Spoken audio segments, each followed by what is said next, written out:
Dracula by Bram Stoker.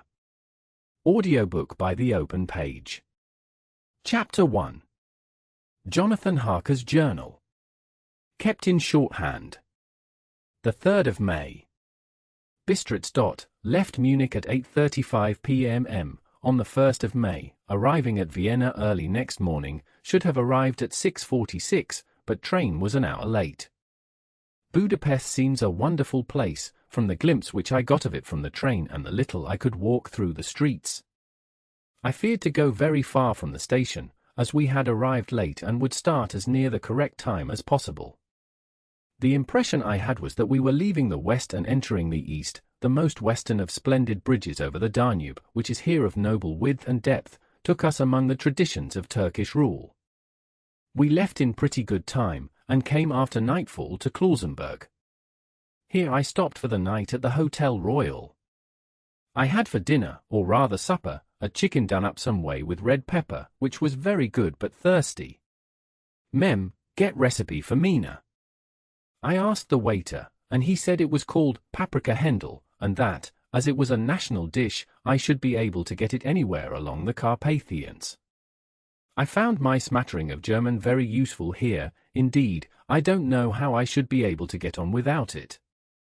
Having had some time at my disposal when in London, I had visited the British Museum, and made search among the books and maps in the library regarding Transylvania. It had struck me that some foreknowledge of the country could hardly fail to have some importance in dealing with a nobleman of that country. I find that the district he named is in the extreme east of the country, just on the borders of 3 states, Transylvania, Moldavia, and Bukovina, in the midst of the Carpathian Mountains, one of the wildest and least known portions of Europe. I was not able to light on any map or work giving the exact locality of the castle Dracula, as there are no maps of this country as yet to compare with our own Ordnance Survey maps, but I found that Bistritz, the post town named by Count Dracula, is a fairly well-known place. I shall enter here some of my notes, as they may refresh my memory when I talk over my travels with Mina. In the population of Transylvania there are 4 distinct nationalities, Saxons in the south, and mixed with them the Wallachs, who are the descendants of the Dacians, Magyars in the west, and Szekelys in the east and north. I am going among the latter, who claim to be descended from Attila and the Huns. This may be so, for when the Magyars conquered the country in the 11th century they found the Huns settled in it. I read that every known superstition in the world is gathered into the horseshoe of the Carpathians, as if it were the center of some sort of imaginative whirlpool. If so, my stay may be very interesting. Mem, I must ask the Count all about them. I did not sleep well, though my bed was comfortable enough, for I had all sorts of queer dreams. There was a dog howling all night under my window, which may have had something to do with it, or it may have been the paprika, for I had to drink up all the water in my carafe, and was still thirsty. Towards morning I slept and was wakened by the continuous knocking at my door, so I guess I must have been sleeping soundly then. Towards morning I slept and was wakened by the continuous knocking at my door, so I guess I must have been sleeping soundly then. I had for breakfast more paprika, and a sort of porridge of maize flour which they said was mamaliga, an eggplant stuffed with forcemeat, a very excellent dish, which they called limplatata. Mem, get recipe for this also. I had to hurry breakfast, for the train started a little before 8, or rather it ought to have done so, for after rushing to the station at 7:30 I had to sit in the carriage for more than an hour before we began to move. It seems to me that the further east you go the more unpunctual are the trains. What ought they to be in China? All day long we seemed to dawdle through a country which was full of beauty of every kind. Sometimes we saw little towns or castles on the top of steep hills such as we see in old missals, sometimes we ran by rivers and streams which seemed from the wide stony margin on each side of them to be subject to great floods. It takes a lot of water, and running strong, to sweep the outside edge of a river clear. At every station there were groups of people, sometimes crowds, and in all sorts of attire. Some of them were just like the peasants at home or those I saw coming through France and Germany, with short jackets and round hats and homemade trousers, but others were very picturesque. The women looked pretty, except when you got near them, but they were very clumsy about the waist. They had all full white sleeves of some kind or other, and most of them had big belts with a lot of strips of something fluttering from them like the dresses in a ballet, but of course there were petticoats under them. The strangest figures we saw were the Slovaks, who were more barbarian than the rest, with their big cowboy hats, great baggy dirty white trousers, white linen shirts, and enormous heavy leather belts, nearly a foot wide, all studded over with brass nails. They wore high boots, with their trousers tucked into them, and had long black hair and heavy black moustaches. They are very picturesque, but do not look prepossessing. On the stage they would be set down at once as some old Oriental band of brigands. They are, however, I am told, very harmless and rather wanting in natural self-assertion. It was on the dark side of twilight when we got to Bistritz, which is a very interesting old place. Being practically on the frontier, for the Borgo Pass leads from it into Bukovina, it has had a very stormy existence, and it certainly shows marks of it. 50 years ago a series of great fires took place, which made terrible havoc on 5 separate occasions. At the very beginning of the 17th century it underwent a siege of 3 weeks and lost 13,000 people, the casualties of war proper being assisted by famine and disease. Count Dracula had directed me to go to the Golden Krone Hotel, which I found, to my great delight, to be thoroughly old-fashioned, for of course I wanted to see all I could of the ways of the country. I was evidently expected, for when I got near the door I faced a cheery-looking elderly woman in the usual peasant dress, white undergarment with long double apron, front and back, of coloured stuff fitting almost too tight for modesty. When I came close she bowed and said, "The Herr Englishman." "Yes," I said, "Jonathan Harker." She smiled, and gave some message to an elderly man in white shirt-sleeves, who had followed her to the door. When I came close she bowed and said, "The Herr Englishman." "Yes," I said, "Jonathan Harker." She smiled, and gave some message to an elderly man in white shirt-sleeves, who had followed her to the door. He went, but immediately returned with a letter. "My friend Dot, welcome to the Carpathians. I am anxiously expecting you. Sleep well tonight. At 3 tomorrow the diligence will start for Bukovina, a place on it is kept for you. At the Borgo Pass my carriage will await you and will bring you to me. I trust that your journey from London has been a happy one, and that you will enjoy your stay in my beautiful land. Your friend, Dracula." The 4th of May. I found that my landlord had got a letter from the Count, directing him to secure the best place on the coach for me, but on making inquiries as to details he seemed somewhat reticent, and pretended that he could not understand my German. This could not be true, because up to then he had understood it perfectly, at least, he answered my questions exactly as if he did. He and his wife, the old lady who had received me, looked at each other in a frightened sort of way. He mumbled out that the money had been sent in a letter, and that was all he knew. When I asked him if he knew Count Dracula, and could tell me anything of his castle, both he and his wife crossed themselves, and, saying that they knew nothing at all, simply refused to speak further. It was so near the time of starting that I had no time to ask anyone else, for it was all very mysterious and not by any means comforting. Just before I was leaving, the old lady came up to my room and said in a very hysterical way, "Must you go? Oh, young Herr, must you go?" She was in such an excited state that she seemed to have lost her grip of what German she knew, and mixed it all up with some other language which I did not know at all. I was just able to follow her by asking many questions. When I told her that I must go at once, and that I was engaged on important business, she asked again, "Do you know what day it is?" I answered that it was the 4th of May. She shook her head as she said again, "Oh, yes. I know that. I know that, but do you know what day it is?" On my saying that I did not understand, she went on, "It is the eve of St. George's Day. Do you not know that tonight, when the clock strikes midnight, all the evil things in the world will have full sway? Do you know where you are going, and what you are going to?" She was in such evident distress that I tried to comfort her, but without effect. Finally she went down on her knees and implored me not to go, at least to wait a day or two before starting. It was all very ridiculous, but I did not feel comfortable. However, there was business to be done, and I could allow nothing to interfere with it. I therefore tried to raise her up, and said, as gravely as I could, that I thanked her, but my duty was imperative, and that I must go. She then rose and dried her eyes, and taking a crucifix from her neck offered it to me. I did not know what to do, for, as an English churchman, I have been taught to regard such things as in some measure idolatrous, and yet it seemed so ungracious to refuse an old lady meaning so well and in such a state of mind.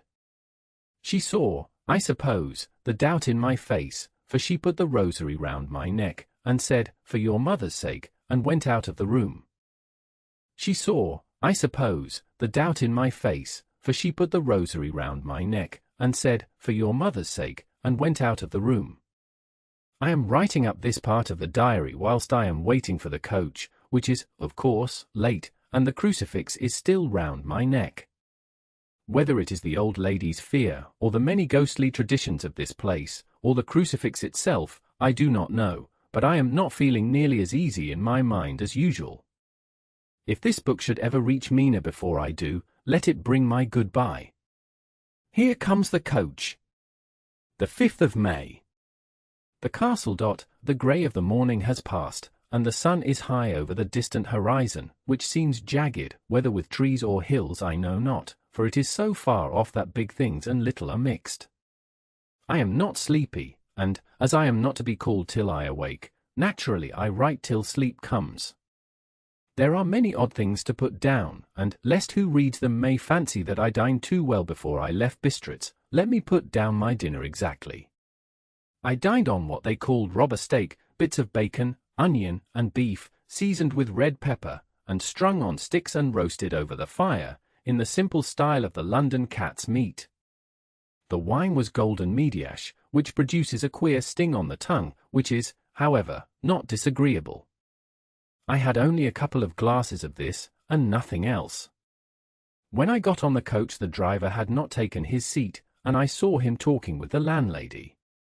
They were evidently talking of me, for every now and then they looked at me, and some of the people who were sitting on the bench outside the door, which they call by a name meaning word-bearer, came and listened, and then looked at me, most of them pityingly.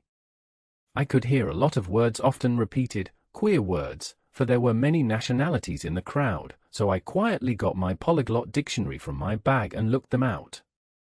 I must say they were not cheering to me, for amongst them were Ordog, Satan, Pokel, Hell, Stragoica, Witch, Vrolok, and of Kostlak, both of which mean the same thing, one being Slovak and the other Servian for something that is either werewolf or vampire. Mem, I must ask the Count about these superstitions.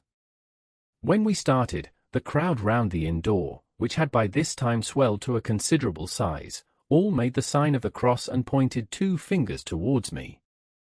With some difficulty I got a fellow passenger to tell me what they meant. He would not answer at first, but on learning that I was English, he explained that it was a charm or guard against the evil eye.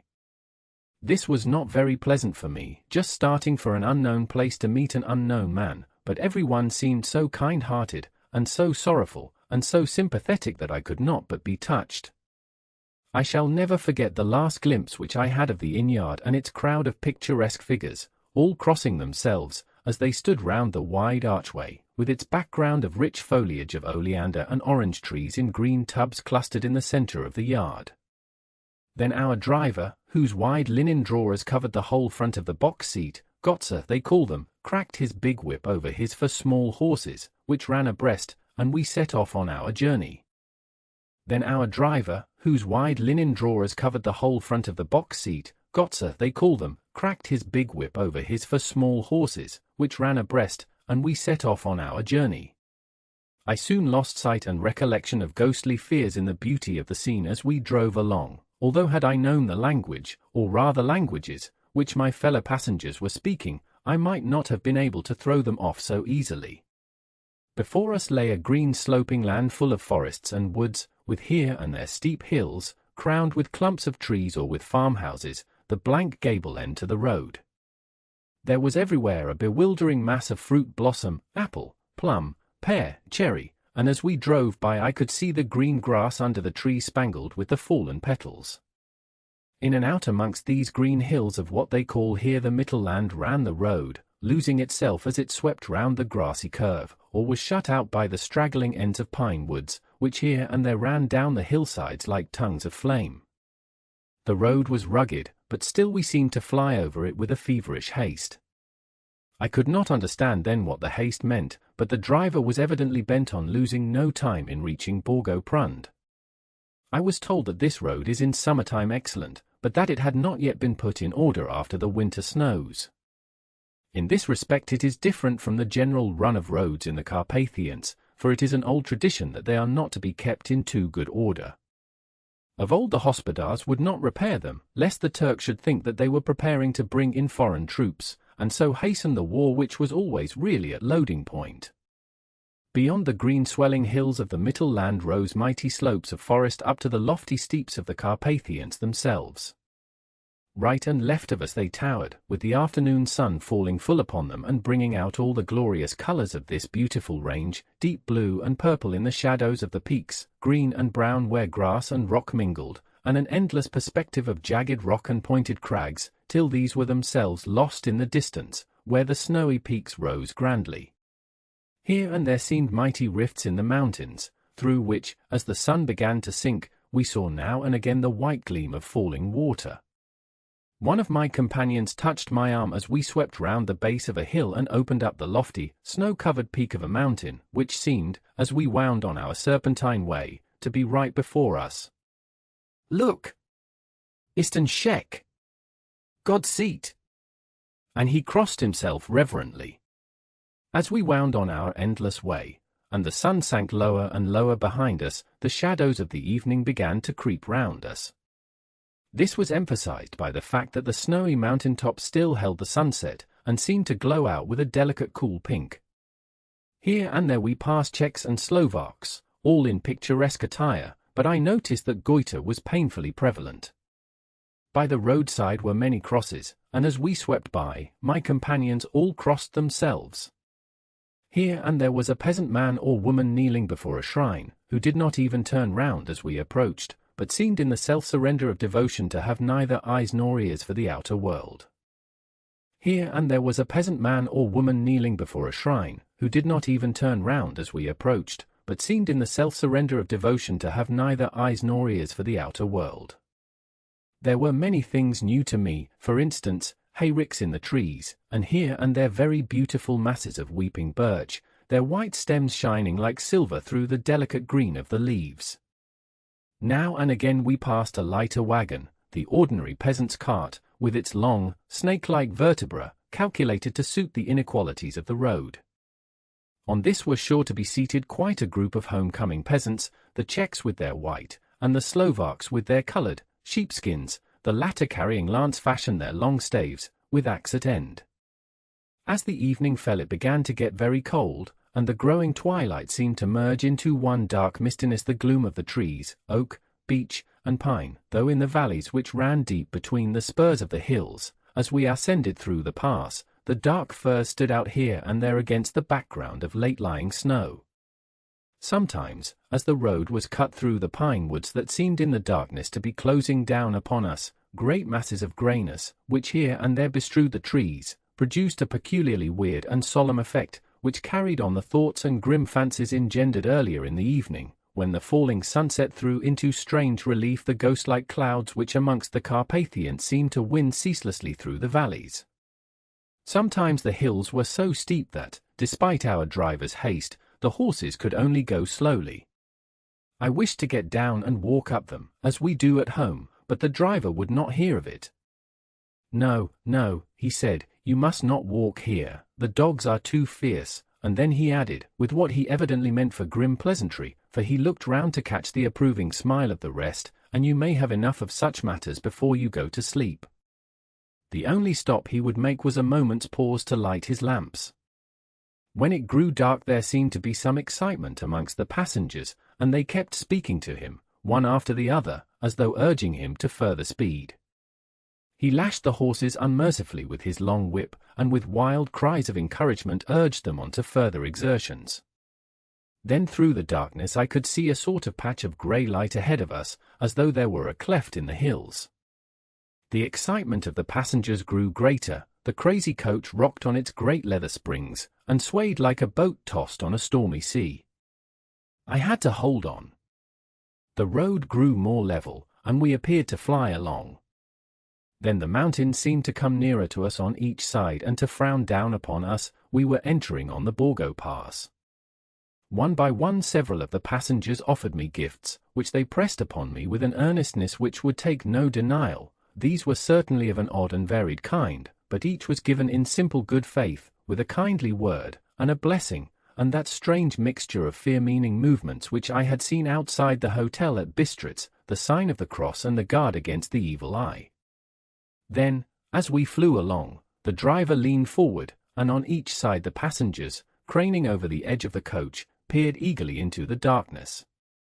Then, as we flew along, the driver leaned forward, and on each side the passengers, craning over the edge of the coach, peered eagerly into the darkness.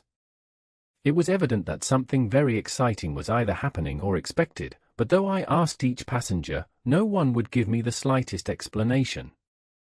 This state of excitement kept on for some little time, and at last we saw before us the pass opening out on the eastern side. There were dark, rolling clouds overhead, and in the air the heavy, oppressive sense of thunder. It seemed as though the mountain range had separated two atmospheres, and that now we had got into the thunderous one. I was now myself looking out for the conveyance which was to take me to the Count. Each moment I expected to see the glare of lamps through the blackness, but all was dark. The only light was the flickering rays of our own lamps, in which the steam from our hard-driven horses rose in a white cloud. We could see now the sandy road lying white before us, but there was on it no sign of a vehicle. The passengers drew back with a sigh of gladness, which seemed to mock my own disappointment. I was already thinking what I had best do, when the driver, looking at his watch, said to the others something which I could hardly hear. It was spoken so quietly and in so low a tone, I thought it was an hour less than the time. Then turning to me, he said in German worse than my own, "There is no carriage here. The Herr is not expected after all. He will now come on to Bukovina, and return tomorrow or the next day, better the next day." Whilst he was speaking the horses began to neigh and snort and plunge wildly, so that the driver had to hold them up. Then, amongst a chorus of screams from the peasants and a universal crossing of themselves, a calèche, with 4 horses, drove up behind us, overtook us, and drew up beside the coach. I could see from the flash of our lamps, as the rays fell on them, that the horses were coal-black and splendid animals. They were driven by a tall man, with a long brown beard and a great black hat, which seemed to hide his face from us. I could only see the gleam of a pair of very bright eyes, which seemed red in the lamplight, as he turned to us. He said to the driver, "You are early tonight, my friend." The man stammered in reply. The English Herr was in a hurry, to which the stranger replied, "That is why, I suppose, you wished him to go on to Bukovina. You cannot deceive me, my friend, I know too much, and my horses are swift." As he spoke he smiled, and the lamplight fell on a hard-looking mouth, with very red lips and sharp-looking teeth, as white as ivory. One of my companions whispered to another the line from Burger's Lenore, "Den die Tod 10 Reiten schnell." For the dead travel fast. The strange driver evidently heard the words, for he looked up with a gleaming smile. The passenger turned his face away, at the same time putting out his 2 fingers and crossing himself. "Give me the Herr's luggage," said the driver, and with exceeding alacrity my bags were handed out and put in the calèche. Then I descended from the side of the coach, as the calèche was close alongside, the driver helping me with a hand which caught my arm in a grip of steel. His strength must have been prodigious. Without a word he shook his reins, the horses turned, and we swept into the darkness of the pass. Without a word he shook his reins, the horses turned, and we swept into the darkness of the pass. As I looked back, I saw the steam from the horses of the coach by the light of the lamps, and projected against it the figures of my late companions crossing themselves. Then the driver cracked his whip and called to his horses, and off they swept on their way to Bukovina. As they sank into the darkness, I felt a strange chill, and a lonely feeling came over me, but a cloak was thrown over my shoulders, and a rug across my knees, and the driver said in excellent German, "The night is chill, mein Herr, and my master the Count bade me take all care of you.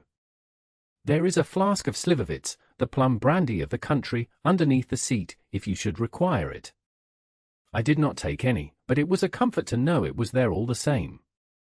I felt a little strangely, and not a little frightened. I think had there been any alternative I should have taken it, instead of prosecuting that unknown night journey. The carriage went at a hard pace straight along, then we made a complete turn and went along another straight road. It seemed to me that we were simply going over and over the same ground again, and so I took note of some salient point, and found that this was so. I would have liked to have asked the driver what this all meant, but I really feared to do so, for I thought that, placed as I was, any protest would have had no effect in case there had been an intention to delay. By and by, however, as I was curious to know how time was passing, I struck a match, and by its flame looked at my watch. It was within a few minutes of midnight. This gave me a sort of shock, for I suppose the general superstition about midnight was increased by my recent experiences. I waited with a sick feeling of suspense. Then a dog began to howl somewhere in a farmhouse far down the road, a long, agonized wailing, as if from fear. The sound was taken up by another dog, and then another and another, till, borne on the wind which now sighed softly through the pass, a wild howling began, which seemed to come from all over the country, as far as the imagination could grasp it through the gloom of the night. At the first howl the horses began to strain and rear, but the driver spoke to them soothingly, and they quieted down, but shivered and sweated as though after a runaway from sudden fright.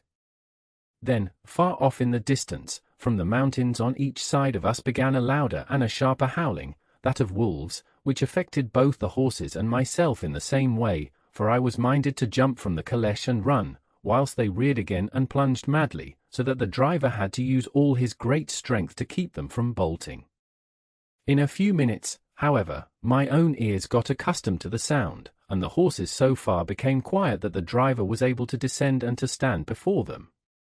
He petted and soothed them, and whispered something in their ears, as I have heard of horse-tamers doing, and with extraordinary effect, for under his caresses they became quite manageable again, though they still trembled.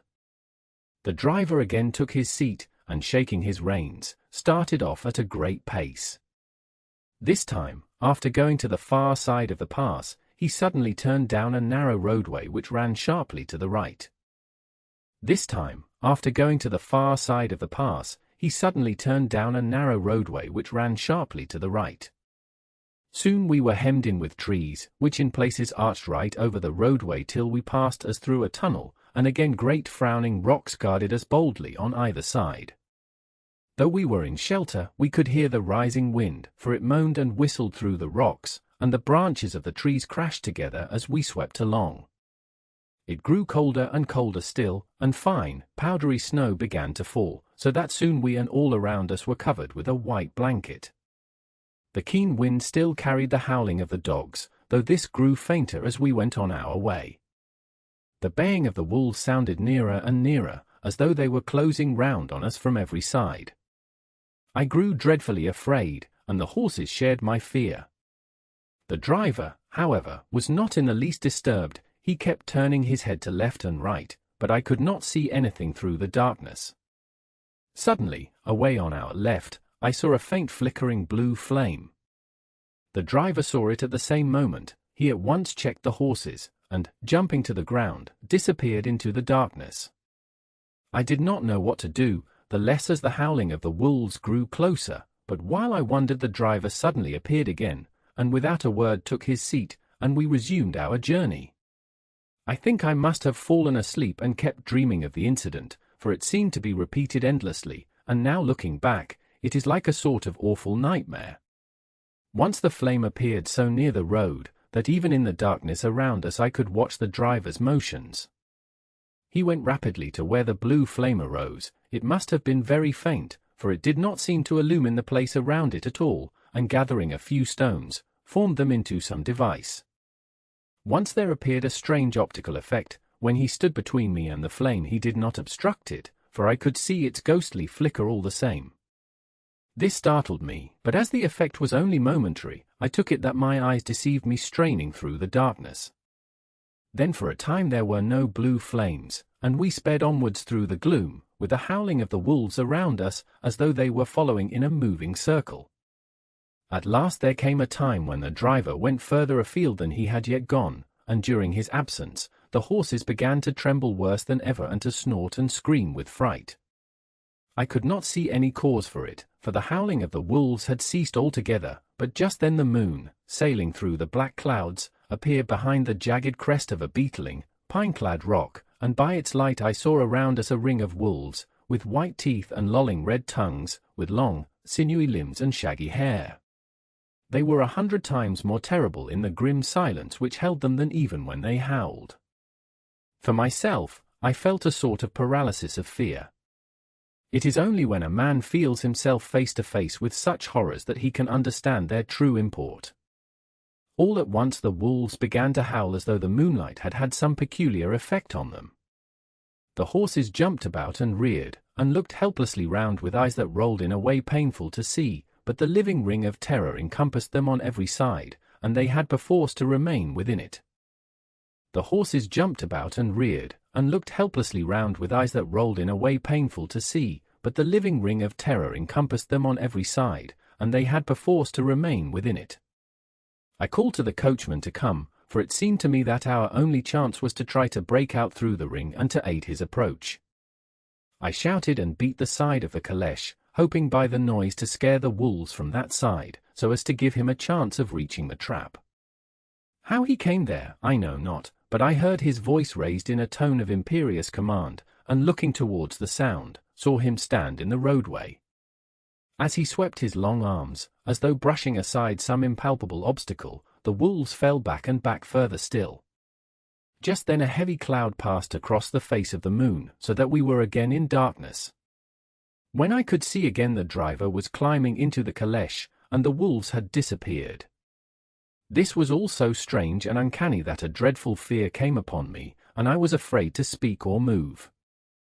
The time seemed interminable as we swept on our way, now in almost complete darkness, for the rolling clouds obscured the moon. We kept on ascending, with occasional periods of quick descent, but in the main always ascending. Suddenly, I became conscious of the fact that the driver was in the act of pulling up the horses in the courtyard of a vast ruined castle, from whose tall black windows came no ray of light, and whose broken battlement showed a jagged line against the moonlit sky. Chapter 2. Jonathan Harker's Journal, continued. The 5th of May. I must have been asleep, for certainly if I had been fully awake I must have noticed the approach of such a remarkable place. In the gloom the courtyard looked of considerable size, and as several dark ways led from it under great round arches, it perhaps seemed bigger than it really is. I have not yet been able to see it by daylight. When the caleche stopped, the driver jumped down and held out his hand to assist me to alight. Again I could not but notice his prodigious strength. His hand actually seemed like a steel vice that could have crushed mine if he had chosen. Then he took out my traps, and placed them on the ground beside me as I stood close to a great door, old and studded with large iron nails, and set in a projecting doorway of massive stone. I could see even in the dim light that the stone was massively carved, but that the carving had been much worn by time and weather. As I stood, the driver jumped again into his seat and shook the reins, the horses started forward, and trap and all disappeared down one of the dark openings. I stood in silence where I was, for I did not know what to do. Of bell or knocker there was no sign. Through these frowning walls and dark window openings it was not likely that my voice could penetrate. The time I waited seemed endless, and I felt doubts and fears crowding upon me. What sort of place had I come to, and among what kind of people? What sort of grim adventure was it on which I had embarked? Was this a customary incident in the life of a solicitor's clerk sent out to explain the purchase of a London estate to a foreigner? Solicitor's clerk. Mina would not like that. Solicitor, for just before leaving London I got word that my examination was successful, and I am now a full-blown solicitor. I began to rub my eyes and pinch myself to see if I were awake. It all seemed like a horrible nightmare to me, and I expected that I should suddenly awake and find myself at home, with the dawn struggling in through the windows, as I had now and again felt in the morning after a day of overwork. But my flesh answered the pinching test, and my eyes were not to be deceived. I was indeed awake and among the Carpathians. All I could do now was to be patient, and to wait the coming of the morning. Just as I had come to this conclusion I heard a heavy step approaching behind the great door, and saw through the chinks the gleam of a coming light. Then there was the sound of rattling chains and the clanking of massive bolts drawn back. A key was turned with a loud grating noise of long disuse, and the great door swung back. Within stood a tall old man, clean-shaven save for a long white moustache, and clad in black from head to foot, without a single speck of color about him anywhere. He held in his hand an antique silver lamp, in which the flame burned without chimney or globe of any kind, throwing long quivering shadows as it flickered in the draught of the open door. The old man motioned me in with his right hand with a courtly gesture, saying in excellent English, but with a strange intonation, "Welcome to my house. Enter freely and of your own will." He made no motion of stepping to meet me, but stood like a statue, as though his gesture of welcome had fixed him into stone. Enter freely and of your own will. He made no motion of stepping to meet me, but stood like a statue, as though his gesture of welcome had fixed him into stone. The instant, however, that I had stepped over the threshold, he moved impulsively forward, and holding out his hand grasped mine with a strength which made me wince, an effect which was not lessened by the fact that it seemed as cold as ice, more like the hand of a dead than a living man. Again he said, "Welcome to my house. Come freely. Go safely, and leave something of the happiness you bring." The strength of the handshake was so much akin to that which I had noticed in the driver, whose face I had not seen, that for a moment I doubted if it were not the same person to whom I was speaking, so to make sure I said interrogatively, "Count Dracula?" He bowed in a courtly way as he replied, "I am Dracula, and I bid you welcome, Mr. Harker, to my house. Come in, the night air is chill, and you must need to eat and rest." As he was speaking, he put the lamp on a bracket on the wall, and stepping out, took my luggage. He had carried it in before I could forestall him. I protested, but he insisted. "Nay, sir, you are my guest. It is late, and my people are not available. Let me see to your comfort myself." He insisted on carrying my traps along the passage, and then up a great winding stair, and along another great passage, on whose stone floor our steps rang heavily. At the end of this he threw open a heavy door, and I rejoiced to see within a well-lit room in which a table was spread for supper, and on whose mighty hearth a great fire of logs, freshly replenished, flamed and flared. The Count halted, putting down my bags, closed the door, and crossing the room, opened another door, which led into a small octagonal room lit by a single lamp, and seemingly without a window of any sort. Passing through this, he opened another door, and motioned me to enter. It was a welcome sight, for here was a great bedroom well lighted and warmed with another log fire, also added to but lately, for the top logs were fresh, which sent a hollow roar up the wide chimney. The Count himself left my luggage inside and withdrew, saying, before he closed the door, "You will need, after your journey, to refresh yourself by making your toilet. I trust you will find all you wish. When you are ready, come into the other room, where you will find your supper prepared." The light and warmth and the Count's courteous welcome seemed to have dissipated all my doubts and fears. Having then reached my normal state, I discovered that I was half famished with hunger, so making a hasty toilet, I went into the other room. I found supper already laid out. My host, who stood on one side of the great fireplace, leaning against the stonework, made a graceful wave of his hand to the table, and said, "I pray you, be seated and sup how you please. You will, I trust, excuse me that I do not join you, but I have dined already, and I do not sup." I handed to him the sealed letter which Mr. Hawkins had entrusted to me. He opened it and read it gravely, then, with a charming smile, he handed it to me to read. One passage of it, at least, gave me a thrill of pleasure. One passage of it, at least, gave me a thrill of pleasure. I must regret that an attack of gout, from which malady I am a constant sufferer, forbids absolutely any travelling on my part for some time to come, but I am happy to say I can send a sufficient substitute, one in whom I have every possible confidence. He is a young man, full of energy and talent in his own way, and of a very faithful disposition. He is discreet and silent, and has grown into manhood in my service.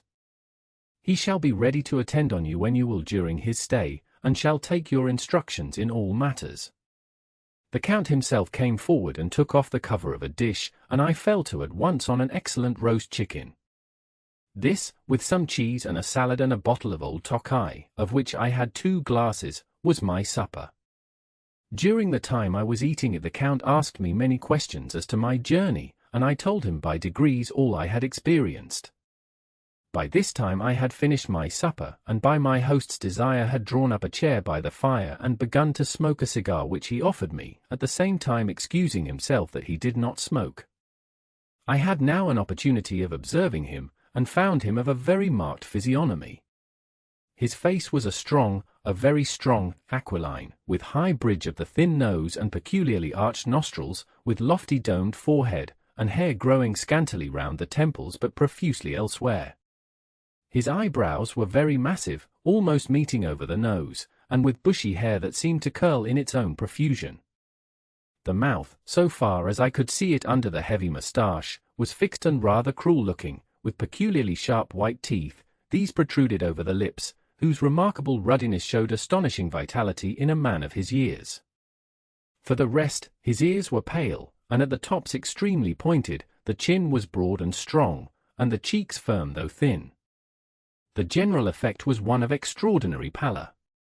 Hitherto I had noticed the backs of his hands as they lay on his knees in the firelight, and they had seemed rather white and fine, but seeing them now close to me, I could not but notice that they were rather coarse, broad, with squat fingers. Strange to say, there were hairs in the centre of the palm. The nails were long and fine, and cut to a sharp point. As the Count leaned over me and his hands touched me, I could not repress a shudder. It may have been that his breath was rank, but a horrible feeling of nausea came over me, which, do what I would, I could not conceal. The Count, evidently noticing it, drew back, and with a grim sort of smile, which showed more than he had yet done his protuberant teeth, sat himself down again on his own side of the fireplace. We were both silent for a while, and as I looked towards the window I saw the first dim streak of the coming dawn. There seemed a strange stillness over everything, but as I listened I heard as if from down below in the valley the howling of many wolves. The Count's eyes gleamed, and he said, "Listen to them, the children of the night. What music they make!" Seeing, I suppose, some expression in my face strange to him, he added, "Ah, sir, you dwellers in the city cannot enter into the feelings of the hunter." Then he rose and said, "But you must be tired. Your bedroom is all ready, and tomorrow you shall sleep as late as you will. Your bedroom is all ready, and tomorrow you shall sleep as late as you will. I have to be away till the afternoon, so sleep well and dream well." With a courteous bow, he opened for me himself the door to the octagonal room, and I entered my bedroom. I am all in a sea of wonders. I doubt, I fear, I think strange things, which I dare not confess to my own soul. God keep me, if only for the sake of those dear to me. The 7th of May. It is again early morning, but I have rested and enjoyed the last 24 hours. I slept till late in the day, and awoke of my own accord. When I had dressed myself I went into the room where we had supped, and found a cold breakfast laid out, with coffee kept hot by the pot being placed on the hearth. There was a card on the table, on which was written, "I have to be absent for a while. Do not wait for me. D." I set to and enjoyed a hearty meal. When I had done, I looked for a bell, so that I might let the servants know I had finished, but I could not find one. There are certainly odd deficiencies in the house, considering the extraordinary evidences of wealth which are round me. The table service is of gold, and so beautifully wrought that it must be of immense value. The curtains and upholstery of the chairs and sofas and the hangings of my bed are of the costliest and most beautiful fabrics, and must have been of fabulous value when they were made, for they are centuries old, though in excellent order. I saw something like them in Hampton Court, but there they were worn and frayed and moth-eaten. But still in none of the rooms is there a mirror. There is not even a toilet glass on my table, and I had to get the little shaving glass from my bag before I could either shave or brush my hair. I have not yet seen a servant anywhere, or heard a sound near the castle except the howling of wolves. Some time after I had finished my meal, I do not know whether to call it breakfast or dinner, for it was between 5 and 6 o'clock when I had it. I looked about for something to read, for I did not like to go about the castle until I had asked the Count's permission. There was absolutely nothing in the room, book, newspaper, or even writing materials, so I opened another door in the room and found a sort of library. The door opposite mine I tried, but found it locked. In the library I found, to my great delight, a vast number of English books, whole shelves full of them, and bound volumes of magazines and newspapers. A table in the centre was littered with English magazines and newspapers, though none of them were of very recent date. The books were of the most varied kind: history, geography, politics, political economy, botany, geology, law, all relating to England and English life and customs and manners. There were even such books of reference as the London Directory, the Red and Blue Books, Whitaker's Almanac, the Army and Navy lists, and, it somehow gladdened my heart to see it, the Law List. Whilst I was looking at the books, the door opened, and the Count entered. He saluted me in a hearty way, and hoped that I had had a good night's rest. Then he went on. "I am glad you found your way in here, for I am sure there is much that will interest you. These companions," and he laid his hand on some of the books, "have been good friends to me, and for some years past, ever since I had the idea of going to London, have given me many, many hours of pleasure. These companions," and he laid his hand on some of the books, "have been good friends to me, and for some years past, ever since I had the idea of going to London, have given me many, many hours of pleasure. Through them I have come to know your great England, and to know her is to love her. I long to go through the crowded streets of your mighty London, to be in the midst of the whirl and rush of humanity, to share its life, its change, its death, and all that makes it what it is. But alas! As yet I only know your tongue through books. To you, my friend, I look that I know it to speak." "But, Count," I said, "you know and speak English thoroughly." He bowed gravely. "I thank you, my friend, for your all too flattering estimate, but yet I fear that I am but a little way on the road I would travel. True, I know the grammar and the words, but yet I know not how to speak them." "Indeed," I said, "you speak excellently." "Not so," he answered. "Well, I know that, did I move and speak in your London, none there are who would not know me for a stranger. That is not enough for me. Here I am noble, I am boyar, the common people know me, and I am master. But a stranger in a strange land, he is no one, men know him not, and to know not is to care not for.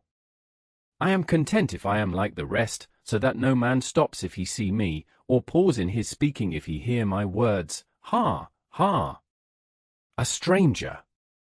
I have been so long master that I would be master still, or at least that none other should be master of me. You come to me not alone as agent of my friend Peter Hawkins, of Exeter, to tell me all about my new estate in London. You shall, I trust, rest here with me a while, so that by our talking I may learn the English intonation, and I would that you tell me when I make error, even of the smallest, in my speaking.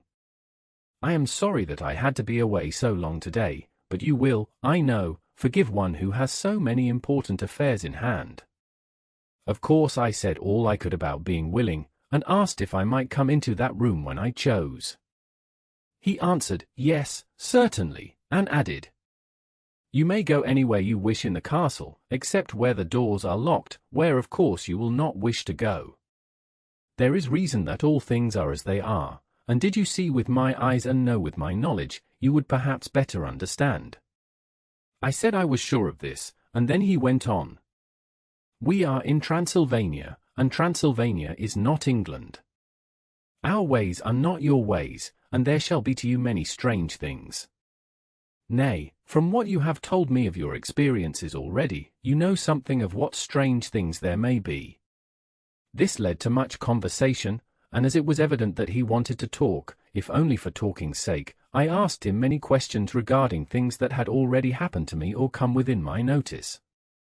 Sometimes he sheered off the subject, or turned the conversation by pretending not to understand, but generally he answered all I asked most frankly. Then as time went on, and I had got somewhat bolder, I asked him of some of the strange things of the preceding night, as, for instance, why the coachman went to the places where he had seen the blue flames. He then explained to me that it was commonly believed that on a certain night of the year, last night, in fact, when all evil spirits are supposed to have unchecked sway, a blue flame is seen over any place where treasure has been concealed. He then explained to me that it was commonly believed that on a certain night of the year, last night, in fact, when all evil spirits are supposed to have unchecked sway, a blue flame is seen over any place where treasure has been concealed.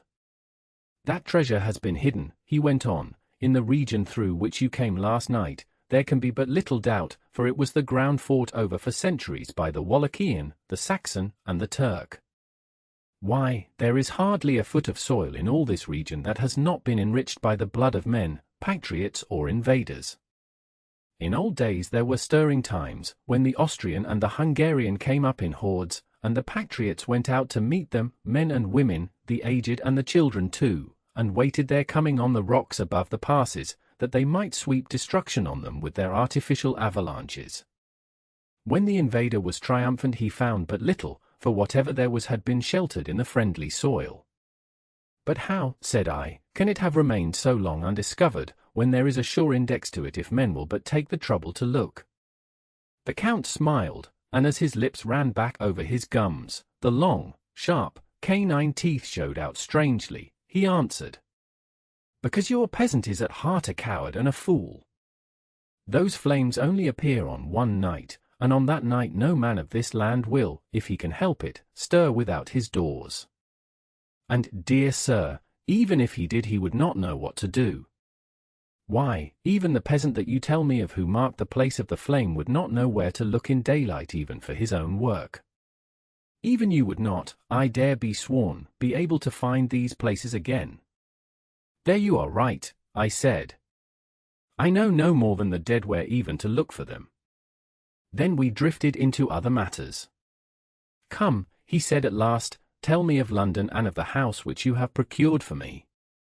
With an apology for my remissness, I went into my own room to get the papers from my bag.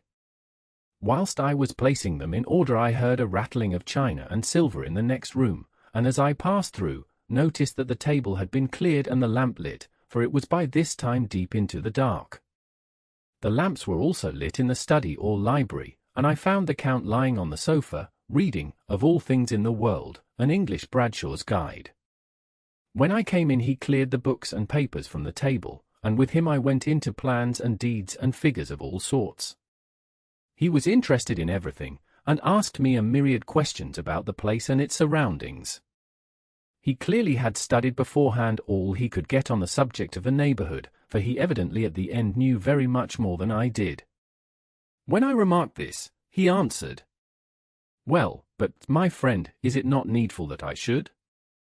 When I go there I shall be all alone, and my friend Harker Jonathan, nay, pardon me, I fall into my country's habit of putting your patronymic first, my friend Jonathan Harker will not be by my side to correct and aid me. He will be in Exeter, miles away, probably working at papers of the law with my other friend, Peter Hawkins. So, we went thoroughly into the business of the purchase of the estate at Purfleet. So, We went thoroughly into the business of the purchase of the estate at Purfleet. When I had told him the facts and got his signature to the necessary papers, and had written a letter with them ready to post to Mr. Hawkins, he began to ask me how I had come across so suitable a place. I read to him the notes which I had made at the time, and which I inscribe here. At Purfleet, on a by-road, I came across just such a place as seemed to be required, and where was displayed a dilapidated notice that the place was for sale. It is surrounded by a high wall of ancient structure, built of heavy stones, and has not been repaired for a large number of years. The closed gates are of heavy old oak and iron, all eaten with rust. The estate is called Carfax, no doubt a corruption of the old Quatre face, as the house is four-sided, agreeing with the cardinal points of the compass. It contains in all some 20 acres, quite surrounded by the solid stone wall above mentioned. There are many trees on it, which make it in places gloomy, and there is a deep, dark-looking pond or small lake, evidently fed by some springs, as the water is clear and flows away in a fair-sized stream. The house is very large and of all periods back, I should say, to medieval times, for one part is of stone immensely thick, with only a few windows high up and heavily barred with iron. It looks like part of a keep, and is close to an old chapel or church. I could not enter it, as I had not the key of the door leading to it from the house, but I have taken with my Kodak views of it from various points. The house has been added to, but in a very straggling way, and I can only guess at the amount of ground it covers, which must be very great. There are but few houses close at hand, one being a very large house only recently added to and formed into a private lunatic asylum. It is not, however, visible from the grounds. When I had finished, he said, "I am glad that it is old and big. I myself am of an old family, and to live in a new house would kill me. A house cannot be made habitable in a day, and, after all, how few days go to make up a century. I rejoice also that there is a chapel of old times. We Transylvanian nobles love not to think that our bones may lie amongst the common dead. I seek not gaiety nor mirth, not the bright voluptuousness of much sunshine and sparkling waters which please the young and gay. I am no longer young, and my heart, through weary years of mourning over the dead, is not attuned to mirth. Moreover, the walls of my castle are broken, the shadows are many, and the wind breathes cold through the broken battlements and casements. I love the shade and the shadow, and would be alone with my thoughts when I may." Somehow his words and his look did not seem to accord, or else it was that his cast of face made his smile look malignant and saturnine. Presently, with an excuse, he left me, asking me to put all my papers together. He was some little time away, and I began to look at some of the books around me. One was an atlas, which I found open naturally at England, as if that map had been much used. On looking at it I found in certain places little rings marked, and on examining these I noticed that one was near London on the east side, manifestly where his new estate was situated, the other two were Exeter, and Whitby on the Yorkshire coast. It was the better part of an hour when the Count returned. "Aha," he said, "still at your books?" "Aha," he said, "still at your books? Good. But you must not work always. Come, I am informed that your supper is ready." He took my arm, and we went into the next room, where I found an excellent supper ready on the table. The Count again excused himself, as he had dined out on his being away from home. But he sat as on the previous night, and chatted whilst I ate. After supper I smoked, as on the last evening, and the Count stayed with me, chatting and asking questions on every conceivable subject, hour after hour. I felt that it was getting very late indeed, but I did not say anything, for I felt under obligation to meet my host's wishes in every way. I was not sleepy, as the long sleep yesterday had fortified me, but I could not help experiencing that chill which comes over one at the coming of the dawn, which is like, in its way, the turn of the tide. They say that people who are near death die generally at the change to the dawn or at the turn of the tide. Anyone who has when tired, and tied as it were to his post, experienced this change in the atmosphere can well believe it. All at once we heard the crow of a cock coming up with preternatural shrillness through the clear morning air. Count Dracula, jumping to his feet, said, "Why, there is the morning again! How remiss I am to let you stay up so long. You must make your conversation regarding my dear new country of England less interesting, so that I may not forget how time flies by us," and, with a courtly bow, he quickly left me. I went into my own room and drew the curtains, but there was little to notice. My window opened into the courtyard. All I could see was the warm grey of quickening sky. So I pulled the curtains again, and have written of this day. The 8th of May. I began to fear as I wrote in this book that I was getting too diffuse, but now I am glad that I went into detail from the first, for there is something so strange about this place and all in it that I cannot but feel uneasy. I wish I were safe out of it, or that I had never come. It may be that this strange night existence is telling on me, but would that that were all. If there were any one to talk to I could bear it, but there is no one. I have only the Count to speak with, and I fear I am myself the only living soul within the place. Let me be prosaic so far as facts can be, it will help me to bear up, and imagination must not run riot with me. If it does I am lost. Let me say at once how I stand, or seem to. I only slept a few hours when I went to bed, and feeling that I could not sleep any more, got up. I had hung my shaving glass by the window, and was just beginning to shave. Suddenly I felt a hand on my shoulder, and heard the Count's voice saying to me, "Good morning." I started, for it amazed me that I had not seen him, since the reflection of the glass covered the whole room behind me. In starting I had cut myself slightly, but did not notice it at the moment.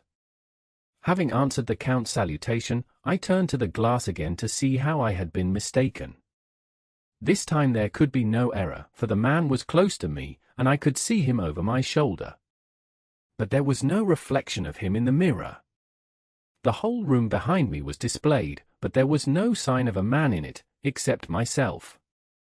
The whole room behind me was displayed, but there was no sign of a man in it, except myself.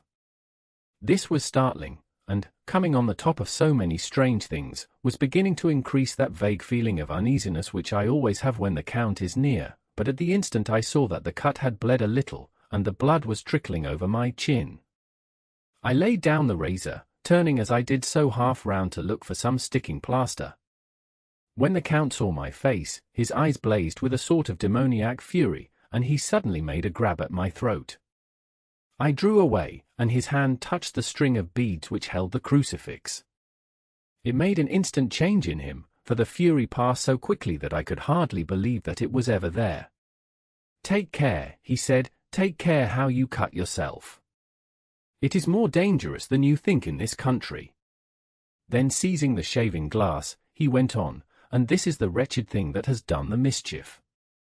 It is a foul bauble of man's vanity. Away with it," and opening the heavy window with one wrench of his terrible hand, he flung out the glass, which was shattered into 1,000 pieces on the stones of the courtyard far below. Then he withdrew without a word. It is very annoying, for I do not see how I am to shave, unless in my watch case or the bottom of the shaving pot, which is fortunately of metal. When I went into the dining room, breakfast was prepared, but I could not find the Count anywhere. So I breakfasted alone. It is strange that as yet I have not seen the Count eat or drink. He must be a very peculiar man.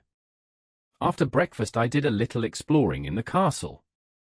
I went out on the stairs, and found a room looking towards the south. The view was magnificent, and from where I stood there was every opportunity of seeing it. The castle is on the very edge of a terrible precipice. A stone falling from the window would fall 1,000 feet without touching anything. As far as the eye can reach is a sea of green tree tops, with occasionally a deep rift where there is a chasm. Here and there are silver threads where the rivers wind in deep gorges through the forests. But I am not in heart to describe beauty, for when I had seen the view I explored further, doors, doors, doors everywhere, and all locked and bolted. In no place save from the windows in the castle walls is there an available exit. The castle is a veritable prison, and I am a prisoner. Chapter 3. Jonathan Harker's Journal, continued. When I found that I was a prisoner, a sort of wild feeling came over me. I rushed up and down the stairs, trying every door and peering out of every window I could find, but after a little the conviction of my helplessness overpowered all other feelings. When I look back after a few hours I think I must have been mad for the time, for I behaved much as a rat does in a trap. When, however, the conviction had come to me that I was helpless, I sat down quietly as I have ever done anything in my life, and began to think over what was best to be done. I am thinking still, and as yet have come to no definite conclusion. Of one thing only am I certain, that it is no use making my ideas known to the Count. He knows well that I am imprisoned, and as he has done it himself, and has doubtless his own motives for it, he would only deceive me if I trusted him fully with the facts. So far as I can see, my only plan will be to keep my knowledge and my fears to myself, and my eyes open. I am, I know, either being deceived, like a baby, by my own fears, or else I am in desperate straits, and if the latter be so, I need, and shall need, all my brains to get through. I had hardly come to this conclusion when I heard the great door below shut, and knew that the Count had returned. He did not come at once into the library, so I went cautiously to my own room and found him making the bed. This was odd, but only confirmed what I had all along thought, that there were no servants in the house. When later I saw him through the chink of the hinges of the door laying the table in the dining room, I was assured of it, for if he does himself all these menial offices, surely it is proof that there is no one else to do them. This gave me a fright, for if there is no one else in the castle, it must have been the Count himself who was the driver of the coach that brought me here. This is a terrible thought, for if so, what does it mean that he could control the wolves, as he did, by only holding up his hand in silence? How was it that all the people at Bistritz and on the coach had some terrible fear for me? What meant the giving of the crucifix, of the garlic, of the wild rose, of the mountain ash? Bless that good woman who hung the crucifix round my neck. For it is a comfort and a strength to me whenever I touch it. It is odd that a thing which I have been taught to regard with disfavor and as idolatrous should in a time of loneliness and trouble be of help. Is it that there is something in the essence of the thing itself, or that it is a medium, a tangible help, in conveying memories of sympathy and comfort? Sometime, if it may be, I must examine this matter and try to make up my mind about it. In the meantime I must find out all I can about Count Dracula, as it may help me to understand. Tonight he may talk of himself, if I turn the conversation that way. I must be very careful, however, not to awake his suspicion. Midnight. I have had a long talk with the Count. I asked him a few questions on Transylvania history, and he warmed up to the subject wonderfully. In his speaking of things and people, and especially of battles, he spoke as if he had been present at them all. This he afterwards explained by saying that to a boyar the pride of his house and name is his own pride, that their glory is his glory, that their fate is his fate. This he afterwards explained by saying that to a boyar the pride of his house and name is his own pride, that their glory is his glory, that their fate is his fate. Whenever he spoke of his house he always said we, and spoke almost in the plural, like a king speaking. I wish I could put down all he said exactly as he said it, for to me it was most fascinating. It seemed to have in it a whole history of the country. He grew excited as he spoke, and walked about the room pulling his great white moustache and grasping anything on which he laid his hands as though he would crush it by main strength. One thing he said which I shall put down as nearly as I can, for it tells in its way the story of his race. We Skellies have a right to be proud, for in our veins flows the blood of many brave races who fought as the lion fights, for lordship. Here, in the whirlpool of European races, the Ugric tribe bore down from Iceland the fighting spirit which Thor and Woden gave them, which their berserkers displayed to such fell intent on the seaboards of Europe, and of Asia and Africa too, till the peoples thought that the werewolves themselves had come. Here, too, when they came, they found the Huns, whose warlike fury had swept the earth like a living flame, till the dying peoples held that in their veins ran the blood of those old witches, who, expelled from Scythia had mated with the devils in the desert. Fools, fools! What devil or what witch was ever so great as Attila, whose blood is in these veins? He held up his arms. Is it a wonder that we were a conquering race, that we were proud, that when the Magyar, the Lombard, the Avar, the Bulgar, or the Turk poured his thousands on our frontiers, we drove them back? Is it strange that when Arpad and his legion swept through the Hungarian fatherland he found us here when he reached the frontier, that the Honfoglalas was completed there? And when the Hungarian flood swept eastward, the Szekelys were claimed as kindred by the victorious Magyars, and to us for centuries was trusted the guarding of the frontier of Turkoland, and more than that, endless duty of the frontier guard, for, as the Turks say, water sleeps, an enemy is sleepless. Who more gladly than we throughout the four nations received the bloody sword, or at its warlike call flocked quicker to the standard of the king? When was redeemed that great shame of my nation, the shame of Kosovo, when the flags of the Wallach and the Magyar went down beneath the crescent? Who was it but one of my own race who as voivode crossed the Danube and beat the Turk on his own ground? This was a Dracula indeed. Woe was it that his own unworthy brother, when he had fallen, sold his people to the Turk and brought the shame of slavery on them. Was it not this Dracula, indeed, who inspired that other of his race who in a later age again and again brought his forces over the great river into Turkoland, who, when he was beaten back, came again, and again, and again, though he had to come alone from the bloody field where his troops were being slaughtered, since he knew that he alone could ultimately triumph? They said that he thought only of himself. Bah! What good are peasants without a leader? Where ends the war without a brain and heart to conduct it? Again, when, after the Battle of Mohacs, we threw off the Hungarian yoke, we of the Dracula blood were amongst their leaders, for our spirit would not brook that we were not free. Again, when, after the Battle of Mohacs, we threw off the Hungarian yoke, we of the Dracula blood were amongst their leaders, for our spirit would not brook that we were not free. Ah, young sir, the Szekelys, and the Dracula as their heart's blood, their brains, and their swords, can boast a record that mushroom growths like the Habsburgs and the Romanovs can never reach. The warlike days are over. Blood is too precious a thing in these days of dishonorable peace, and the glories of the great races are as a tale that is told. It was by this time close on morning, and we went to bed. This diary seems horribly like the beginning of the Arabian Nights, for everything has to break off at cockcrow, or like the ghost of Hamlet's father. The 12th of May. Let me begin with facts, bare, meagre facts, verified by books and figures, and of which there can be no doubt. I must not confuse them with experiences which will have to rest on my own observation, or my memory of them. Last evening when the Count came from his room he began by asking me questions on legal matters and on the doing of certain kinds of business. I had spent the day wearily over books, and, simply to keep my mind occupied, went over some of the matters I had been examining at Lincoln's Inn.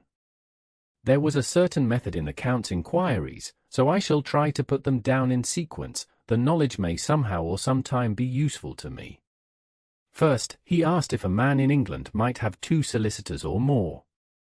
I told him he might have a dozen if he wished, but that it would not be wise to have more than 1 solicitor engaged in one transaction, as only one could act at a time, and that a change would be certain to militate against his interest.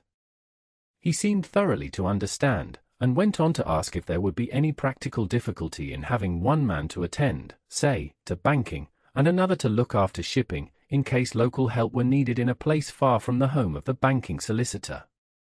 I asked him to explain more fully, so that I might not by any chance mislead him, so he said, "I shall illustrate. Your friend and mine, Mr. Peter Hawkins, from under the shadow of your beautiful cathedral at Exeter, which is far from London, buys for me through your good self my place at London." Good. Now here let me say frankly, lest you should think it strange that I have sought the services of one so far off from London instead of some one resident there, that my motive was that no local interest might be served save my wish only, and as one of London residents might, perhaps, have some purpose of himself or friend to serve, I went thus afield to seek my agent, whose labours should be only to my interest. Now, suppose I, who have much of affairs, wish to ship goods, say, to Newcastle, or Durham, or Harwich, or Dover, might it not be that it could with more ease be done by consigning to one in these ports?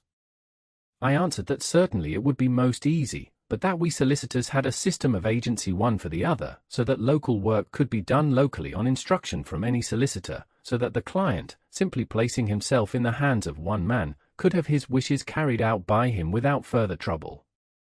But, said he, I could be at liberty to direct myself.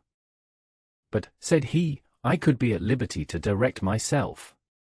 Is it not so? Of course, I replied, and such is often done by men of business, who do not like the whole of their affairs to be known by any one person. Good, he said, and then went on to ask about the means of making consignments and the forms to be gone through, and of all sorts of difficulties which might arise, but by forethought could be guarded against.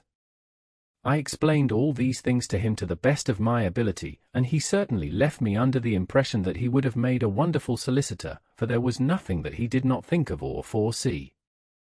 For a man who was never in the country, and who did not evidently do much in the way of business, his knowledge and acumen were wonderful. When he had satisfied himself on these points of which he had spoken, and I had verified all as well as I could by the books available, he suddenly stood up and said, "Have you written since your first letter to our friend Mr. Peter Hawkins, or to any other?" It was with some bitterness in my heart that I answered that I had not, that as yet I had not seen any opportunity of sending letters to anybody. "Then write now, my young friend," he said, laying a heavy hand on my shoulder, "write to our friend and to any other, and say, if it will please you, that you shall stay with me until a month from now." "Do you wish me to stay so long?" I asked, for my heart grew cold at the thought. "I desire it much, nay, I will take no refusal. When your master, employer, what you will, engaged that someone should come on his behalf, it was understood that my needs only were to be consulted. I have not stinted. Is it not so? What could I do but bow acceptance? It was Mr. Hawkins's interest, not mine, and I had to think of him, not myself, and besides, while Count Dracula was speaking, there was that in his eyes and in his bearing which made me remember that I was a prisoner, and that if I wished it I could have no choice. The Count saw his victory in my bow, and his mastery in the trouble of my face, for he began at once to use them, but in his own smooth, resistless way. I pray you, my good young friend, that you will not discourse of things other than business in your letters. It will doubtless please your friends to know that you are well, and that you look forward to getting home to them. Is it not so?" As he spoke he handed me 3 sheets of note paper and 3 envelopes. They were all of the thinnest foreign post, and looking at them, then at him, and noticing his quiet smile, with the sharp, canine teeth lying over the red underlip, I understood as well as if he had spoken that I should be careful what I wrote, for he would be able to read it. So I determined to write only formal notes now, but to write fully to Mr. Hawkins in secret, and also to Mina, for to her I could write in shorthand, which would puzzle the Count, if he did see it. When I had written my 2 letters I sat quiet, reading a book whilst the Count wrote several notes, referring as he wrote them to some books on his table. Then he took up my 2 and placed them with his own, and put by his writing materials, after which, the instant the door had closed behind him, I leaned over and looked at the letters, which were face down on the table. I felt no compunction in doing so, for under the circumstances I felt that I should protect myself in every way I could. I felt no compunction in doing so, for under the circumstances I felt that I should protect myself in every way I could. One of the letters was directed to Samuel F. Billington, No. 7, The Crescent, Whitby, another to Herr Leutner, Varna, the third was to Coutts and Company, London, and the fourth to Heron Klopstock and Billruth, bankers, Budapest. The second and fourth were unsealed. I was just about to look at them when I saw the door handle move. I sank back in my seat, having just had time to replace the letters as they had been and to resume my book before the Count, holding still another letter in his hand, entered the room. He took up the letters on the table and stamped them carefully, and then turning to me, said, "I trust you will forgive me, but I have much work to do in private this evening. You will, I hope, find all things as you wish." At the door he turned, and after a moment's pause said, "Let me advise you, my dear young friend, nay, let me warn you with all seriousness, that should you leave these rooms you will not by any chance go to sleep in any other part of the castle. It is old, and has many memories, and there are bad dreams for those who sleep unwisely. Be warned. Should sleep now or ever overcome you, or be like to do, then haste to your own chamber or to these rooms, for your rest will then be safe. But if you be not careful in this respect, then," he finished his speech in a gruesome way, for he motioned with his hands as if he were washing them. I quite understood. My only doubt was as to whether any dream could be more terrible than the unnatural, horrible net of gloom and mystery which seemed closing around me. Later. I endorse the last words written, but this time there is no doubt in question. I shall not fear to sleep in any place where he is not. I have placed the crucifix over the head of my bed. I imagine that my rest is thus freer from dreams, and there it shall remain. When he left me I went to my room. After a little while, not hearing any sound, I came out and went up the stone stair to where I could look out towards the south. There was some sense of freedom in the vast expanse, inaccessible though it was to me, as compared with the narrow darkness of the courtyard. Looking out on this, I felt that I was indeed in prison, and I seemed to want a breath of fresh air, though it were of the night. I am beginning to feel this nocturnal existence tell on me. It is destroying my nerve. I start at my own shadow, and am full of all sorts of horrible imaginings. God knows that there is ground for my terrible fear in this accursed place. I looked out over the beautiful expanse, bathed in soft yellow moonlight till it was almost as light as day. In the soft light the distant hills became melted, and the shadows in the valleys and gorges of velvety blackness. The mere beauty seemed to cheer me. There was peace and comfort in every breath I drew. As I leaned from the window my eye was caught by something moving a story below me, and somewhat to my left, where I imagined, from the order of the rooms, that the windows of the Count's own room would look out. The window at which I stood was tall and deep, stone-mullioned, and though weather-worn, was still complete, but it was evidently many a day since the case had been there. I drew back behind the stonework, and looked carefully out. What I saw was the Count's head coming out from the window. I did not see the face, but I knew the man by the neck and the movement of his back and arms. In any case I could not mistake the hands which I had had so many opportunities of studying. I was at first interested and somewhat amused, for it is wonderful how small a matter will interest and amuse a man when he is a prisoner. But my very feelings changed to repulsion and terror when I saw the whole man slowly emerge from the window and begin to crawl down the castle wall over that dreadful abyss, face down with his cloak spreading out around him like great wings. At first I could not believe my eyes. I thought it was some trick of the moonlight, some weird effect of shadow, but I kept looking, and it could be no delusion. I saw the fingers and toes grasp the corners of the stones, worn clear of the mortar by the stress of years, and by thus using every projection and inequality move downwards with considerable speed, just as a lizard moves along a wall.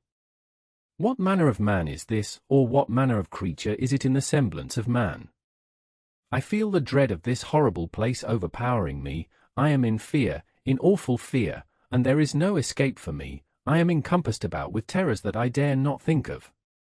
The 15th of May. Once more have I seen the Count go out in his lizard fashion.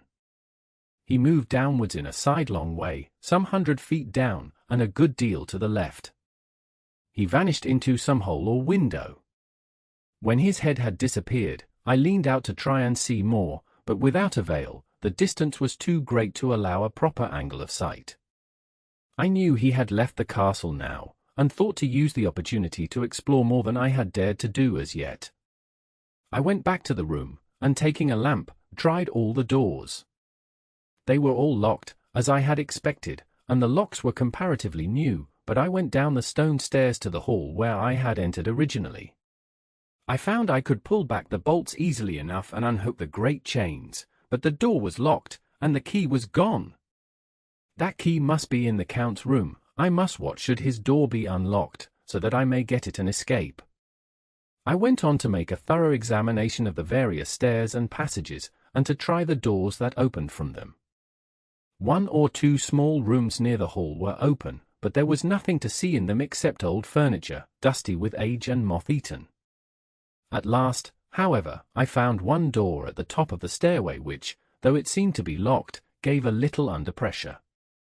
I tried it harder, and found that it was not really locked, but that the resistance came from the fact that the hinges had fallen somewhat, and the heavy door rested on the floor. Here was an opportunity which I might not have again, so I exerted myself, and with many efforts forced it back so that I could enter. I was now in a wing of the castle further to the right than the rooms I knew and a story lower down. From the windows I could see that the suite of rooms lay along to the south of the castle, the windows of the end room looking out both west and south. On the latter side, as well as to the former, there was a great precipice. On the latter side, as well as to the former, there was a great precipice. The castle was built on the corner of a great rock, so that on 3 sides it was quite impregnable, and great windows were placed here where sling, or bow, or culverin could not reach, and consequently light and comfort, impossible to a position which had to be guarded, were secured. To the west was a great valley, and then, rising far away, great jagged mountain fastnesses, rising peak on peak, the sheer rock studded with mountain ash and thorn, whose roots clung in cracks and crevices and crannies of the stone. This was evidently the portion of the castle occupied by the ladies in bygone days, for the furniture had more air of comfort than any I had seen. The windows were curtainless, and the yellow moonlight, flooding in through the diamond panes, enabled one to see even colours, whilst it softened the wealth of dust which lay over all and disguised in some measure the ravages of time and the moth. My lamp seemed to be of little effect in the brilliant moonlight, but I was glad to have it with me, for there was a dread loneliness in the place which chilled my heart and made my nerves tremble. Still, it was better than living alone in the rooms which I had come to hate from the presence of the Count, and after trying a little to school my nerves, I found a soft quietude come over me. Here I am, sitting at a little oak table where in old times possibly some fair lady sat to pen, with much thought and many blushes, her ill-spelt love-letter, and writing in my diary in shorthand all that has happened since I closed it last. It is 19th century up to date with a vengeance. And yet, unless my senses deceive me, the old centuries had, and have, powers of their own which mere modernity cannot kill. Later, the morning of the 16th of May. God preserve my sanity, for to this I am reduced. Safety and the assurance of safety are things of the past. Whilst I live on here there is but one thing to hope for, that I may not go mad, if, indeed, I be not mad already. If I be sane, then surely it is maddening to think that of all the foul things that lurk in this hateful place the Count is the least dreadful to me, that to him alone I can look for safety, even though this be only whilst I can serve his purpose. Great God! Merciful God!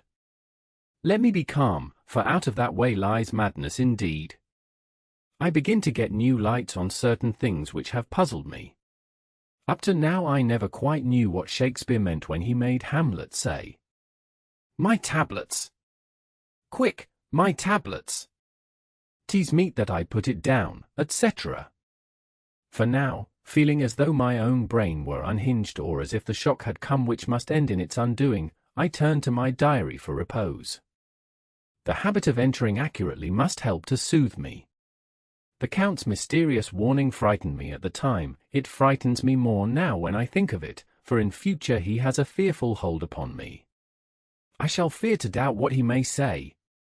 When I had written in my diary and had fortunately replaced the book and pen in my pocket I felt sleepy.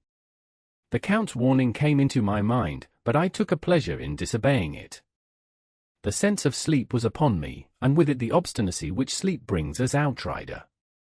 The soft moonlight soothed, and the wide expanse without gave a sense of freedom which refreshed me. The soft moonlight soothed, and the wide expanse without gave a sense of freedom which refreshed me. I determined not to return tonight to the gloom-haunted rooms, but to sleep here, where of old ladies had sat and sung and lived sweet lives whilst their gentle breasts were sad for their menfolk away in the midst of remorseless wars. I drew a great couch out of its place near the corner, so that as I lay, I could look at the lovely view to east and south, and unthinking of and uncaring for the dust, composed myself for sleep. I suppose I must have fallen asleep, I hope so, but I fear, for all that followed was startlingly real, so real that now sitting here in the broad, full sunlight of the morning, I cannot in the least believe that it was all sleep. I was not alone.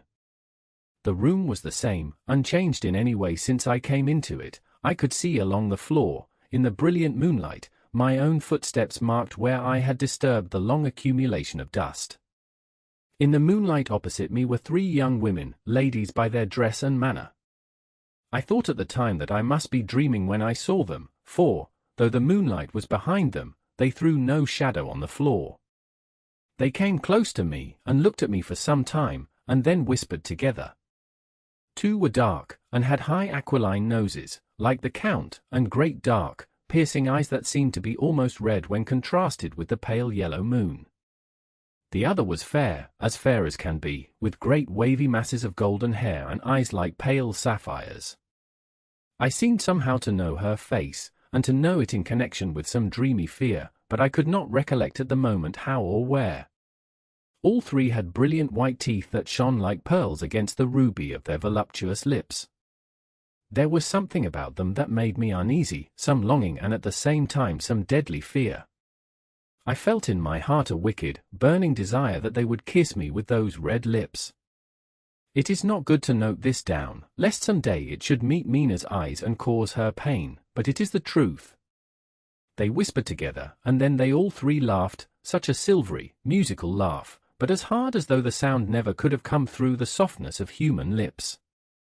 It was like the intolerable, tingling sweetness of water glasses when played on by a cunning hand. The fair girl shook her head coquettishly, and the other 2 urged her on. One said, "Go on. You are first, and we shall follow, yours is the right to begin."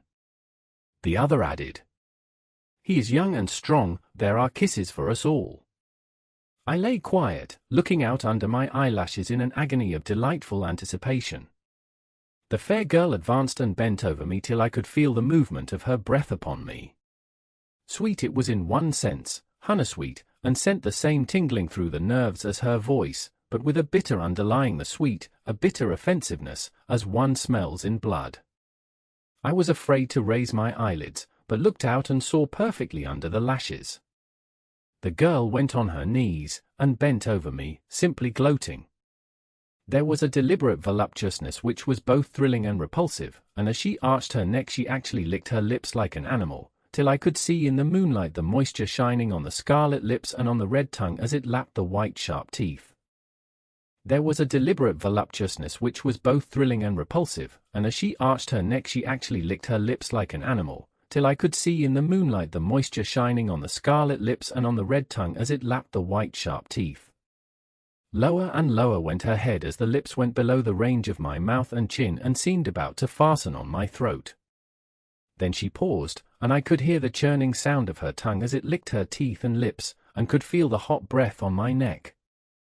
Then the skin of my throat began to tingle as one's flesh does when the hand that is to tickle it approaches nearer, nearer.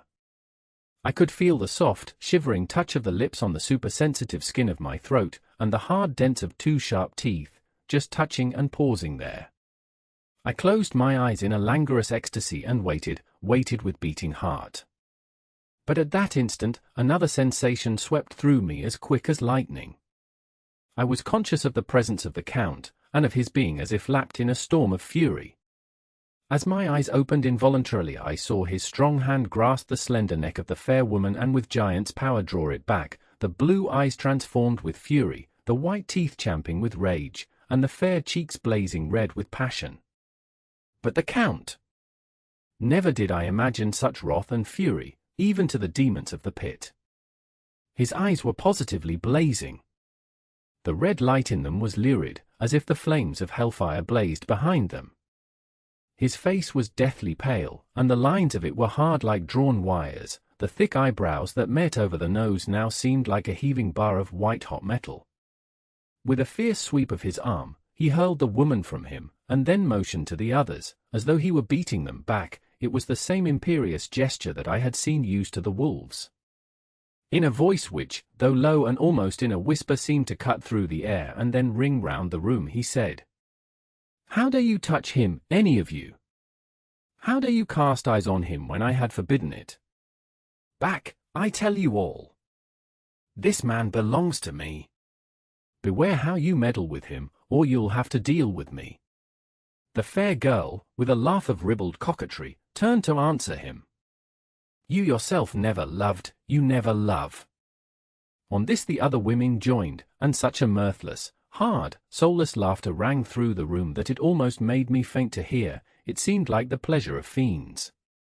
Then the Count turned, after looking at my face attentively, and said in a soft whisper, "Yes, I too can love, you yourselves can tell it from the past. Is it not so? Well, now I promise you that when I am done with him you shall kiss him at your will. Now go. Go. I must awaken him, for there is work to be done." "Are we to have nothing tonight?" said one of them, with a low laugh, as she pointed to the bag which he had thrown upon the floor, and which moved as though there were some living thing within it. For answer he nodded his head. One of the women jumped forward and opened it. If my ears did not deceive me, there was a gasp and a low wail, as of a half-smothered child. The women closed round, whilst I was aghast with horror, but as I looked they disappeared, and with them the dreadful bag. There was no door near them, and they could not have passed me without my noticing.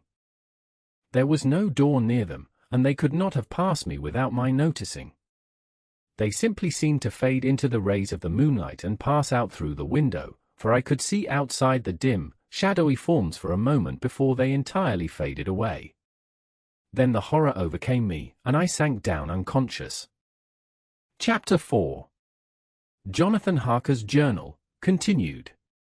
I awoke in my own bed. If it be that I had not dreamt, the Count must have carried me here. I tried to satisfy myself on the subject, but could not arrive at any unquestionable result. To be sure, there were certain small evidences, such as that my clothes were folded and laid by in a manner which was not my habit. My watch was still unwound, and I am rigorously accustomed to wind it the last thing before going to bed, and many such details. But these things are no proof, for they may have been evidences that my mind was not as usual, and, from some cause or another, I had certainly been much upset. I must watch for proof. Of one thing I am glad, if it was that the Count carried me here and undressed me, he must have been hurried in his task, for my pockets are intact. I am sure this diary would have been a mystery to him which he would not have brooked. He would have taken or destroyed it. As I look round this room, although it has been to me so full of fear, it is now a sort of sanctuary, for nothing can be more dreadful than those awful women, who are, waiting to suck my blood. The 18th of May. I have been down to look at that room again in daylight, for I must know the truth. When I got to the doorway at the top of the stairs I found it closed. It had been so forcibly driven against the jamb that part of the woodwork was splintered. I could see that the bolt of the lock had not been shot, but the door is fastened from the inside. I fear it was no dream, and must act on this surmise. The 19th of May. I am surely in the toils. Last night the Count asked me in the suavest tones to write 3 letters, one saying that my work here was nearly done, and that I should start for home within a few days, another that I was starting on the next morning from the time of the letter, and the third that I had left the castle and arrived at Bistritz. I would fain have rebelled, but felt that in the present state of things it would be madness to quarrel openly with the Count whilst I am so absolutely in his power, and to refuse would be to excite his suspicion and to arouse his anger. He knows that I know too much, and that I must not live, lest I be dangerous to him. My only chance is to prolong my opportunities. Something may occur which will give me a chance to escape. I saw in his eyes something of that gathering wrath which was manifest when he hurled that fair woman from him. He explained to me that posts were few and uncertain, and that my writing now would ensure ease of mind to my friends, and he assured me with so much impressiveness that he would countermand the later letters, which would be held over at Bistritz until due time in case chance would admit of my prolonging my stay, that to oppose him would have been to create new suspicion. I therefore pretended to fall in with his views, and asked him what dates I should put on the letters. He calculated a minute, and then said, "The first should be June 12th, the second June 19th, and the third June 29th. I know now the span of my life. God help me. The 28th of May. There is a chance of escape, or at any rate of being able to send word home. A band of Scani have come to the castle, and are encamped in the courtyard. These Scani are gypsies. I have notes of them in my book. They are peculiar to this part of the world, though allied to the ordinary gypsies all the world over. They are peculiar to this part of the world, though allied to the ordinary gypsies all the world over. There are thousands of them in Hungary and Transylvania, who are almost outside all law. They attach themselves as a rule to some great noble or boyar, and call themselves by his name. They are fearless and without religion, save superstition, and they talk only their own varieties of the Romany tongue. I shall write some letters home, and shall try to get them to have them posted. I have already spoken them through my window to begin acquaintanceship. They took their hats off and made obeisance and many signs, which, however, I could not understand any more than I could their spoken language. I have written the letters. Mina's is in shorthand, and I simply asked Mr. Hawkins to communicate with her. To her I have explained my situation, but without the horrors which I may only surmise. It would shock and frighten her to death were I to expose my heart to her. Should the letters not carry, then the Count shall not yet know my secret or the extent of my knowledge. I have given the letters. I threw them through the bars of my window with a gold piece, and made what signs I could to have them posted. The man who took them pressed them to his heart and bowed, and then put them in his cap. I could do no more. I stole back to the study, and began to read. As the Count did not come in, I have written here. The Count has come. He sat down beside me, and said in his smoothest voice as he opened 2 letters. The Scani has given me these, of which, though I know not whence they come, I shall, of course, take care. See! He must have looked at it. One is from you, and to my friend Peter Hawkins, the other. Here he caught sight of the strange symbols as he opened the envelope, and the dark look came into his face, and his eyes blazed wickedly. The other is a vile thing, an outrage upon friendship and hospitality. It is not signed. Well, so it cannot matter to us. And he calmly held letter and envelope in the flame of the lamp till they were consumed. Then he went on. The letter to Hawkins, that I shall, of course, send on, since it is yours. Your letters are sacred to me. Your pardon, my friend, that unknowingly I did break the seal. Will you not cover it again? He held out the letter to me, and with a courteous bow handed me a clean envelope. I could only redirect it and hand it to him in silence. When he went out of the room I could hear the key turn softly. A minute later I went over and tried it, and the door was locked. When, an hour or 2 after, the Count came quietly into the room, his coming awakened me, for I had gone to sleep on the sofa. He was very courteous and very cheery in his manner, and seeing that I had been sleeping, he said, "So, my friend, you are tired? Get to bed. There is the surest rest. I may not have the pleasure to talk tonight, since there are many labors to me, but you will sleep, I pray." I passed to my room and went to bed, and, strange to say, slept without dreaming. Despair has its own calms. The 31st of May. This morning when I woke I thought I would provide myself with some paper and envelopes from my bag and keep them in my pocket, so that I might write in case I should get an opportunity, but again a surprise, again a shock. The 31st of May. This morning when I woke I thought I would provide myself with some paper and envelopes from my bag and keep them in my pocket, so that I might write in case I should get an opportunity, but again a surprise, again a shock. Every scrap of paper was gone, and with it all my notes, my memoranda, relating to railways and travel, my letter of credit, in fact all that might be useful to me were I once outside the castle. I sat and pondered a while, and then some thought occurred to me, and I made search of my portmanteau and in the wardrobe where I had placed my clothes. The suit in which I had travelled was gone, and also my overcoat and rug. I could find no trace of them anywhere. This looked like some new scheme of villainy. The 17th of June. This morning, as I was sitting on the edge of my bed cudgelling my brains, I heard without a cracking of whips and pounding and scraping of horses' feet up the rocky path beyond the courtyard. With joy I hurried to the window, and saw drive into the yard 2 great lighter wagons, each drawn by 8 sturdy horses, and at the head of each pair a Slovak, with his wide hat, great nail-studded belt, dirty sheepskin, and high boots. They had also their long staves in hand. I ran to the door, intending to descend and try and join them through the main hall, as I thought that way might be open for them. Again a shock, my door was fastened on the outside. Then I ran to the window and cried to them. They looked up at me stupidly and pointed, but just then the hetman of the Scani came out, and seeing them pointing to my window, said something, at which they laughed. Henceforth no effort of mine, no piteous cry or agonized entreaty, would make them even look at me. They resolutely turned away.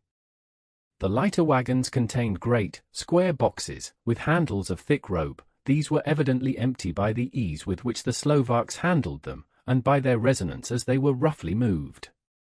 When they were all unloaded and packed in a great heap in one corner of the yard, the Slovaks were given some money by the Scani, and spitting on it for luck, lazily went each to his horse's head. Shortly afterwards, I heard the cracking of their whips die away in the distance.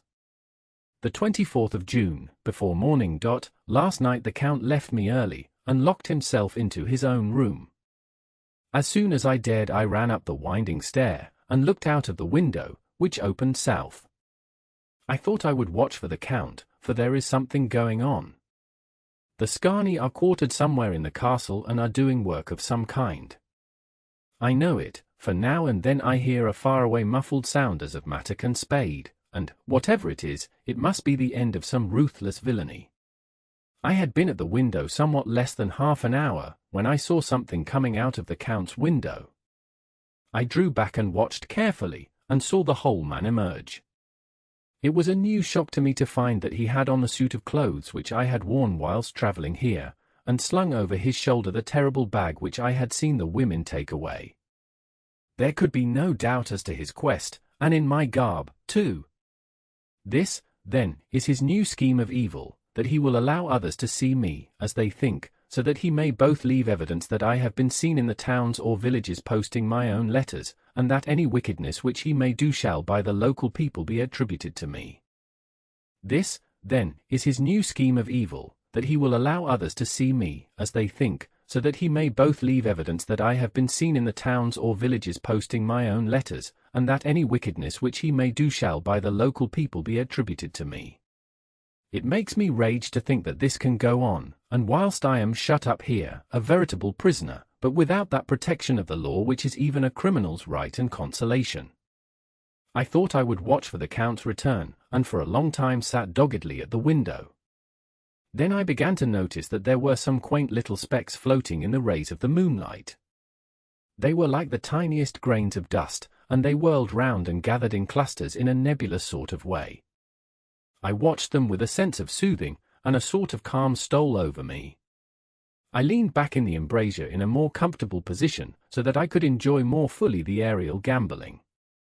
Something made me start up, a low, piteous howling of dogs somewhere far below in the valley, which was hidden from my sight. Louder it seemed to ring in my ears, and the floating motes of dust to take new shapes to the sound as they danced in the moonlight. I felt myself struggling to awake to some call of my instincts, nay, my very soul was struggling, and my half-remembered sensibilities were striving to answer the call. I was becoming hypnotized. Quicker and quicker danced the dust, the moonbeams seemed to quiver as they went by me into the mass of gloom beyond. More and more they gathered till they seemed to take dim phantom shapes. And then I started, broad awake and in full possession of my senses, and ran screaming from the place. The phantom shapes, which were becoming gradually materialized from the moonbeams, were those of the 3 ghostly women to whom I was doomed. I fled, and felt somewhat safer in my own room, where there was no moonlight and where the lamp was burning brightly. When a couple of hours had passed, I heard something stirring in the Count's room, something like a sharp wail quickly suppressed, and then there was silence, deep, awful silence, which chilled me. With a beating heart, I tried the door, but I was locked in my prison, and could do nothing. I sat down and simply cried. As I sat, I heard a sound in the courtyard without, the agonized cry of a woman. I rushed to the window, and throwing it up, peered out between the bars. There, indeed, was a woman with disheveled hair, holding her hands over her heart as one distressed with running. She was leaning against a corner of the gateway.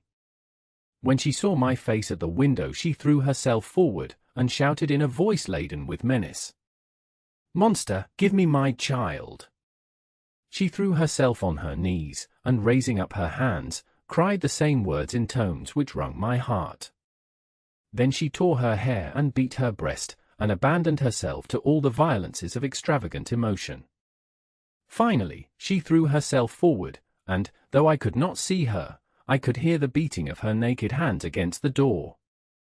Somewhere high overhead, probably on the tower, I heard the voice of the Count calling in his harsh, metallic whisper. His call seemed to be answered from far and wide by the howling of wolves. Before many minutes had passed, a pack of them poured, like a pent-up dam when liberated, through the wide entrance into the courtyard. Before many minutes had passed, a pack of them poured, like a pent-up dam when liberated, through the wide entrance into the courtyard. There was no cry from the woman, and the howling of the wolves was but short. Before long they streamed away singly, licking their lips. I could not pity her, for I knew now what had become of her child, and she was better dead. What shall I do? What can I do? How can I escape from this dreadful thing of night and gloom and fear? The 25th of June, morning. No man knows till he has suffered from the night how sweet and how dear to his heart and either morning can be. When the sun grew so high this morning that it struck the top of the great gateway opposite my window, the high spot which it touched seemed to me as if the dove from the ark had lighted there. My fear fell from me as if it had been a vaporous garment which dissolved in the warmth. I must take action of some sort whilst the courage of the day is upon me. Last night one of my post-dated letters went to post, the first of that fatal series which is to blot out the very traces of my existence from the earth. Let me not think of it. Action! It has always been at night time that I have been molested or threatened, or in some way in danger or in fear. I have not yet seen the Count in the daylight. Can it be that he sleeps when others wake, that he may be awake whilst they sleep? If I could only get into his room! But there is no possible way. The door is always locked, no way for me. Yes, there is a way, if one dares to take it. Where his body has gone, why may not another body go? I have seen him myself crawl from his window. Why should not I imitate him, and go in by his window? The chances are desperate, but my need is more desperate still. I shall risk it. At the worst it can only be death, and a man's death is not a calf's, and the dreaded hereafter may still be open to me. God help me in my task. Goodbye, Mina, if I fail. Goodbye, my faithful friend and second father. Goodbye, all, and last of all, Mina. Same day, later. I have made the effort, and God, helping me, have come safely back to this room. I must put down every detail in order. I went whilst my courage was fresh straight to the window on the south side, and at once got outside on the narrow ledge of stone which runs around the building on this side. The stones are big and roughly cut, and the mortar has by process of time been washed away between them. I took off my boots, and ventured out on the desperate way. I looked down once, so as to make sure that a sudden glimpse of the awful depth would not overcome me, but after that kept my eyes away from it. I knew pretty well the direction and distance of the Count's window, and made for it as well as I could, having regard to the opportunities available. I did not feel dizzy. I suppose I was too excited, and the time seemed ridiculously short till I found myself standing on the windowsill and trying to raise up the sash. I was filled with agitation, however, when I bent down and slid feet foremost in through the window. Then I looked around for the Count, but, with surprise and gladness, made a discovery. The room was empty. It was barely furnished with odd things, which seemed to have never been used. The furniture was something the same style as that in the south rooms, and was covered with dust. I looked for the key, but it was not in the lock, and I could not find it anywhere. I looked for the key, but it was not in the lock, and I could not find it anywhere. The only thing I found was a great heap of gold in one corner, gold of all kinds, Roman, and British, and Austrian, and Hungarian, and Greek and Turkish money, covered with a film of dust, as though it had lain long in the ground. None of it that I noticed was less than 300 years old. There were also chains and ornaments, some jeweled, but all of them old and stained. At one corner of the room was a heavy door. I tried it, for, since I could not find the key of the room or the key of the outer door, which was the main object of my search, I must make further examination, or all my efforts would be in vain. It was open, and led through a stone passage to a circular stairway, which went steeply down. I descended, minding carefully where I went, for the stairs were dark, being only lit by loopholes in the heavy masonry. At the bottom there was a dark, tunnel-like passage, through which came a deathly, sickly odor, the odor of old earth newly turned. As I went through the passage the smell grew closer and heavier. At last I pulled open a heavy door which stood ajar, and found myself in an old, ruined chapel, which had evidently been used as a graveyard.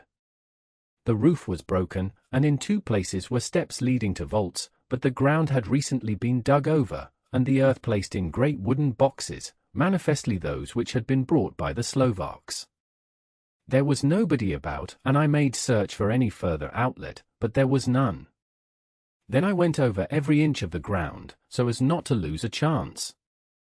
I went down even into the vaults, where the dim light struggled, although to do so was a dread to my very soul. Into 2 of these I went, but saw nothing except fragments of old coffins and piles of dust. In the 3rd, however, I made a discovery. There, in one of the great boxes, of which there were 50 in all, on a pile of newly dug earth, lay the Count. He was either dead or asleep, I could not say which, for the eyes were open and stony, but without the glassiness of death, and the cheeks had the warmth of life through all their pallor. The lips were as red as ever. But there was no sign of movement, no pulse, no breath, no beating of the heart. I bent over him, and tried to find any sign of life, but in vain. He could not have lain there long, for the earthy smell would have passed away in a few hours. By the side of the box was its cover, pierced with holes here and there. I thought he might have the keys on him, but when I went to search I saw the dead eyes, and in them, dead though they were, such a look of hate, though unconscious of me or my presence, that I fled from the place, and leaving the Count's room by the window, crawled again up the castle wall. Regaining my room, I threw myself panting upon the bed and tried to think. The 29th of June. Today is the date of my last letter, and the Count has taken steps to prove that it was genuine, for again I saw him leave the castle by the same window, and in my clothes. As he went down the wall, lizard fashion, I wished I had a gun or some lethal weapon, that I might destroy him, but I fear that no weapon wrought alone by man's hand would have any effect on him. I dared not wait to see him return, for I feared to see those weird sisters. I came back to the library, and read there till I fell asleep. I was awakened by the Count, who looked at me as grimly as a man can look as he said, "Tomorrow, my friend, we must part. You return to your beautiful England, I to some work which may have such an end that we may never meet. Your letter home has been despatched, tomorrow I shall not be here, but all shall be ready for your journey. In the morning come the Scani, who have some labours of their own here, and also come some Slovaks. When they have gone, my carriage shall come for you, and shall bear you to the Borgo Pass to meet the diligence from Bukovina to Bistritz. But I am in hopes that I shall see more of you at Castle Dracula." I suspected him, and determined to test his sincerity. Sincerity! It seems like a profanation of the word to write it in connection with such a monster, so asked him point blank, "Why may I not go tonight?" "Because, dear sir, my coachman and horses are away on a mission. But I would walk with pleasure. I want to get away at once." He smiled, such a soft, smooth, diabolical smile that I knew there was some trick behind his smoothness. He said, "And your baggage?" "I do not care about it. I can send for it some other time." The Count stood up, and said, with a sweet courtesy which made me rub my eyes, it seemed so real, "You English have a saying which is close to my heart, for its spirit is that which rules our beaux years: welcome the coming, speed the parting guest. Come with me, my dear young friend. Not an hour shall you wait in my house against your will, though sad am I at your going, and that you so suddenly desire it. Come."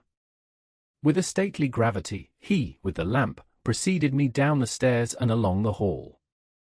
Suddenly he stopped. Hark! Close at hand came the howling of many wolves. It was almost as if the sound sprang up at the rising of his hand, just as the music of a great orchestra seems to leap under the baton of the conductor.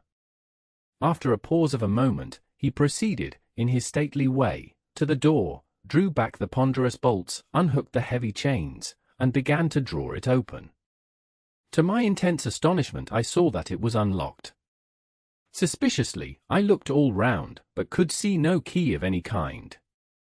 As the door began to open, the howling of the wolves without grew louder and angrier, their red jaws, with champing teeth, and their blunt-clawed feet as they leaped, came in through the opening door. I knew then that to struggle at the moment against the Count was useless. With such allies as these at his command, I could do nothing. But still the door continued slowly to open, and only the Count's body stood in the gap. Suddenly it struck me that this might be the moment and means of my doom. I was to be given to the wolves, and at my own instigation. There was a diabolical wickedness in the idea great enough for the Count, and as a last chance I cried out, "Shut the door, I shall wait till morning," and covered my face with my hands to hide my tears of bitter disappointment. With one sweep of his powerful arm, the Count threw the door shut, and the great bolts clanged and echoed through the hall as they shot back into their places. In silence we returned to the library, and after a minute or two I went to my own room. The last I saw of Count Dracula was his kissing his hand to me, with a red light of triumph in his eyes, and with a smile that Judas in hell might be proud of. The last I saw of Count Dracula was his kissing his hand to me, with a red light of triumph in his eyes, and with a smile that Judas in hell might be proud of. When I was in my room and about to lie down, I thought I heard a whispering at my door. I went to it softly and listened. Unless my ears deceived me, I heard the voice of the Count. "Back, back, to your own place. Your time is not yet come. Wait. Have patience. Tonight is mine. Tomorrow night is yours." There was a low, sweet ripple of laughter, and in a rage I threw open the door, and saw without the three terrible women licking their lips. As I appeared they all joined in a horrible laugh, and ran away. I came back to my room and threw myself on my knees. "It is then so near the end? Tomorrow. Tomorrow. Lord, help me, and those to whom I am dear. The 30th of June, morning dot. These may be the last words I ever write in this diary. I slept till just before the dawn, and when I woke threw myself on my knees, for I determined that if death came he should find me ready. At last I felt that subtle change in the air, and knew that the morning had come. Then came the welcome cock-crow, and I felt that I was safe. With a glad heart, I opened my door and ran down to the hall. I had seen that the door was unlocked, and now escape was before me. With hands that trembled with eagerness, I unhooked the chains and drew back the massive bolts. But the door would not move. Despair seized me. I pulled and pulled at the door, and shook it till, massive as it was, it rattled in its casement. I could see the bolt shot. It had been locked after I left the Count. Then a wild desire took me to obtain that key at any risk, and I determined then and there to scale the wall again and gain the Count's room. He might kill me, but death now seemed the happier choice of evils. Without a pause I rushed up to the east window, and scrambled down the wall, as before, into the Count's room. It was empty, but that was as I expected. I could not see a key anywhere, but the heap of gold remained. I went through the door in the corner and down the winding stair and along the dark passage to the old chapel. I knew now well enough where to find the monster I sought. The great box was in the same place, close against the wall, but the lid was laid on it, not fastened down, but with the nails ready in their places to be hammered home. I knew I must reach the body for the key, so I raised the lid, and laid it back against the wall, and then I saw something which filled my very soul with horror. There lay the Count, but looking as if his youth had been half renewed, for the white hair and moustache were changed to dark iron grey, the cheeks were fuller, and the white skin seemed rubber-red underneath. The mouth was redder than ever, for on the lips were gouts of fresh blood, which trickled from the corners of the mouth and ran over the chin and neck. Even the deep, burning eye seemed set amongst swollen flesh, for the lids and pouches underneath were bloated. It seemed as if the whole awful creature were simply gorged with blood. He lay like a filthy leech, exhausted with his repletion. I shuddered as I bent over to touch him, and every sense in me revolted at the contact, but I had to search, or I was lost. The coming night might see my own body a banquet in a similar way to those horrid three. I felt all over the body, but no sign could I find of the key. Then I stopped and looked at the Count. There was a mocking smile on the bloated face which seemed to drive me mad. This was the being I was helping to transfer to London, where, perhaps, for centuries to come he might, amongst its teeming millions, satiate his lust for blood, and create a new and ever-widening circle of semidemons to batten on the helpless. The very thought drove me mad. A terrible desire came upon me to rid the world of such a monster. There was no lethal weapon at hand, but I seized a shovel which the workman had been using to fill the cases, and lifting it high, struck, with the edge downward, at the hateful face. But as I did so the head turned, and the eyes fell full upon me, with all their blaze of basilisk horror. The sight seemed to paralyze me, and the shovel turned in my hand and glanced from the face, merely making a deep gash above the forehead. The shovel fell from my hand across the box, and as I pulled it away the flange of the blade caught the edge of the lid which fell over again, and hid the horrid thing from my sight. The last glimpse I had was of the bloated face, blood-stained and fixed with a grin of malice which would have held its own in the nethermost hell. I thought and thought what should be my next move, but my brain seemed on fire, and I waited with a despairing feeling growing over me. As I waited I heard in the distance a gypsy song sung by merry voices coming closer, and through their song the rolling of heavy wheels and the cracking of whips, the Scani and the Slovaks of whom the Count had spoken were coming. With a last look around and at the box which contained the vile body, I ran from the place and gained the Count's room, determined to rush out at the moment the door should be opened. With strained ears, I listened, and heard downstairs the grinding of the key in the great lock and the falling back of the heavy door. There must have been some other means of entry, or some one had a key for one of the locked doors. Then there came the sound of many feet tramping and dying away in some passage which sent up a clanging echo. I turned to run down again towards the vault, where I might find the new entrance, but at the moment there seemed to come a violent puff of wind, and the door to the winding stair blew to with a shock that set the dust from the lintels flying. When I ran to push it open, I found that it was hopelessly fast.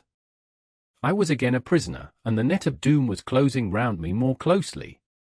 As I write there is in the passage below a sound of many tramping feet and the crash of weights being set down heavily, doubtless the boxes, with their freight of earth. There is a sound of hammering, it is the box being nailed down. Now I can hear the heavy feet tramping again along the hall, with many other idle feet coming behind them. The door is shut, and the chains rattle, there is a grinding of the key in the lock, I can hear the key withdraw, then another door opens and shuts, I hear the creaking of lock and bolt. Hark! In the courtyard and down the rocky way the roll of heavy wheels, the crack of whips, and the chorus of the Scarni as they pass into the distance. I am alone in the castle with those awful women. 4. Mina is a woman, and there is naught in common. They are devils of the pit. I shall not remain alone with them. I shall try to scale the castle wall farther than I have yet attempted.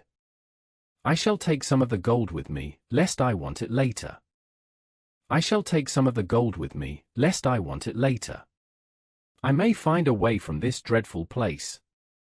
And then away for home. Away to the quickest and nearest train. Away from this cursed spot, from this cursed land, where the devil and his children still walk with earthly feet. At least God's mercy is better than that of these monsters, and the precipice is steep and high. At its foot a man may sleep, as a man.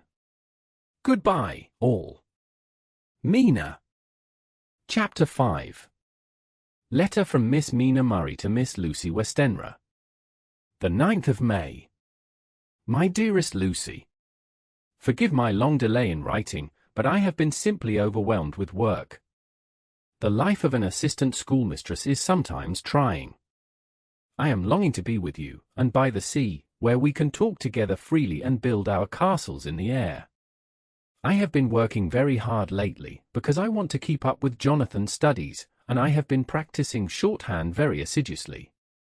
When we are married I shall be able to be useful to Jonathan, and if I can stenograph well enough I can take down what he wants to say in this way and write it out for him on the typewriter, at which also I am practicing very hard. He and I sometimes write letters in shorthand, and he is keeping a stenographic journal of his travels abroad. When I am with you I shall keep a diary in the same way. I don't mean one of those 2 pages to the week with Sunday squeezed in a corner diaries, but a sort of journal which I can write in whenever I feel inclined. I do not suppose there will be much of interest to other people, but it is not intended for them. I may show it to Jonathan some day if there is in it anything worth sharing, but it is really an exercise book. I shall try to do what I see lady journalists do, interviewing and writing descriptions and trying to remember conversations. I am told that, with a little practice, one can remember all that goes on or that one hears said during a day. However, we shall see. I will tell you of my little plans when we meet. I have just had a few hurried lines from Jonathan from Transylvania. He is well, and will be returning in about a week. I am longing to hear all his news. It must be so nice to see strange countries. I wonder if we, I mean Jonathan and I, shall ever see them together. There is the 10 o'clock bell ringing. Goodbye. Your loving Mina. Tell me all the news when you write. You have not told me anything for a long time. I hear rumors, and especially of a tall, handsome, curly-haired man. Letter, Lucy Westenra to Mina Murray. 17, Chatham Street. Wednesday. My dearest Mina, I must say you tax me very unfairly with being a bad correspondent. I wrote to you twice since we parted, and your last letter was only your second. Besides, I have nothing to tell you. There is really nothing to interest you. Town is very pleasant just now, and we go a good deal to picture galleries and for walks and rides in the park. As to the tall, curly-haired man, I suppose it was the one who was with me at the last pop. Someone has evidently been telling tales. That was Mr. Homewood. He often comes to see us, and he and Mamma get on very well together. They have so many things to talk about in common. We met some time ago a man that would just do for you, if you were not already engaged to Jonathan. He is an excellent part one, being handsome, well off, and of good birth. He is a doctor and really clever. Just fancy. He is only 29, and he has an immense lunatic asylum all under his own care. Mr. Homewood introduced him to me, and he called here to see us, and often comes now. I think he is one of the most resolute men I ever saw, and yet the most calm. He seems absolutely imperturbable. I can fancy what a wonderful power he must have over his patients. He has a curious habit of looking one straight in the face, as if trying to read one's thoughts. He has a curious habit of looking one straight in the face, as if trying to read one's thoughts. He tries this on very much with me, but I flatter myself he has got a tough nut to crack. I know that from my glass. Do you ever try to read your own face?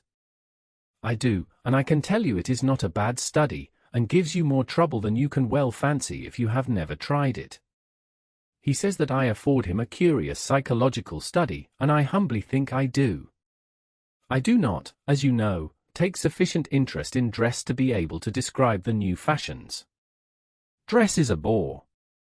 That is slang again, but never mind, Arthur says that every day. There, it is all out. Mina, we have told all our secrets to each other since we were children, we have slept together and eaten together, and laughed and cried together, and now, though I have spoken, I would like to speak more. Oh, Mina, couldn't you guess? I love him. I am blushing as I write, for although I think he loves me, he has not told me so in words. But oh, Mina, I love him, I love him, I love him. There, that does me good. I wish I were with you, dear, sitting by the fire undressing, as we used to sit, and I would try to tell you what I feel. I do not know how I am writing this even to you. I am afraid to stop, or I should tear up the letter, and I don't want to stop, for I do so want to tell you all. Let me hear from you at once, and tell me all that you think about it. Mina, I must stop. Good night. Bless me in your prayers, and, Mina, pray for my happiness. Lucy. P.S. I need not tell you this is a secret. Good night again. L. Letter, Lucy Westenra to Mina Murray. The 24th of May.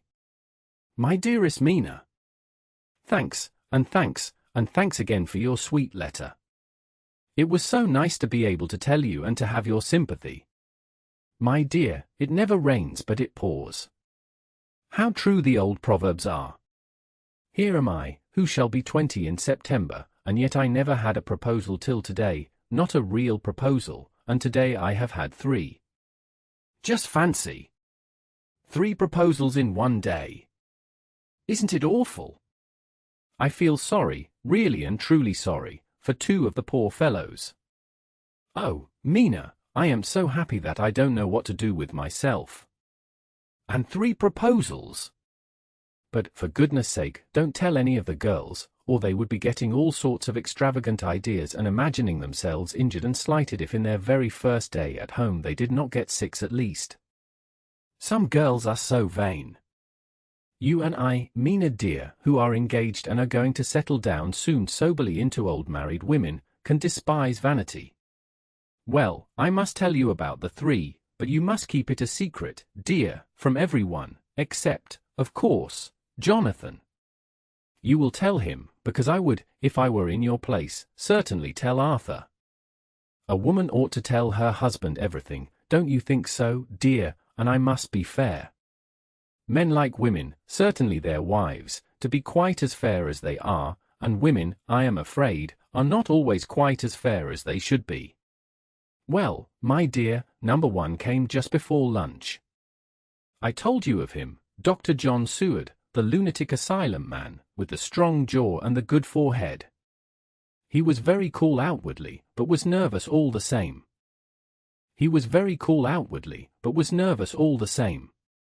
He had evidently been schooling himself as to all sorts of little things, and remembered them, but he almost managed to sit down on his silk hat, which men don't generally do when they are cool, and then when he wanted to appear at ease he kept playing with a lancet in a way that made me nearly scream. He spoke to me, Mina, very straightforwardly. He told me how dear I was to him, though he had known me so little, and what his life would be with me to help and cheer him. He was going to tell me how unhappy he would be if I did not care for him, but when he saw me cry he said that he was a brute and would not add to my present trouble. Then he broke off and asked if I could love him in time, and when I shook my head his hands trembled, and then with some hesitation he asked me if I cared already for anyone else.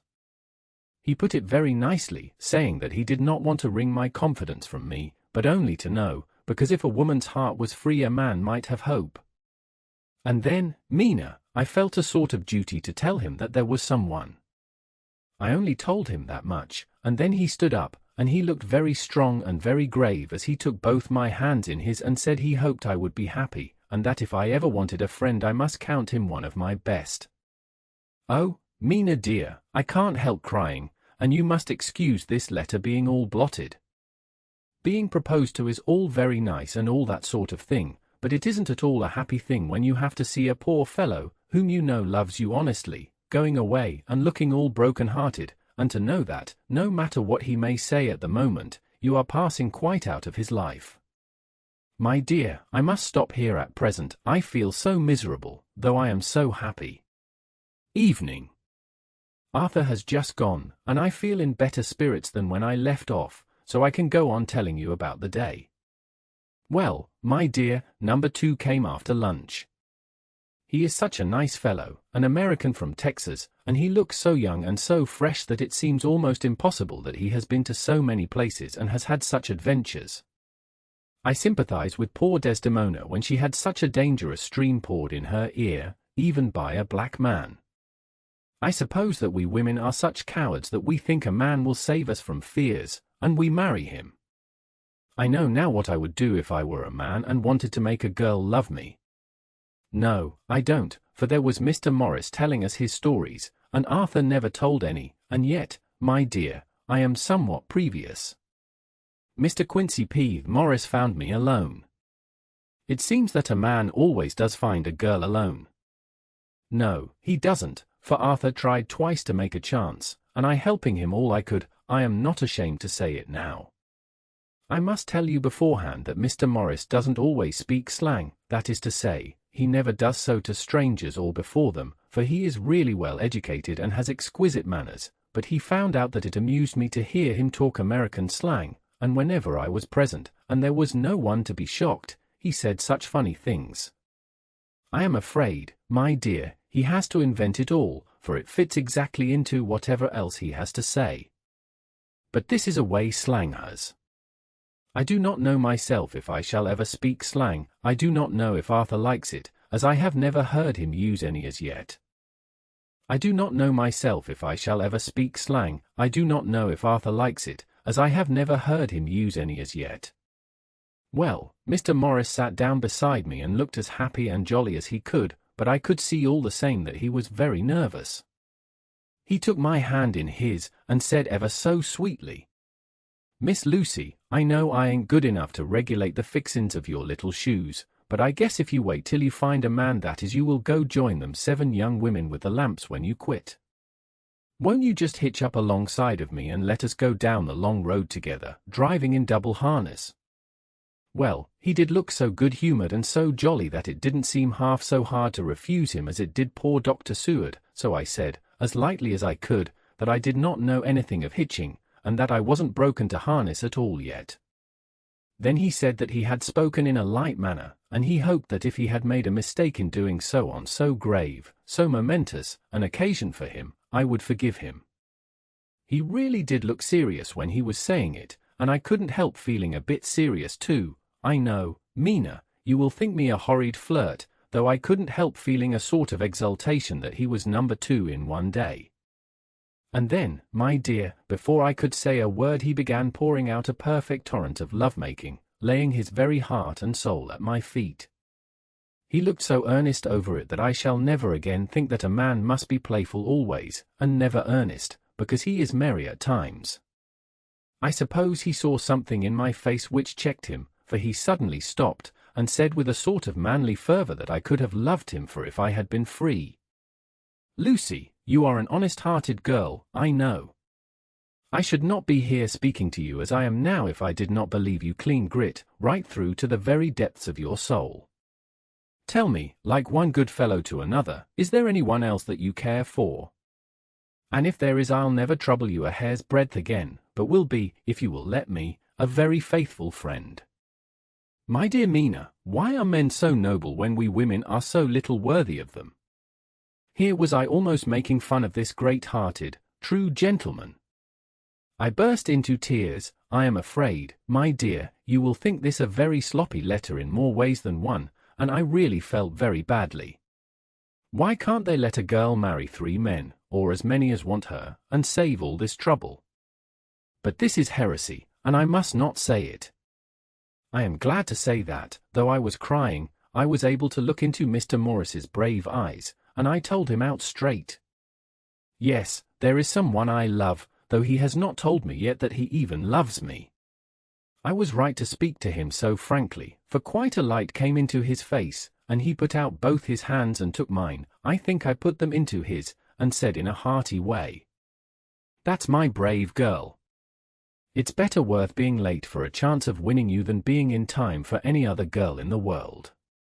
Don't cry, my dear. If it's for me, I'm a hard nut to crack, and I take it standing up. If that other fellow doesn't know his happiness, well, he'd better look for it soon, or he'll have to deal with me. Little girl, your honesty and pluck have made me a friend, and that's rarer than a lover. It's more unselfish anyhow. My dear, I'm going to have a pretty lonely walk between this and kingdom come. My dear, I'm going to have a pretty lonely walk between this and kingdom come. Won't you give me one kiss? It'll be something to keep off the darkness now and then. You can, you know, if you like, for that other good fellow. He must be a good fellow, my dear, and a fine fellow, or you could not love him, hasn't spoken yet. That quite won me, Emina, for it was brave and sweet of him, and noble, too, to a rival, wasn't it? And he's so sad, so I leant over and kissed him. He stood up with my 2 hands in his, and as he looked down into my face, I am afraid I was blushing very much, he said, "Little girl, I hold your hand, and you've kissed me, and if these things don't make us friends nothing ever will. Thank you for your sweet honesty to me, and goodbye." He wrung my hand, and taking up his hat, went straight out of the room without looking back, without a tear or a quiver or a pause, and I am crying like a baby. Oh, why must a man like that be made unhappy when there are lots of girls about who would worship the very ground he trod on? I know I would if I were free, only I don't want to be free. My dear, this quite upset me, and I feel I cannot write of happiness just at once, after telling you of it, and I don't wish to tell of the number 3 until it can be all happy. Ever your loving Lucy. P.S. Though, about number 3, I needn't tell you of number 3, need I? Besides, it was all so confused, it seemed only a moment from his coming into the room till both his arms were round me, and he was kissing me. I am very, very happy, and I don't know what I have done to deserve it. I must only try in the future to show that I am not ungrateful to God for all his goodness to me in sending to me such a lover, such a husband, and such a friend. Goodbye. Dr. Seward's Diary. Kept in phonograph. The 25th of May. Ebb tide in appetite today. Cannot eat, cannot rest, so diary instead. Since my rebuff of yesterday I have a sort of empty feeling. Nothing in the world seems of sufficient importance to be worth the doing. As I knew that the only cure for this sort of thing was work, I went down amongst the patients. I picked out one who has afforded me a study of much interest. He is so quaint that I am determined to understand him as well as I can. Today I seem to get nearer than ever before to the heart of his mystery. I questioned him more fully than I had ever done, with a view to making myself master of the facts of his hallucination. In my manner of doing it there was, I now see, something of cruelty. I seemed to wish to keep him to the point of his madness, a thing which I avoid with the patients as I would the mouth of hell. Mem, under what circumstances would I not avoid the pit of hell? Omnia Romi venalia sunt. Hell has its price. Verb. Sap. If there be anything behind this instinct it will be valuable to trace it afterwards accurately, so I had better commence to do so, therefore. Arne M. Renfield, Etat 59. Sanguine temperament, great physical strength, morbidly excitable, periods of gloom, ending in some fixed idea which I cannot make out. I presume that the sanguine temperament itself and the disturbing influence end in a mentally accomplished finish, a possibly dangerous man, probably dangerous if unselfish. In selfish men caution is as secure an armor for their foes as for themselves. In selfish men caution is as secure an armor for their foes as for themselves. What I think of on this point is, when self is the fixed point the centripetal force is balanced with the centrifugal, when duty, a cause, etc., is the fixed point, the latter force is paramount, and only accident or a series of accidents can balance it. Letter, Quincy P. Morris to Honorable Arthur Homewood. The 25th of May. My dear Art, we've told yarns by the campfire in the prairies, and dressed one another's wounds after trying a landing at the Marquesas, and drunk healths on the shore of Titicaca. There are more yarns to be told, and other wounds to be healed, and another health to be drunk. Won't you let this be at my campfire tomorrow night? I have no hesitation in asking you, as I know a certain lady is engaged to a certain dinner party, and that you are free. There will only be one other, our old pal at the Korea, Jack Seward. He's coming, too, and we both want to mingle our weeps over the wine cup, and to drink a health with all our hearts to the happiest man in all the wide world, who has won the noblest heart that God has made and the best worth winning. We promise you a hearty welcome, and a loving greeting, and a health as true as your own right hand. We shall both swear to leave you at home if you drink too deep to a certain pair of eyes. Come. Yours, as ever and always, Quincy P. Morris. Telegram from Arthur Homewood to Quincy P. Morris. The 26th of May. Count me in every time. I bear messages which will make both your ears tingle. Art. Chapter 6. Mina Murray's Journal. The 24th of July. Whitby. Lucy met me at the station, looking sweeter and lovelier than ever, and we drove up to the house at the Crescent in which they have rooms. This is a lovely place. The little river, the Esk, runs through a deep valley, which broadens out as it comes near the harbour. A great viaduct runs across, with high piers, through which the view seems somehow further away than it really is. The valley is beautifully green, and it is so steep that when you are on the high land on either side you look right across it, unless you are near enough to see down. The houses of the old town, the side away from us, are all red-roofed, and seem piled up one over the other anyhow, like the pictures we see of Nuremberg. Right over the town is the ruin of Whitby Abbey, which was sacked by the Danes, and which is the scene of part of Marmion, where the girl was built up in the wall. It is a most noble ruin, of immense size, and full of beautiful and romantic bits. There is a legend that a white lady is seen in one of the windows. Between it and the town there is another church, the parish one, round which is a big graveyard, all full of tombstones. This is to my mind the nicest spot in Whitby, for it lies right over the town, and has a full view of the harbour and all up the bay to where the headland called Kettleness stretches out into the sea. It descends so steeply over the harbour that part of the bank has fallen away, and some of the graves have been destroyed. In one place part of the stonework of the grave stretches out over the sandy pathway far below. There are walks, with seats beside them, through the churchyard, and people go and sit there all day long looking at the beautiful view and enjoying the breeze. I shall come and sit here very often myself and work. Indeed, I am writing now, with my book on my knee, and listening to the talk of 3 old men who are sitting beside me. They seem to do nothing all day but sit up here and talk. The harbour lies below me, with, on the far side, one long granite wall stretching out into the sea, with a curve outwards at the end of it, in the middle of which is a lighthouse. A heavy seawall runs along outside of it. On the near side, the seawall makes an elbow crooked inversely, and its end too has a lighthouse. Between the 2 piers there is a narrow opening into the harbour, which then suddenly widens.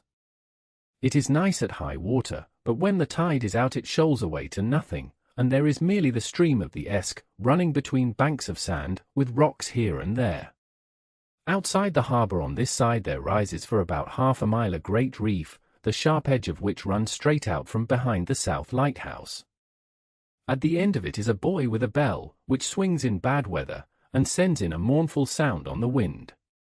They have a legend here that when a ship is lost, bells are heard out at sea. I must ask the old man about this. He is coming this way. He is a funny old man. He must be awfully old, for his face is all gnarled and twisted like the bark of a tree. He tells me that he is nearly 100, and that he was a sailor in the Greenland fishing fleet when Waterloo was fought. He is, I am afraid, a very skeptical person, for when I asked him about the bells at sea and the White Lady at the Abbey, he said very brusquely, "I wouldn't fash marcelled about them, miss. Them things be all wore out. Them things be all wore out. Mind, I don't say that they never was, but I do say that they wasn't in my time. They be all very well for comers and trippers, and the like, but not for a nice young lady like you. Them feet folks from York and Leeds that be always eating cured herrings and a-drinking tea and looking out to buy cheap jet would creed aught. I wonder marcelled who'd be bothered telling lies to them, even the newspapers, which is full of fool talk. I thought he would be a good person to learn interesting things from, so I asked him if he would mind telling me something about the whale fishing in the old days. He was just settling himself to begin when the clock struck 6, whereupon he laboured to get up, and said, "I must gang a Jeanwoods home now, miss. My granddaughter doesn't like to be kept waiting when the tea is ready, for it takes me time to cramly aboon the grease, for there be a many of it, and, miss, I lack Bella timber sarely by the clock." He hobbled away, and I could see him hurrying, as well as he could, down the steps. The steps are a great feature on the place. They lead from the town up to the church. There are hundreds of them, I do not know how many, and they wind up in a delicate curve. The slope is so gentle that a horse could easily walk up and down them. I think they must originally have had something to do with the abbey. I shall go home too. Lucy went out visiting with her mother, and as they were only duty calls, I did not go. They will be home by this. The 1st of August. I came up here an hour ago with Lucy, and we had a most interesting talk with my old friend and the 2 others who always come and join him. He is evidently the Sir Oracle of them, and I should think must have been in his time a most dictatorial person. He will not admit anything, and down faces everybody. If he can't out-argue them, he bullies them, and then takes their silence for agreement with his views. Lucy was looking sweetly pretty in her white lawn frock. She has got a beautiful colour since she has been here. I noticed that the old men did not lose any time in coming up and sitting near her when we sat down. She is so sweet with old people, I think they all fell in love with her on the spot. Even my old man succumbed and did not contradict her, but gave me double share instead. I got him on the subject of the legends, and he went off at once into a sort of sermon. I must try to remember it and put it down. It be all fool talk, lock, stock, and barrel, that's what it be, and nought else. These bands and wafts and boghosts and barguests and bogles and all anent them is only fit to set bairns and dizzy women belderin. They be nowt but airblebs. They, and all grims and signs and warnings, be all invented by parsons and ill-some butte bodies and railway touters to skeer and scunner halflins, and to get folks to do something that they don't other incline to. It makes me ireful to think o' to them. Why, it's them that, not content with printin' a lies on paper and preachin' them out of pulpits, does want to be cut tin of them on the tombstones. Look here all around you in what ye will, all them steens, holding drup their heads as well as they can out of their pride, is a cant, simply tumblin' down with the weight o' the lies wrote on them. Here lies the body for sacred to the memory wrote on all of them, and yet in nigh half of them there bean't no bodies at all, and the memories of them bean't cared a pinch of snuff about, much less sacred. Look here all around you in what ye will, all them steens, holding drup their heads as well as they can out of their pride, is a cant, simply tumblin' down with the weight o' the lies wrote on them. Here lies the body for sacred to the memory wrote on all of them, and yet in nigh half of them there bean't no bodies at all, and the memories of them bean't cared a pinch of snuff about, much less sacred. Lies all of them, nothing but lies of one kind or another. My gog, but it'll be a quare scowdament at the day of judgment when they come tumblin' up in their death sarks, all duped together and trying to drag their tombsteens with them to prove how good they was, some of them trimlin' and ditherin', with their hands that doesn't and slippy from lying in the sea that they can't even keep their grup o' them. I could see from the old fellow's self-satisfied air and the way in which he looked round for the approval of his cronies that he was showing off, so I put in a word to keep him going. "Oh, Mr. Swales, you can't be serious. Surely these tombstones are not all wrong?" "Yablins. There may be a poorish few not wrong, Savins, where they make out the people too good, for there be folk that do think a barnball be like the sea, if only it be their own. The whole thing be only lies. Now look you here, you come here a stranger, and you see this Kirk Garth." I nodded, for I thought it better to assent, though I did not quite understand his dialect. I knew it had something to do with the church. He went on, "And you consate that all these steens be a boon folk that be happed here, snod and snog." I assented again. "Then that be just where the lie comes in. Why, there be scores of these lay beds that be tomb as old Dunn's back-a-box on Friday night." He nudged one of his companions, and they all laughed. "And my gog! How could they be otherwise? Look at that one, the aftest abaft the beer bank, read it." I went over and read. "Edward Spencelar, Master Mariner, murdered by pirates off the coast of Andres, April, 1854, AET. 30. When I came back Mr. Swales went on.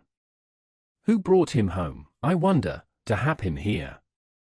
Murdered off the coast of Andres. And you consated his body lay under. Why, I could name ye a dozen whose bones lie in the Greenland seas above," he pointed northwards, "or where the currents may have drifted them.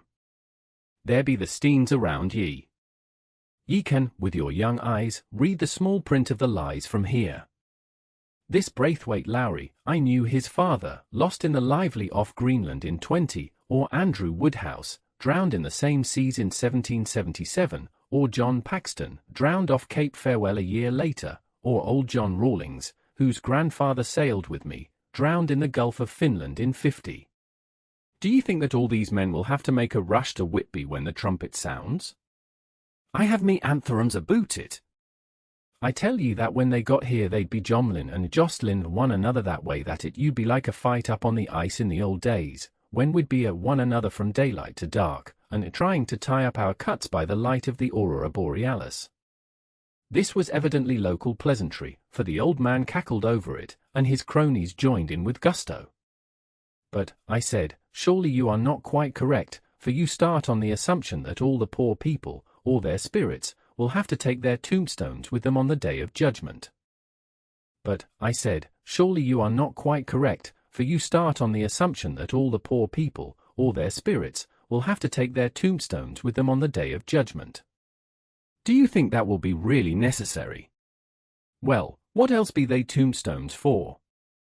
Answer me that, miss." "To please their relatives, I suppose." "To please their relatives, you suppose?" This he said with intense scorn.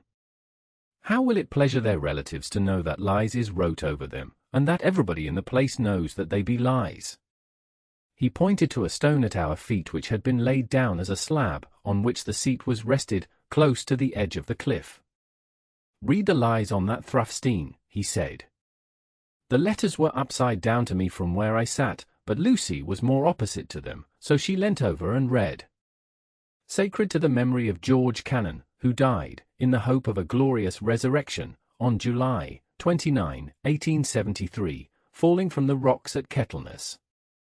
This tomb was erected by his sorrowing mother to her dearly beloved son. He was the only son of his mother, and she was a widow.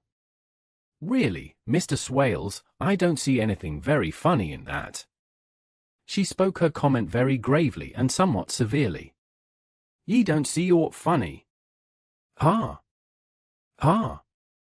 But that's because ye don't gorm the sorrow in her mother was a hellcat that hated him because he was a crouped, a regular lamater he was, and he hated her so that he committed suicide in order that she mightn't get an insurance she put on his life. He blew nigh the top of his head off with an old musket that they had for scaring her the crows with. 'Twa'n't for crows then, for it brought the clegs and the doups to him. That's the way he fell off the rocks. And, as to hopes of a glorious resurrection, I've often heard him say, Marcel, that he hoped he'd go to hell, for his mother was so pious that she'd be sure to go to heaven, and he didn't want to addle where she was.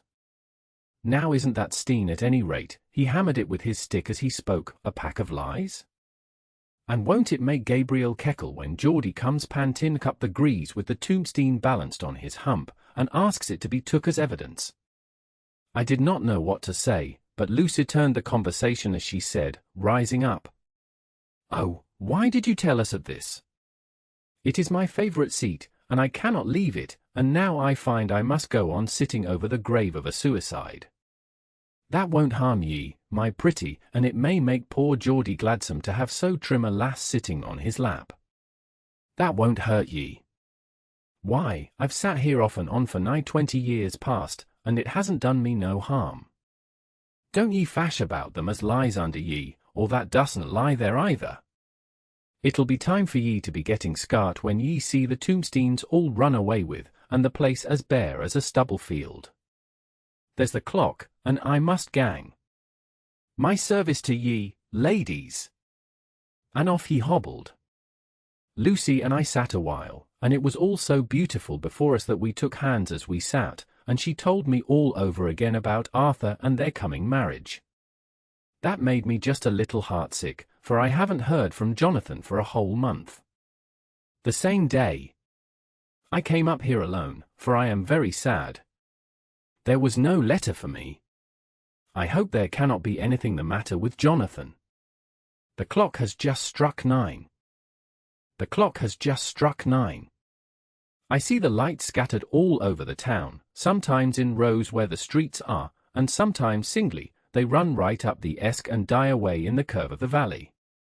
To my left the view is cut off by a black line of roof of the old house next the abbey. The sheep and lambs are bleating in the fields away behind me, and there is a clatter of a donkey's hoofs up the paved road below. The band on the pier is playing a harsh waltz in good time, and further along the quay there is a Salvation Army meeting in a back street. Neither of the bands hears the other, but up here I hear and see them both. I wonder where Jonathan is and if he is thinking of me. I wish he were here. Dr. Seward's Diary. The 5th of June. The case of Renfield grows more interesting the more I get to understand the man. He has certain qualities very largely developed: selfishness, secrecy, and purpose. I wish I could get at what is the object of the latter. He seems to have some settled scheme of his own, but what it is I do not yet know. His redeeming quality is a love of animals, though, indeed, he has such curious turns in it that I sometimes imagine he is only abnormally cruel. His pets are of odd sorts. Just now his hobby is catching flies. He has at present such a quantity that I have had myself to expostulate. To my astonishment, he did not break out into a fury, as I expected, but took the matter in simple seriousness. He thought for a moment, and then said, "May I have 3 days? I shall clear them away." Of course, I said that would do. I must watch him. The 18th of June. He has turned his mind now to spiders, and has got several very big fellows in a box.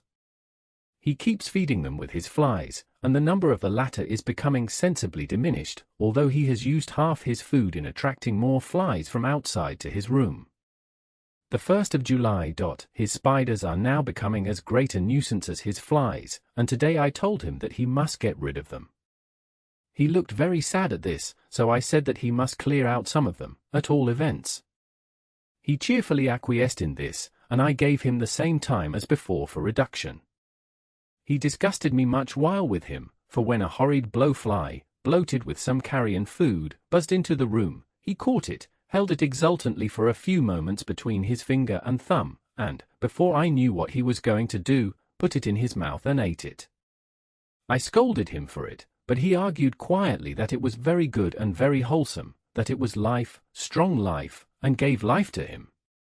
This gave me an idea, or the rudiment of one. I must watch how he gets rid of his spiders.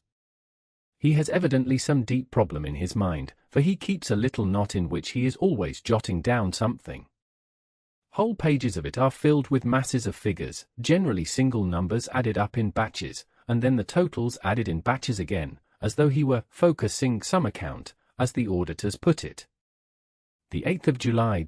There is a method in his madness, and the rudimentary idea in my mind is growing. It will be a whole idea soon, and then, oh, unconscious cerebration. You will have to give the wall to your conscious brother. I kept away from my friend for a few days, so that I might notice if there were any change. Things remain as they were except that he has parted with some of his pets and got a new one. He has managed to get a sparrow, and has already partially tamed it.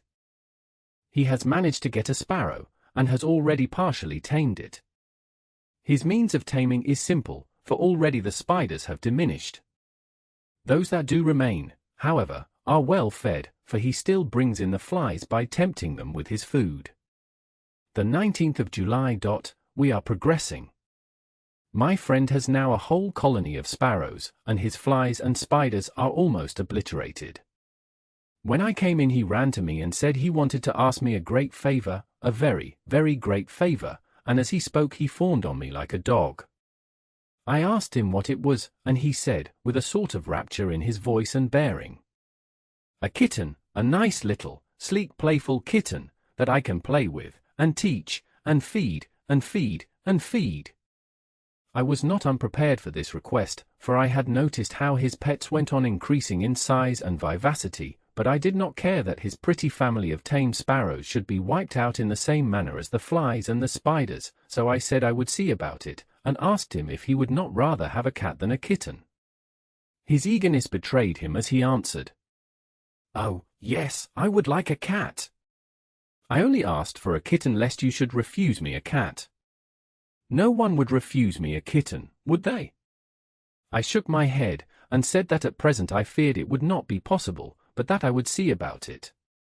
His face fell, and I could see a warning of danger in it, for there was a sudden fierce, sidelong look which meant killing. The man is an undeveloped homicidal maniac. I shall test him with his present craving and see how it will work out, then I shall know more. 10 p.m. I have visited him again and found him sitting in a corner brooding. When I came in he threw himself on his knees before me and implored me to let him have a cat, that his salvation depended upon it. I was firm, however, and told him that he could not have it, whereupon he went without a word, and sat down, gnawing his fingers, in the corner where I had found him. I shall see him in the morning early. The 20th of July. Visited Renfield very early, before the attendant went his rounds. Found him up and humming a tune. He was spreading out his sugar, which he had saved, in the window, and was manifestly beginning his fly-catching again, and beginning it cheerfully and with a good grace. I looked around for his birds, and not seeing them, asked him where they were. He replied, without turning round, that they had all flown away. There were a few feathers about the room and on his pillow a drop of blood. I said nothing, but went and told the keeper to report to me if there were anything odd about him during the day. 11 a.m. The attendant has just been to me to say that Renfield has been very sick and has disgorged a whole lot of feathers. My belief is, "Doctor," he said, "that he has eaten his birds, and that he just took and ate them raw." 11 p.m. I gave Renfield a strong opiate tonight, enough to make even him sleep, and took away his pocket-book to look at it. The thought that has been buzzing about my brain lately is complete, and the theory proved. My homicidal maniac is of a peculiar kind. I shall have to invent a new classification for him, and call him a zoophagus, life-eating, maniac. What he desires is to absorb as many lives as he can, and he has laid himself out to achieve it in a cumulative way. He gave many flies to one spider and many spiders to one bird, and then wanted a cat to eat the many birds. What would have been his later steps? It would almost be worthwhile to complete the experiment. It might be done if there were only a sufficient cause. Men sneered at vivisection, and yet look at its results today. Why not advance science in its most difficult and vital aspect, the knowledge of the brain? Had I even the secret of one such mind, did I hold the key to the fancy of even one lunatic, I might advance my own branch of science to a pitch compared with which Burden Sanderson's physiology or Ferrier's brain knowledge would be as nothing. If only there were a sufficient cause. I must not think too much of this, or I may be tempted. A good cause might turn the scale with me, for may not I too be of an exceptional brain, congenitally? How well the man reasoned, lunatics always do within their own scope. I wonder at how many lives he values a man, or if at only one. He has closed the account most accurately, and today begun a new record. How many of us begin a new record with each day of our lives? To me it seems only yesterday that my whole life ended with my new hope, and that truly I began a new record. So it will be until the great recorder sums me up and closes my ledger account with a balance to profit or loss. Oh, Lucy, Lucy, I cannot be angry with you, nor can I be angry with my friend whose happiness is yours, but I must only wait on hopeless and work. Work! Work! If I only could have as strong a cause as my poor mad friend there, a good, unselfish cause to make me work, that would be indeed happiness. Mina Murray's Journal. The 26th of July. I am anxious, and it soothes me to express myself here. It is like whispering to oneself and listening at the same time. And there is also something about the shorthand symbols that makes it different from writing. I am unhappy about Lucy and about Jonathan. I had not heard from Jonathan for some time, and was very concerned, but yesterday dear Mr. Hawkins, who is always so kind, sent me a letter from him. I had written asking him if he had heard, and he said the enclosed had just been received. It is only a line dated from Castle Dracula, and says that he is just starting for home. That is not like Jonathan. I do not understand it, and it makes me uneasy. Then, too, Lucy, although she is so well, has lately taken to her old habit of walking in her sleep. Her mother has spoken to me about it, and we have decided that I am to lock the door of our room every night. Mrs. Westenra has got an idea that sleepwalkers always go out on roofs of houses and along the edges of cliffs and then get suddenly wakened and fall over with a despairing cry that echoes all over the place. Poor dear, she is naturally anxious about Lucy, and she tells me that her husband, Lucy's father, had the same habit, that he would get up in the night and dress himself and go out, if he were not stopped. Lucy is to be married in the autumn, and she is already planning out her dresses and how her house is to be arranged. I sympathize with her, for I do the same, only Jonathan and I will start in life in a very simple way, and shall have to try to make both ends meet. Mr. Homewood, he is the Honourable Arthur Homewood, only son of Lord Godalming, is coming up here very shortly, as soon as he can leave town, for his father is not very well, and I think dear Lucy is counting the moments till he comes. She wants to take him up to the seat on the churchyard cliff and show him the beauty of Whitby. She wants to take him up to the seat on the churchyard cliff and show him the beauty of Whitby. I dare say it is the waiting which disturbs her. She will be all right when he arrives. The 27th of July. No news from Jonathan. I am getting quite uneasy about him, though why I should I do not know, but I do wish that he would write, if it were only a single line. Lucy walks more than ever, and each night I am awakened by her moving about the room. Fortunately, the weather is so hot that she cannot get cold, but still the anxiety and the perpetually being wakened is beginning to tell on me, and I am getting nervous and wakeful myself. Thank God, Lucy's health keeps up. Mr. Homewood has been suddenly called to ring to see his father, who has been taken seriously ill. Lucy frets at the postponement of seeing him, but it does not touch her looks. She is a trifle stouter, and her cheeks are a lovely rose pink.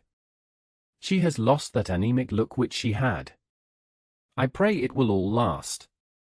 The 3rd of August.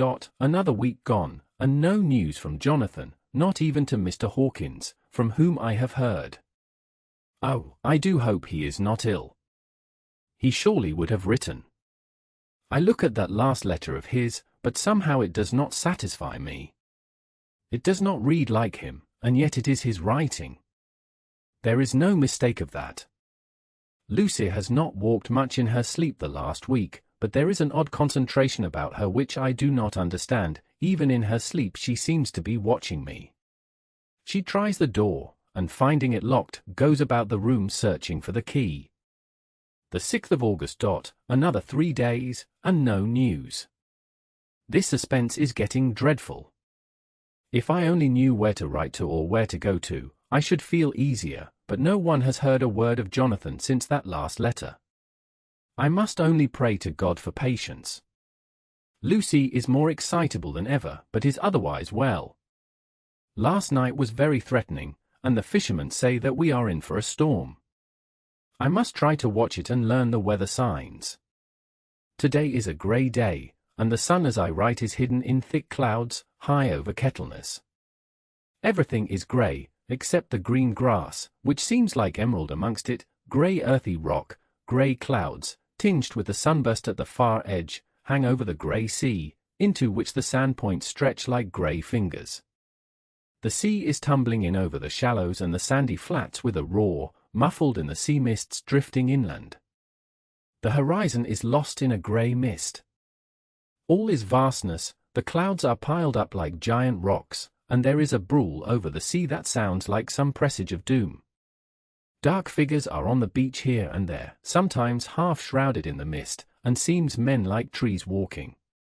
The fishing boats are racing for home, and rise and dip in the ground swell as they sweep into the harbour, bending to the scuppers. Here comes old Mr. Swales. He is making straight for me, and I can see, by the way he lifts his hat, that he wants to talk. I have been quite touched by the change in the poor old man. When he sat down beside me, he said in a very gentle way, "I want to say something to you, miss."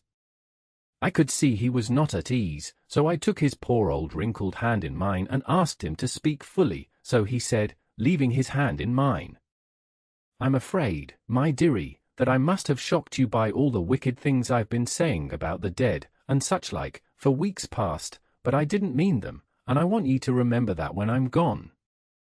We AUD folks that be daffled, and with 1 foot abaft the crock-hole, don't altogether like to think of it, and we don't want to feel scart of it, and that's why I've took to marking a light of it, so that I'd cheer up my own heart a bit. But, Lord love ye, miss, I ain't afraid of din, not a bit, only I don't want to die if I can help it. My time must be nigh at hand now, for I be AUD, and 100 years is too much for any man to expect, and I'm so nigh it that the AUD man is already wet in his scythe. Ye see, I can't get out the habit of calf-finch about it all at once, the shafts will wag as they be used to. Some day soon the angel of death will sound his trumpet for me. But don't ye duel and greet, my dearie." For he saw that I was crying. If he should come this very night I'd not refuse to answer his call. For life be, after all, only a waiting for something else than what we're doing, and death be all that we can rightly depend on. But I'm content, for it's coming to me, my dearie, and coming quick. It may be coming while we be looking and wondering. Maybe it's in that wind out over the sea that's bringing with it loss and wreck, and sore distress, and sad hearts. Look! Look, he cried suddenly. There's something in that wind and in the host beyond that sounds, and looks, and tastes, and smells like death. It's in the air, I feel it coming. Lord, make me answer cheerful when my call comes. He held up his arms devoutly, and raised his hat. His mouth moved as though he were praying. After a few minutes' silence, he got up, shook hands with me, and blessed me, and said good-bye, and hobbled off. It all touched me, and upset me very much. I was glad when the Coast Guard came along, with his spyglass under his arm. He stopped to talk with me, as he always does, but all the time kept looking at a strange ship. "I can't make her out," he said. "She's a Russian, by the look of her, but she's knocking about in the queerest way. She doesn't know her mind a bit, she seems to see the storm coming, but can't decide whether to run up north in the open, or to put in here. Look there again. She is steered mighty strangely, for she doesn't mind the hand on the wheel, changes about with every puff of wind. We'll hear more of her before this time tomorrow. Chapter 7. Cutting from the Daily Graph, the 8th of August. Pasted in Mina Murray's journal. From a correspondent. Whitby. One of the greatest and suddenest storms on record has just been experienced here, with results both strange and unique. The weather had been somewhat sultry, but not to any degree uncommon in the month of August. Saturday evening was as fine as was ever known, and the great body of holidaymakers laid out yesterday for visits to Mulgrave Woods, Robin Hood's Bay, Rig Mill, Runswick, Staithes, and the various trips in the neighbourhood of Whitby. The steamers Emma and Scarborough made trips up and down the coast, and there was an unusual amount of tripping both to and from Whitby. The day was unusually fine till the afternoon, when some of the gossips who frequent the East Cliff churchyard, and from that commanding eminence watch the wide sweep of sea visible to the north and east, called attention to a sudden show of mares' tails high in the sky to the northwest. The wind was then blowing from the southwest in the mild degree which in barometrical language is ranked number 2, light breeze. The Coast Guard on duty at once made report, and one old fisherman, who for more than half a century has kept watch on weather signs from the East Cliff, foretold in an emphatic manner the coming of a sudden storm. The approach of sunset was so very beautiful, so grand in its masses of splendidly coloured clouds, that there was quite an assemblage on the walk along the cliff in the old churchyard to enjoy the beauty.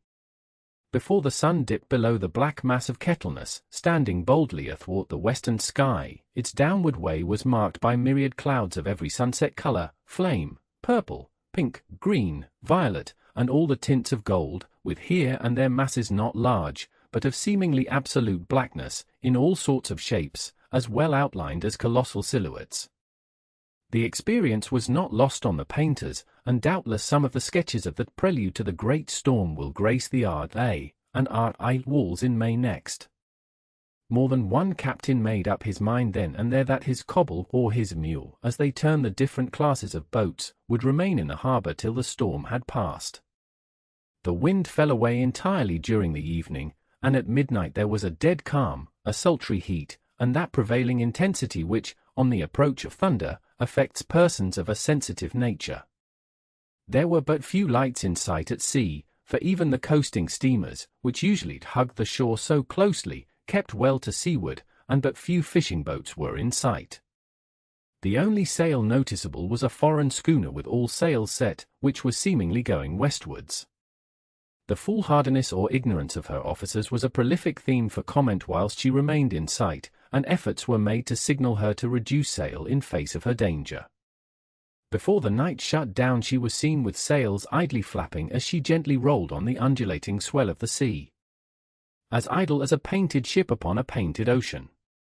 Shortly before 10 o'clock the stillness of the air grew quite oppressive, and the silence was so marked that the bleating of a sheep inland or the barking of a dog in the town was distinctly heard, and the band on the pier, with its lively French air, was like a discord in the great harmony of nature's silence. Before the night shut down she was seen with sails idly flapping as she gently rolled on the undulating swell of the sea. As idle as a painted ship upon a painted ocean. Shortly before 10 o'clock the stillness of the air grew quite oppressive, and the silence was so marked that the bleating of a sheep inland or the barking of a dog in the town was distinctly heard, and the band on the pier, with its lively French air, was like a discord in the great harmony of nature's silence. A little after midnight came a strange sound from over the sea, and high overhead the air began to carry a strange, faint, hollow booming. Then without warning the tempest broke. With a rapidity which, at the time, seemed incredible, and even afterwards is impossible to realize, the whole aspect of nature at once became convulsed.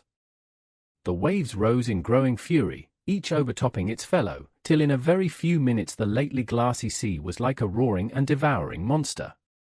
White-crested waves beat madly on the level sands and rushed up the shelving cliffs, others broke over the piers, and with their spume swept the lanterns of the lighthouses which rise from the end of either pier of Whitby harbour. The wind roared like thunder, and blew with such force that it was with difficulty that even strong men kept their feet, or clung with grim clasp to the iron stanchions.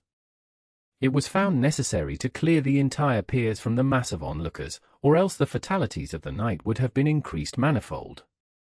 To add to the difficulties and dangers of the time, masses of sea fog came drifting inland, white, wet clouds, which swept by in ghostly fashion, so dank and damp and cold that it needed but little effort of imagination to think that the spirits of those lost at sea were touching their living brethren with the clammy hands of death, and many a one shuddered as the wreaths of sea mist swept by. At times the mist cleared, and the sea for some distance could be seen in the glare of the lightning, which now came thick and fast, followed by such sudden peals of thunder that the whole sky overhead seemed trembling under the shock of the footsteps of the storm. Some of the scenes thus revealed were of immeasurable grandeur and of absorbing interest, the sea, running mountains high, threw skywards with each wave mighty masses of white foam, which the tempest seemed to snatch at and whirl away into space, here and there a fishing boat, with a rag of sail, running madly for shelter before the blast, now and again the white wings of a storm-tossed sea-bird. On the summit of the east cliff the new searchlight was ready for experiment, but had not yet been tried. The officers in charge of it got it into working order, and in the pauses of the inrushing mist swept with it the surface of the sea. Once or twice its service was most effective, as when a fishing boat, with gunwale under water, rushed into the harbour, able, by the guidance of the sheltering light, to avoid the danger of dashing against the piers.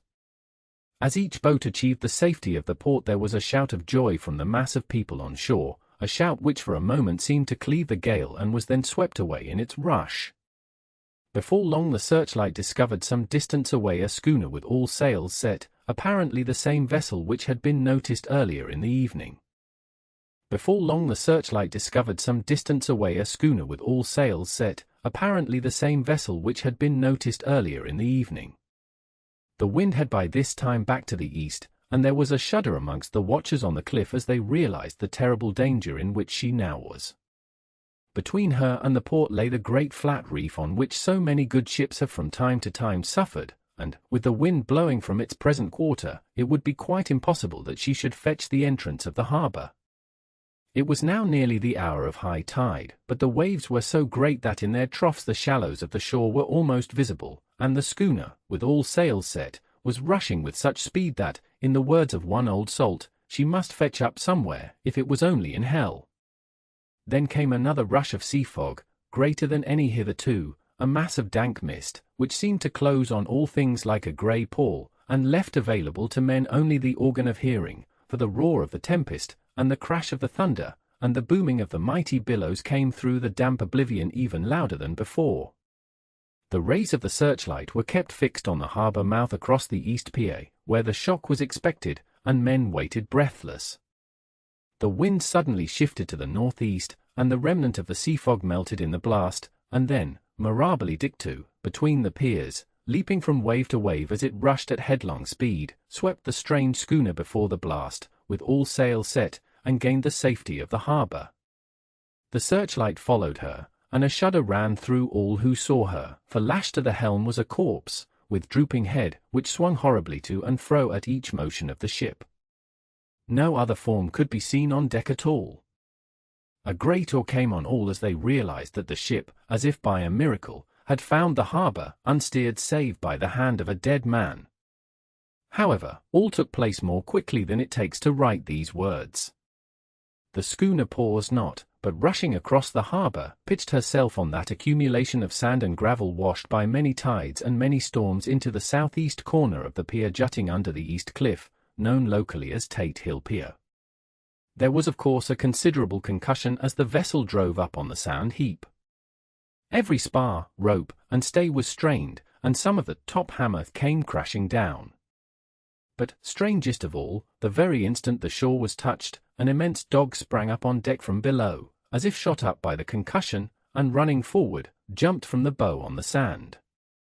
Making straight for the steep cliff, where the churchyard hangs over the laneway to the east pier so steeply that some of the flat tombstones, thruffsteins or through-stones, as they call them in the Whitby vernacular, actually project over where the sustaining cliff has fallen away, it disappeared in the darkness, which seemed intensified just beyond the focus of the searchlight.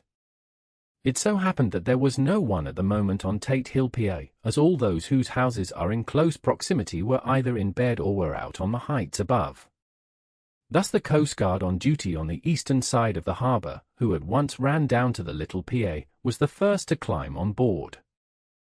Thus the Coast Guard on duty on the eastern side of the harbour, who at once ran down to the little pier, was the first to climb on board.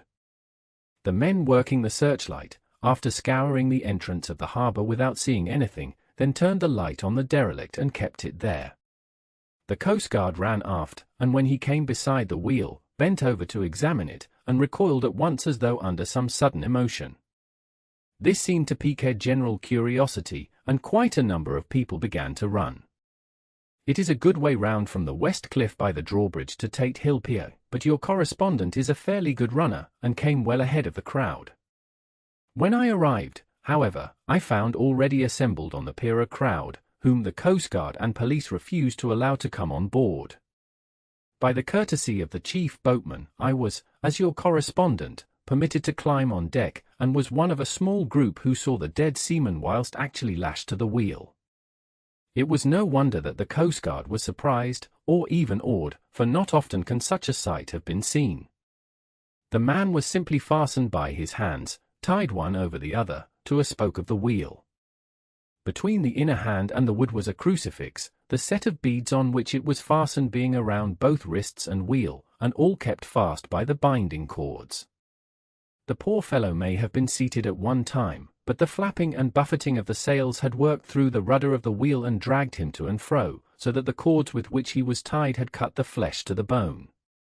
Accurate note was made of the state of things, and a doctor, Surgeon J. M. Caffin, of 33, East Elliot Place, who came immediately after me, declared, after making examination, that the man must have been dead for quite 2 days. In his pocket was a bottle, carefully corked, empty save for a little roll of paper, which proved to be the addendum to the log. The Coast Guard said the man must have tied up his own hands, fastening the knots with his teeth. The fact that a Coast Guard was the first on board may save some complications, later on, in the Admiralty Court, for Coast Guards cannot claim the salvage which is the right of the first civilian entering on a derelict. Already, however, the legal tongues are wagging, and one young law student is loudly asserting that the rights of the owner are already completely sacrificed, his property being held in contravention of the statutes of Mortmain, since the tiller, as emblemship, if not proof, of delegated possession, is held in a dead hand. It is needless to say that the dead steersman has been reverently removed from the place where he held his honourable watch and ward till death, a steadfastness as noble as that of the young Casabianca, and placed in the mortuary to await inquest. Already the sudden storm is passing, and its fierceness is abating, crowds are scattering homeward, and the sky is beginning to redden over the Yorkshire wolds. I shall send, in time for your next issue, further details of the derelict ship which found her way so miraculously into harbour in the storm. Whitby. The 9th of August.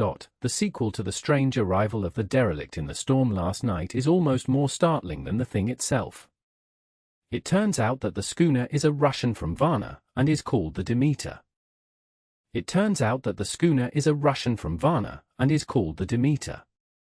She is almost entirely in ballast of silver sand, with only a small amount of cargo, a number of great wooden boxes filled with mould.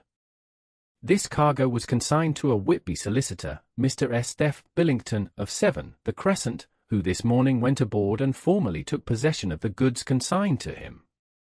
The Russian consul, too, acting for the charter party, took formal possession of the ship, and paid all harbour dues, etc. Nothing is talked about here today except the strange coincidence. The officials of the Board of Trade have been most exacting in seeing that every compliance has been made with existing regulations.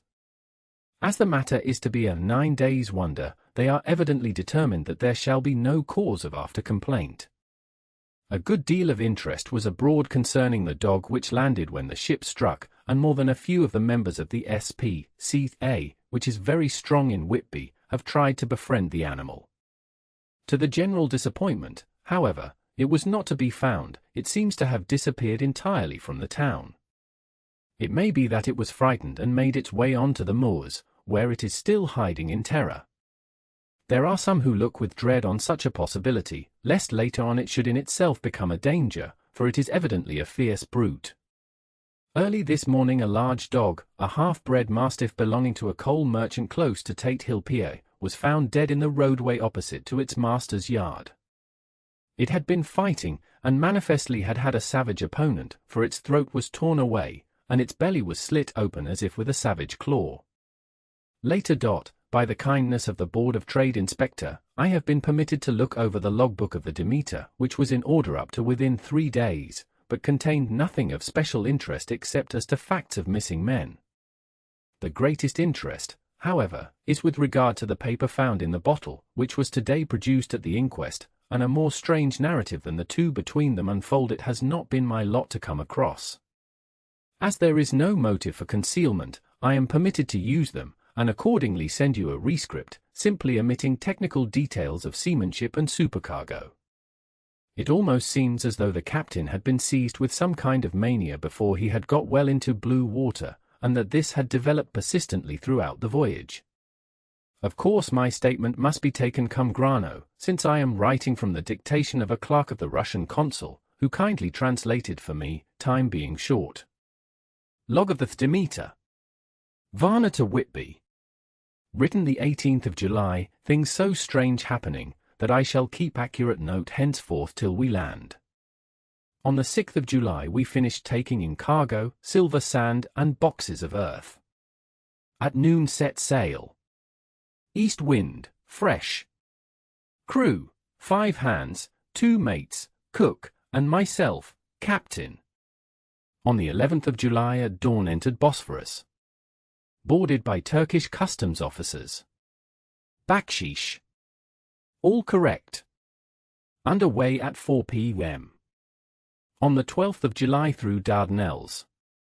More customs officers and flagboat of guarding squadron. Bakshish again.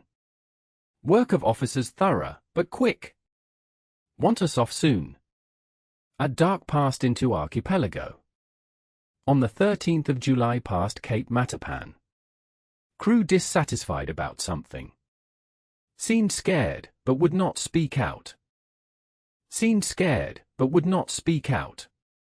On the 14th of July was somewhat anxious about crew. Men all steady fellows, who sailed with me before. Mate could not make out what was wrong, they only told him there was something, and crossed themselves. Mate lost temper with one of them that day and struck him. Expected fierce quarrel, but all was quiet. On the 16th of July mate reported in the morning that one of crew, Petrovsky, was missing. Could not account for it. Took larboard watch 8 bells last night, was relieved by Abramov, but did not go to bunk. Men more downcast than ever. All said they expected something of the kind, but would not say more than there was something aboard. Mate getting very impatient with them, feared some trouble ahead. On the 17th of July, yesterday, one of the men, Olgaren, came to my cabin, and in an awestruck way confided to me that he thought there was a strange man aboard the ship. He said that in his watch he had been sheltering behind the deck house, as there was a rainstorm, when he saw a tall, thin man, who was not like any of the crew, come up the companionway, and go along the deck forward, and disappear. He followed cautiously, but when he got to bows found no one, and the hatchways were all closed. He was in a panic of superstitious fear, and I am afraid the panic may spread. To allay it, I shall today search entire ship carefully from stem to stern. Later in the day I got together the whole crew, and told them, as they evidently thought there was some one in the ship, we would search from stem to stern. First mate angry, said it was folly, and to yield to such foolish ideas would demoralize the men, said he would engage to keep them out of trouble with a handspike. I let him take the helm, while the rest began thorough search, all keeping abreast, with lanterns. We left no corner unsearched. As there were only the big wooden boxes, there were no odd corners where a man could hide. Men much relieved when search over, and went back to work cheerfully. First mate scowled, but said nothing. The 22nd of July. Rough weather last 3 days, and all hands busy with sails, no time to be frightened. Men seem to have forgotten their dread. Mate cheerful again, and all on good terms. Praised men for work in bad weather. Past Gibraltar and out through straits. All well. The 24th of July. There seemed some doom over this ship. Already a hand short, and entering on the Bay of Biscay with wild weather ahead, and yet last night another man disappeared. Like the first, he came off his watch and was not seen again. Men all in a panic of fear sent a round robin, asking to have double watch, as they fear to be alone. Mate angry. Fear there will be some trouble, as either he or the men will do some violence. The 28th of July. For days in hell, knocking about in a sort of maelstrom, and the wind a tempest. No sleep for anyone. Men all worn out. Hardly know how to set a watch, since no one fit to go on. Second mate volunteered to steer and watch, and let men snatch a few hours' sleep. Wind abating, sea still terrific, but feel them less, as ship is steadier. The 29th of July. Another tragedy. Had single watch tonight, as crew too tired to double. When morning watch came on deck could find no one except steersman. Raised outcry, and all came on deck. Thorough search, but no one found. Are now without second mate, and crew in a panic.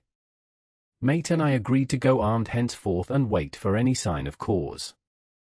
The 30th of July. Last night. Rejoiced we are nearing England. Rejoiced we are nearing England. Weather fine, all sails set. Retired worn out, slept soundly, awaked by mate telling me that both man of watch and steersman missing. Only self and mate and 2 hands left to work ship. The 1st of August. 2 days of fog, and not a sail sighted. Had hoped when in the English Channel to be able to signal for help or get in somewhere. Not having power to work sails, have to run before wind. Dare not lower, as could not raise them again. We seem to be drifting to some terrible doom.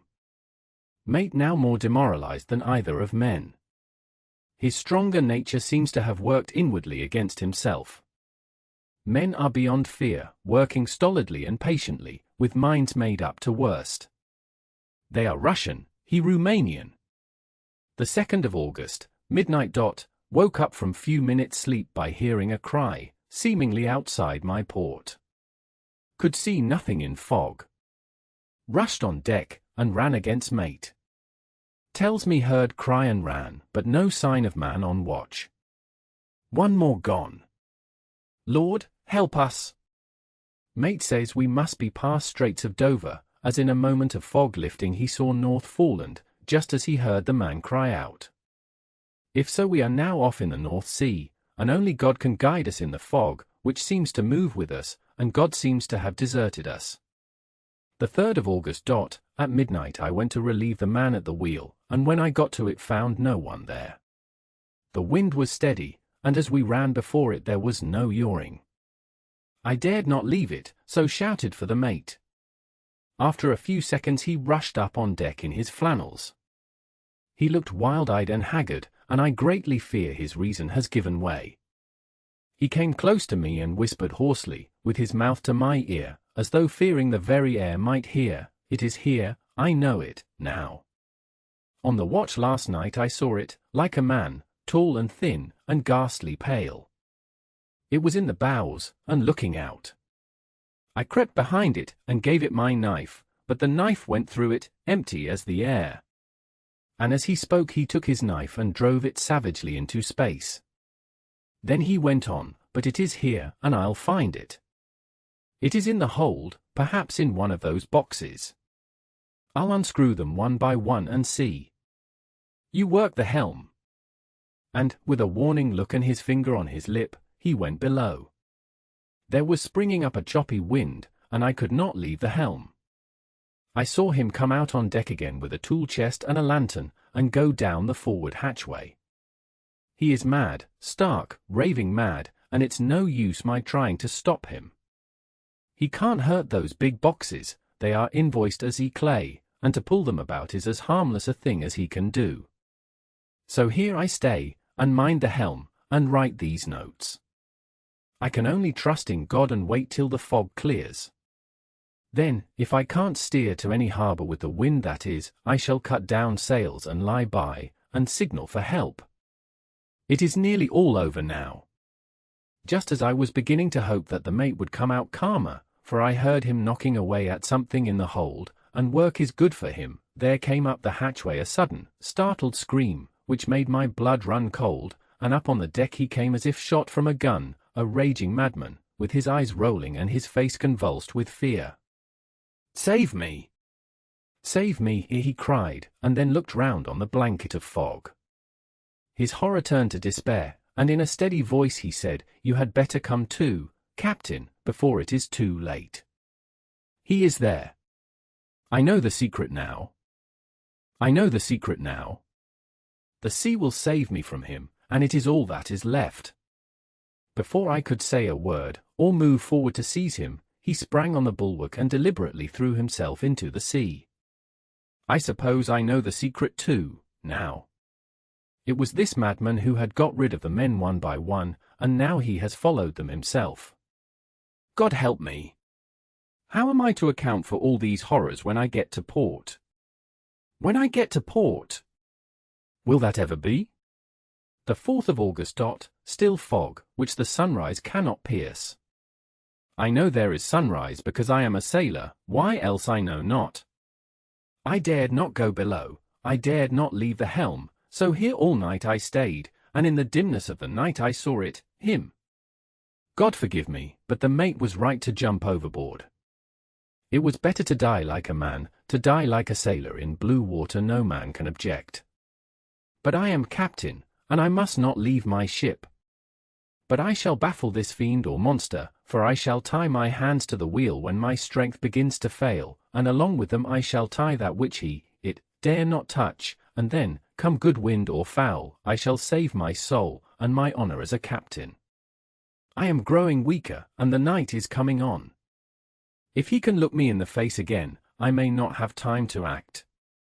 If we are wrecked, mayhap this bottle may be found, and those who find it may understand, if not, well, then all men shall know that I have been true to my trust. God and the Blessed Virgin and the saints help a poor ignorant soul trying to do his duty. Of course the verdict was an open one. There is no evidence to adduce, and whether or not the man himself committed the murders there is now none to say. The folk here hold almost universally that the captain is simply a hero, and he is to be given a public funeral. Already it is arranged that his body is to be taken with a train of boats up the Esk for a piece and then brought back to Tate Hill Pier and up the Abbey steps, for he is to be buried in the churchyard on the cliff. The owners of more than 100 boats have already given in their names as wishing to follow him to the grave. No trace has ever been found of the great dog, at which there is much mourning, for, with public opinion in its present state, he would, I believe, be adopted by the town. Tomorrow will see the funeral, and so will end this one more mystery of the sea. Mina Murray's Journal. The 8th of August. Lucy was very restless all night, and I, too, could not sleep. The storm was fearful, and as it boomed loudly among the chimney pots, it made me shudder. When a sharp puff came it seemed to be like a distant gun. Strangely enough, Lucy did not wake, but she got up twice and dressed herself. Fortunately, each time I awoke in time and managed to undress her without waking her, and got her back to bed. It is a very strange thing, this sleepwalking, for as soon as her will is thwarted in any physical way, her intention, if there be any, disappears, and she yields herself almost exactly to the routine of her life. Early in the morning we both got up and went down to the harbour to see if anything had happened in the night. There were very few people about, and though the sun was bright, and the air clear and fresh, the big, grim-looking waves, that seemed dark themselves because the foam that topped them was like snow, forced themselves in through the narrow mouth of the harbour, like a bullying man going through a crowd. There were very few people about, and though the sun was bright, and the air clear and fresh, the big, grim-looking waves, that seemed dark themselves because the foam that topped them was like snow, forced themselves in through the narrow mouth of the harbour, like a bullying man going through a crowd. Somehow I felt glad that Jonathan was not on the sea last night, but on land. But oh, is he on land or sea? Where is he, and how? I am getting fearfully anxious about him. If I only knew what to do, and could do anything. The 10th of August. The funeral of the poor sea captain today was most touching. Every boat in the harbour seemed to be there, and the coffin was carried by captains all the way from Tate Hill Pier up to the churchyard. Lucy came with me, and we went early to our old seat, whilst the cortege of boats went up the river to the viaduct and came down again. We had a lovely view, and saw the procession nearly all the way. The poor fellow was laid to rest quite near our seat so that we stood on it when the time came and saw everything. Poor Lucy seemed much upset. She was restless and uneasy all the time, and I cannot but think that her dreaming at night is telling on her. She is quite odd in one thing: she will not admit to me that there is any cause for restlessness, or if there be, she does not understand it herself. There is an additional cause in that poor old Mr. Swales was found dead this morning on our seat, his neck being broken. He had evidently, as the doctor said, fallen back in the seat in some sort of fright, for there was a look of fear and horror on his face that the men said made them shudder. Poor dear old man! Perhaps he had seen death with his dying eyes. Lucy is so sweet and sensitive that she feels influences more acutely than other people do. Just now she was quite upset by a little thing which I did not much heed, though I am myself very fond of animals. One of the men who came up here often to look for the boats was followed by his dog. The dog is always with him. They are both quiet persons, and I never saw the man angry, nor heard the dog bark. During the service the dog would not come to its master, who was on the seat with us, but kept a few yards off, barking and howling. Its master spoke to it gently, and then harshly, and then angrily, but it would neither come nor cease to make a noise. It was in a sort of fury, with its eyes savage, and all its hairs bristling out like a cat's tail when puss is on the war-path. Finally the man, too, got angry, and jumped down and kicked the dog, and then took it by the scruff of the neck and half dragged and half threw it on the tombstone on which the seat is fixed. The moment it touched the stone the poor thing became quiet and fell all into a tremble. It did not try to get away, but crouched down, quivering and cowering, and was in such a pitiable state of terror that I tried, though without effect, to comfort it. Lucy was full of pity, too, but she did not attempt to touch the dog, but looked at it in an agonized sort of way. I greatly fear that she is of too supersensitive a nature to go through the world without trouble. She will be dreaming of this tonight, I am sure. The whole agglomeration of things, the ship steered into port by a dead man, his attitude, tied to the wheel with a crucifix and beads, the touching funeral, the dog, now furious and now in terror, will all afford material for her dreams. The whole agglomeration of things, the ship steered into port by a dead man, his attitude, tied to the wheel with a crucifix and beads, the touching funeral, the dog, now furious and now in terror, will all afford material for her dreams. I think it will be best for her to go to bed tired out physically, so I shall take her for a long walk by the cliffs to Robin Hood's Bay and back. She ought not to have much inclination for sleepwalking then. Chapter 8. Mina Murray's Journal. Same day, 11 o'clock p.m. Oh, but I am tired. If it were not that I had made my diary a duty I should not open it tonight. We had a lovely walk. Lucy, after a while, was in gay spirits, owing, I think, to some dear cows who came nosing towards us in a field close to the lighthouse, and frightened the wits out of us. I believe we forgot everything except, of course, personal fear, and it seemed to wipe the slate clean and give us a fresh start. We had a capital severe tea at Robin Hood's Bay in a sweet little old-fashioned inn, with a bow window right over the seaweed-covered rocks of the Strand. I believe we should have shocked the new woman with our appetites. Men are more tolerant, bless them. Then we walked home with some, or rather many, stoppages to rest, and with our hearts full of a constant dread of wild bulls. Lucy was really tired, and we intended to creep off to bed as soon as we could. The young curate came in, however, and Mrs. Westenra asked him to stay for supper. Lucy and I had both a fight for it with the dusty miller. I know it was a hard fight on my part, and I am quite heroic. I think that some day the bishops must get together and see about breeding up a new class of curates, who don't take supper, no matter how they may be pressed to, and who will know when girls are tired? Lucy is asleep and breathing softly. She has more color in her cheeks than usual, and looks, oh, so sweet. If Mr. Homewood fell in love with her seeing her only in the drawing-room, I wonder what he would say if he saw her now. Some of the new women writers will someday start an idea that men and women should be allowed to see each other asleep before proposing or accepting. But I suppose the new woman won't condescend in future to accept, she will do the proposing herself. And a nice job she will make of it, too. There's some consolation in that. I am so happy tonight, because dear Lucy seems better. I really believe she has turned the corner, and that we are over her troubles with dreaming. I should be quite happy if I only knew if Jonathan. God bless and keep him. The 11th of August, 3 a.m. Diary again. No sleep now, so I may as well write. I am too agitated to sleep. We have had such an adventure, such an agonizing experience.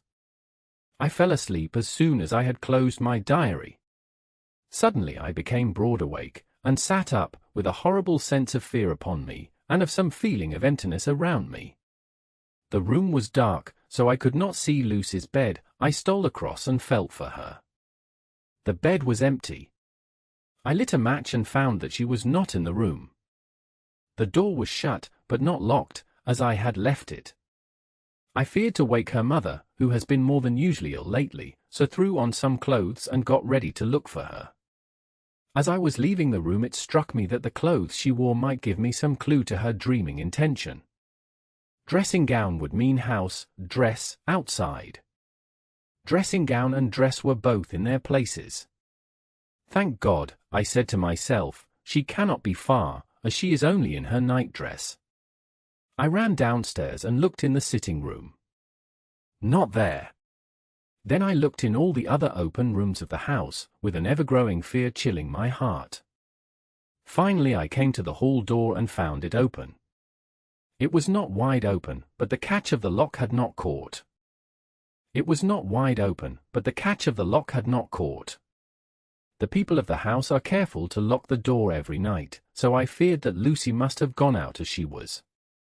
There was no time to think of what might happen, a vague, overmastering fear obscured all details. I took a big, heavy shawl and ran out. The clock was striking 1 as I was in the crescent, and there was not a soul in sight. I ran along the north terrace, but could see no sign of the white figure which I expected. At the edge of the west cliff above the pier I looked across the harbour to the east cliff, in the hope or fear, I don't know which, of seeing Lucy in our favourite seat. There was a bright full moon, with heavy black, driving clouds, which threw the whole scene into a fleeting diorama of light and shade as they sailed across. For a moment or two I could see nothing, as the shadow of a cloud obscured St. Mary's Church and all around it. Then as the cloud passed I could see the ruins of the abbey coming into view, and as the edge of a narrow band of light as sharp as a sword cut moved along, the church and the churchyard became gradually visible. Whatever my expectation was, it was not disappointed, for there, on our favourite seat, the silver light of the moon struck a half-reclining figure, snowy white. The coming of the cloud was too quick for me to see much, for shadow shut down on light almost immediately, but it seemed to me as though something dark stood behind the seat where the white figure shone, and bent over it. What it was, whether man or beast, I could not tell. I did not wait to catch another glance, but flew down the steep steps to the pier and along by the fish market to the bridge, which was the only way to reach the east cliff. The town seemed as dead, for not a soul did I see. I rejoiced that it was so, for I wanted no witness of poor Lucy's condition. The time and distance seemed endless, and my knees trembled and my breath came laboured as I toiled up the endless steps to the abbey.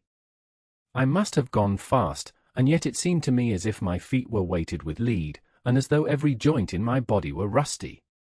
When I got almost to the top I could see the seat and the white figure, for I was now close enough to distinguish it even through the spells of shadow. There was undoubtedly something, long and black, bending over the half-reclining white figure. I called in fright, "Lucy! Lucy!" and something raised a head, and from where I was I could see a white face and red, gleaming eyes.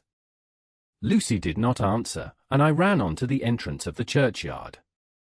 As I entered, the church was between me and the seat, and for a minute or so I lost sight of her. When I came in view again the cloud had passed, and the moonlight struck so brilliantly that I could see Lucy half reclining with her head lying over the back of the seat. She was quite alone, and there was not a sign of any living thing about. When I bent over her I could see that she was still asleep. Her lips were parted, and she was breathing, not softly as usual with her, but in long, heavy gasps, as though striving to get her lungs full at every breath. As I came close, she put up her hand in her sleep and pulled the collar of her nightdress close around her throat. Whilst she did so there came a little shudder through her, as though she felt the cold. Whilst she did so there came a little shudder through her, as though she felt the cold. I flung the warm shawl over her, and drew the edges tight round her neck, for I dreaded lest she should get some deadly chill from the night air, unclad as she was. I feared to wake her all at once, so, in order to have my hands free that I might help her, I fastened the shawl at her throat with a big safety pin, but I must have been clumsy in my anxiety and pinched or pricked her with it, for by and by, when her breathing became quieter, she put her hand to her throat again and moaned. When I had her carefully wrapped up I put my shoes on her feet and then began very gently to wake her. At first she did not respond, but gradually she became more and more uneasy in her sleep, moaning and sighing occasionally. At last, as time was passing fast, and, for many other reasons, I wished to get her home at once, I shook her more forcibly, till finally she opened her eyes and awoke. She did not seem surprised to see me, as, of course, she did not realize all at once where she was. Lucy always wakes prettily, and even at such a time, when her body must have been chilled with cold, and her mind somewhat appalled at waking unclad in a churchyard at night, she did not lose her grace. She trembled a little, and clung to me. When I told her to come at once with me home she rose without a word, with the obedience of a child. As we passed along, the gravel hurt my feet, and Lucy noticed me wince. She stopped and wanted to insist upon my taking my shoes, but I would not. However, when we got to the pathway outside the churchyard, where there was a puddle of water, remaining from the storm, I daubed my feet with mud, using each foot in turn on the other, so that as we went home, no one, in case we should meet anyone, should notice my bare feet. Fortune favored us, and we got home without meeting a soul. Once we saw a man, who seemed not quite sober, passing along a street in front of us, but we hid in a door till he had disappeared up an opening such as there are here, steep little closes, or wynds, as they call them in Scotland. My heart beat so loud all the time that sometimes I thought I should faint. I was filled with anxiety about Lucy, not only for her health, lest she should suffer from the exposure, but for her reputation in case the story should get wind. When we got in, and had washed our feet, and had said a prayer of thankfulness together, I tucked her into bed. Before falling asleep she asked, even implored, me not to say a word to anyone, even her mother, about her sleepwalking adventure.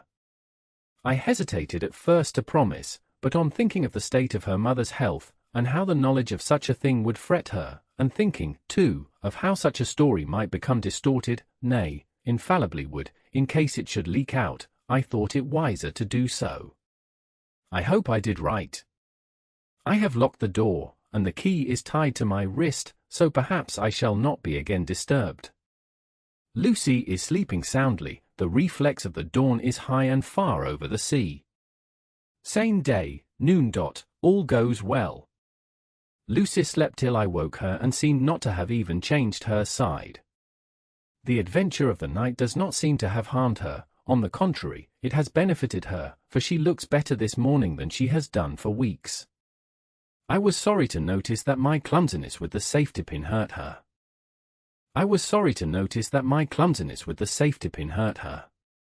Indeed, it might have been serious, for the skin of her throat was pierced. I must have pinched up a piece of loose skin and have transfixed it, for there are 2 little red points like pin-pricks, and on the band of her night-dress was a drop of blood. When I apologized and was concerned about it, she laughed and petted me, and said she did not even feel it. Fortunately it cannot leave a scar, as it is so tiny. Same day, night. We passed a happy day. The air was clear, and the sun bright, and there was a cool breeze. We took our lunch to Mulgrave Woods, Mrs. Westenra driving by the road and Lucy and I walking by the cliff path and joining her at the gate. I felt a little sad myself, for I could not but feel how absolutely happy it would have been had Jonathan been with me. But there! I must only be patient. In the evening we strolled in the casino terrace, and heard some good music by Spohr and Mackenzie, and went to bed early. Lucy seems more restful than she has been for some time, and fell asleep at once. I shall lock the door and secure the key the same as before, though I do not expect any trouble tonight. The 12th of August. My expectations were wrong, for twice during the night I was wakened by Lucy trying to get out. She seemed, even in her sleep, to be a little impatient at finding the door shut, and went back to bed under a sort of protest.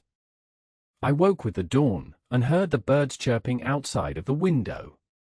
Lucy woke, too, and, I was glad to see, was even better than on the previous morning. All her old gaiety of manner seemed to have come back, and she came and snuggled in beside me and told me all about Arthur. I told her how anxious I was about Jonathan, and then she tried to comfort me. Well, she succeeded somewhat, for, though sympathy can't alter facts, it can help to make them more bearable. The 13th of August. Another quiet day, and to bed with the key on my wrist as before. Again I awoke in the night, and found Lucy sitting up in bed, still asleep, pointing to the window. I got up quietly, and pulling aside the blind, looked out. It was brilliant moonlight, and the soft effect of the light over the sea and sky, merged together in one great, silent mystery, was beautiful beyond words. Between me and the moonlight flitted a great bat, coming and going in great whirling circles. Once or twice it came quite close, but was, I suppose, frightened at seeing me, and flitted away across the harbour towards the abbey. When I came back from the window Lucy had lain down again, and was sleeping peacefully. She did not stir again all night. The 14th of August. On the East Cliff, reading and writing all day. Lucy seems to have become as much in love with the spot as I am, and it is hard to get her away from it when it is time to come home for lunch or tea or dinner. This afternoon she made a funny remark. We were coming home for dinner, and had come to the top of the steps up from the West Pier and stopped to look at the view, as we generally do. The setting sun, low down in the sky, was just dropping behind Kettleness. The red light was thrown over on the East Cliff and the old abbey, and seemed to bathe everything in a beautiful rosy glow. We were silent for a while, and suddenly Lucy murmured as if to herself, "His red eyes again. They are just the same." It was such an odd expression, coming apropos of nothing, that it quite startled me. They are just the same. It was such an odd expression, coming apropos of nothing, that it quite startled me. I slewed round a little, so as to see Lucy well without seeming to stare at her, and saw that she was in a half-dreamy state, with an odd look on her face that I could not quite make out, so I said nothing, but followed her eyes. She appeared to be looking over at our own seat, whereon was a dark figure seated alone. I was a little startled myself, for it seemed for an instant as if the stranger had great eyes like burning flames, but a second look dispelled the illusion. The red sunlight was shining on the windows of St. Mary's Church behind our seat, and as the sun dipped there was just sufficient change in the refraction and reflection to make it appear as if the light moved. I called Lucy's attention to the peculiar effect, and she became herself with a start, but she looked sad all the same. It may have been that she was thinking of that terrible night up there. We never refer to it, so I said nothing, and we went home to dinner. Lucy had a headache and went early to bed. I saw her asleep, and went out for a little stroll myself. I walked along the cliffs to the westward, and was full of sweet sadness, for I was thinking of Jonathan. When coming home, it was then bright moonlight, so bright that, though the front of our part of the crescent was in shadow, everything could be well seen. I threw a glance up at our window, and saw Lucy's head leaning out. I thought that perhaps she was looking out for me, so I opened my handkerchief and waved it. She did not notice or make any movement whatever. Just then, the moonlight crept round an angle of the building, and the light fell on the window. There distinctly was Lucy with her head lying up against the side of the windowsill and her eyes shut. She was fast asleep, and by her, seated on the windowsill, was something that looked like a good-sized bird. I was afraid she might get a chill, so I ran upstairs, but as I came into the room she was moving back to her bed, fast asleep, and breathing heavily. She was holding her hand to her throat, as though to protect it from cold. I did not wake her, but tucked her up warmly. I have taken care that the door is locked and the window securely fastened. She looks so sweet as she sleeps, but she is paler than is her wont, and there is a drawn, haggard look under her eyes which I do not like. I fear she is fretting about something. I wish I could find out what it is. The 15th of August. Rose later than usual. Lucy was languid and tired, and slept on after we had been called. We had a happy surprise at breakfast. Arthur's father is better, and wants the marriage to come off soon. Lucy is full of quiet joy, and her mother is glad and sorry at once. Later on in the day she told me the cause. She is grieved to lose Lucy as her very own, but she is rejoiced that she is soon to have someone to protect her. Poor dear, sweet lady! She confided to me that she has got her death warrant. She has not told Lucy, and made me promise secrecy. Her doctor told her that within a few months, at most, she must die, for her heart is weakening. At any time, even now, a sudden shock would be almost sure to kill her. Ah, we were wise to keep from her the affair of the dreadful night of Lucy's sleepwalking. The 17th of August. No diary for 2 whole days. I have not had the heart to write. Some sort of shadowy pall seems to be coming over our happiness.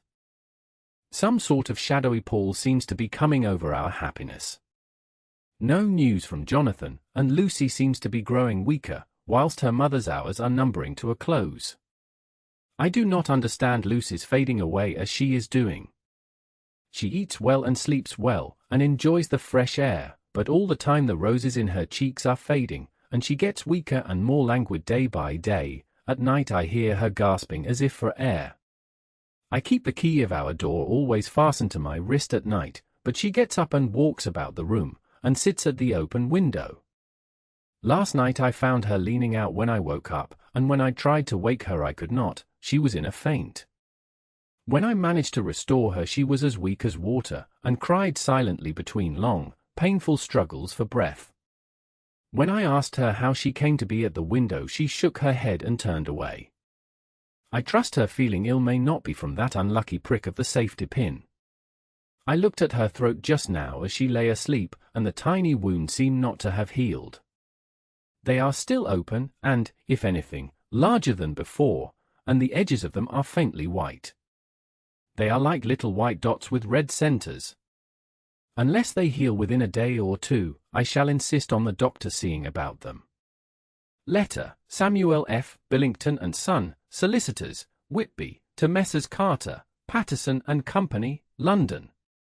The 17th of August.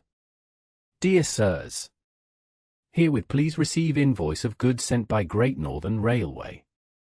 Same are to be delivered at Carfax, near Purfleet, immediately on receipt at Goods Station King's Cross. The house is at present empty, but enclosed please find keys, all of which are labelled. You will please deposit the boxes, 50 in number, which form the consignment, in the partially ruined building forming part of the house and marked F on rough diagram enclosed.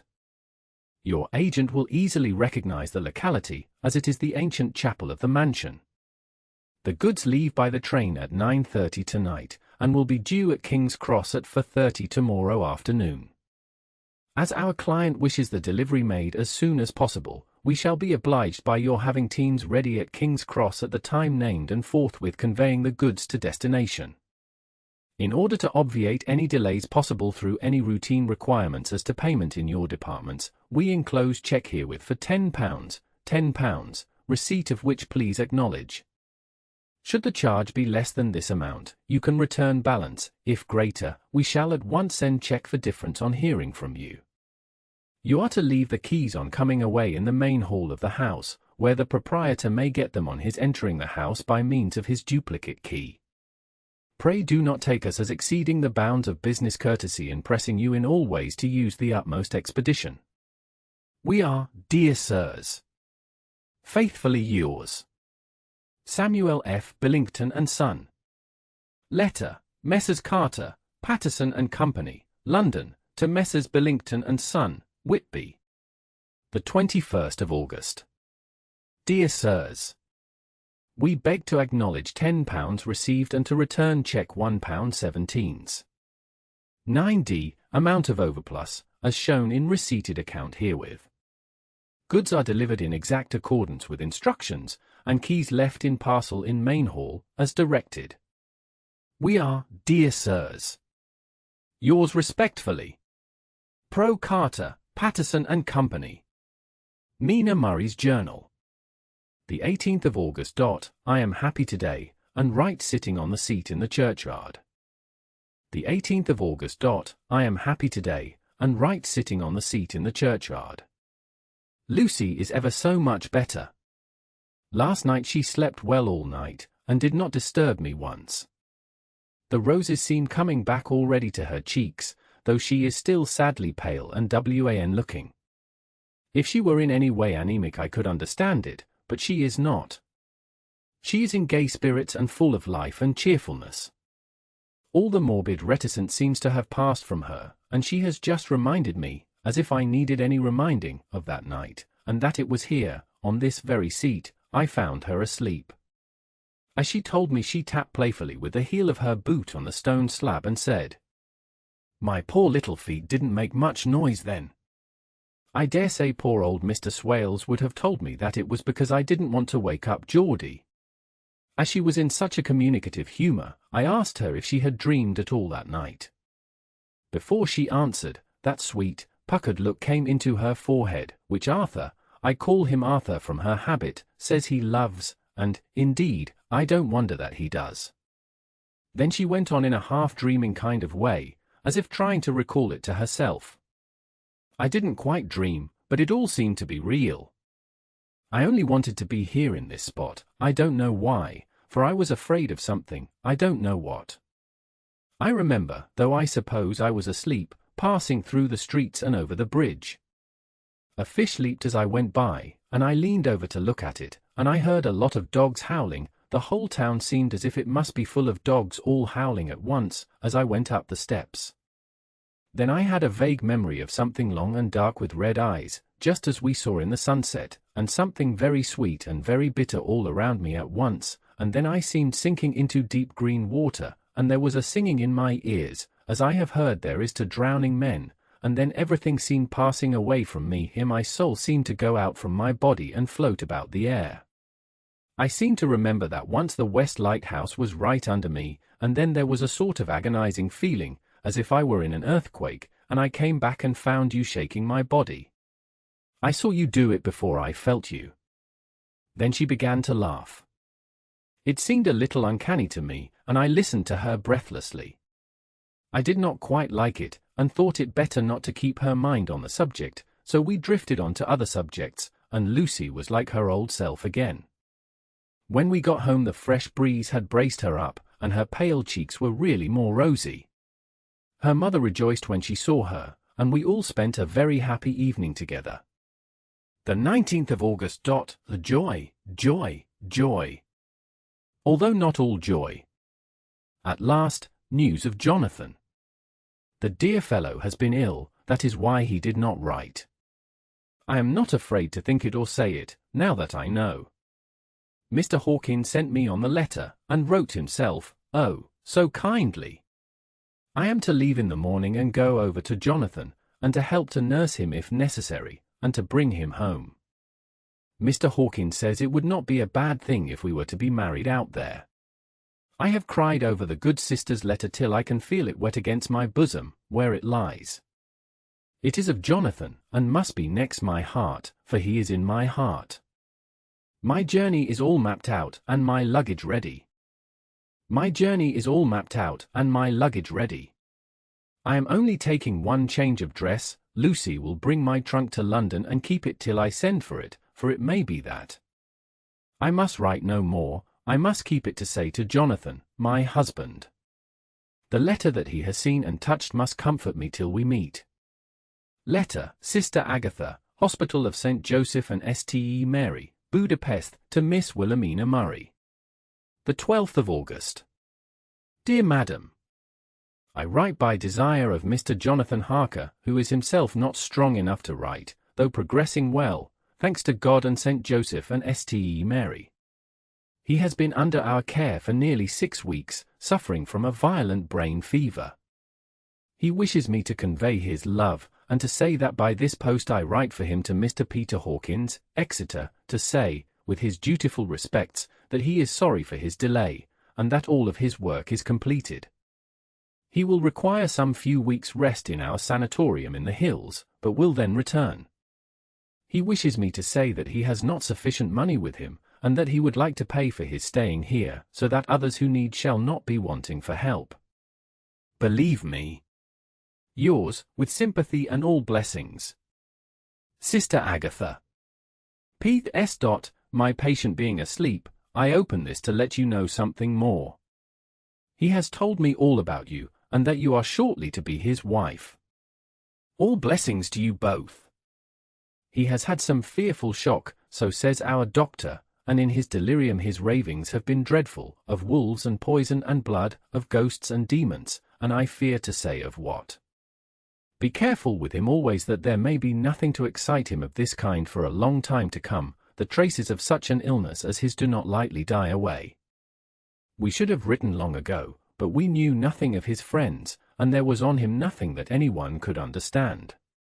He came in the train from Klausenburg, and the guard was told by the station master there that he rushed into the station shouting for a ticket for home.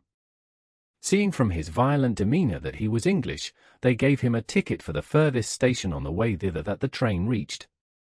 Be assured that he is well cared for. He has won all hearts by his sweetness and gentleness. He is truly getting on well, and I have no doubt will in a few weeks be all himself. But be careful of him for safety's sake. There are, I pray God and St. Joseph and Ste Mary, many, many happy years for you both. Dr. Seward's Diary. The 19th of August. Strange and sudden change in Renfield last night. About 8 o'clock he began to get excited and sniff about as a dog does when setting. The attendant was struck by his manner, and knowing my interest in him, encouraged him to talk. He is usually respectful to the attendant and at times servile, but tonight, the man tells me, he was quite haughty. Would not condescend to talk with him at all.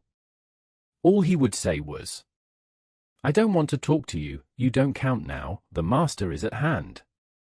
The attendant thinks it is some sudden form of religious mania which has seized him. If so, we must look out for squalls, for a strong man with homicidal and religious mania at once might be dangerous. The combination is a dreadful one.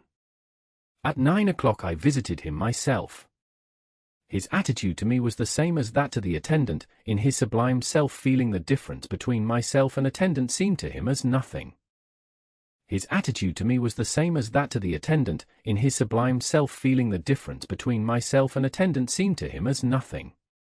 It looks like religious mania, and he will soon think that he himself is God. These infinitesimal distinctions between man and man are too paltry for an omnipotent being. How these madmen give themselves away! The real God taketh heed lest a sparrow fall, but the God created from human vanity sees no difference between an eagle and a sparrow. Oh, if men only knew! For half an hour or more Renfield kept getting excited in greater and greater degree. I did not pretend to be watching him, but I kept strict observation all the same. All at once that shifty look came into his eyes which we always see when a madman has seized an idea, and with it the shifty movement of the head and back which asylum attendants come to know so well. He became quite quiet, and went and sat on the edge of his bed resignedly, and looked into space with lackluster eyes.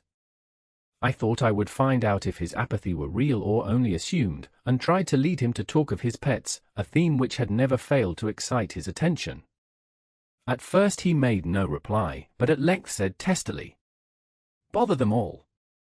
I don't care a pin about them." "What?" I said. "You don't mean to tell me you don't care about spiders?" Spiders at present are his hobby, and the knot is filling up with columns of small figures. To this he answered enigmatically, "The bridemaidens rejoice the eyes that wait the coming of the bride, but when the bride draweth nigh, then the maidens shine not to the eyes that are filled." He would not explain himself, but remained obstinately seated on his bed all the time I remained with him. I am weary tonight and low in spirits. I cannot but think of Lucy, and how different things might have been.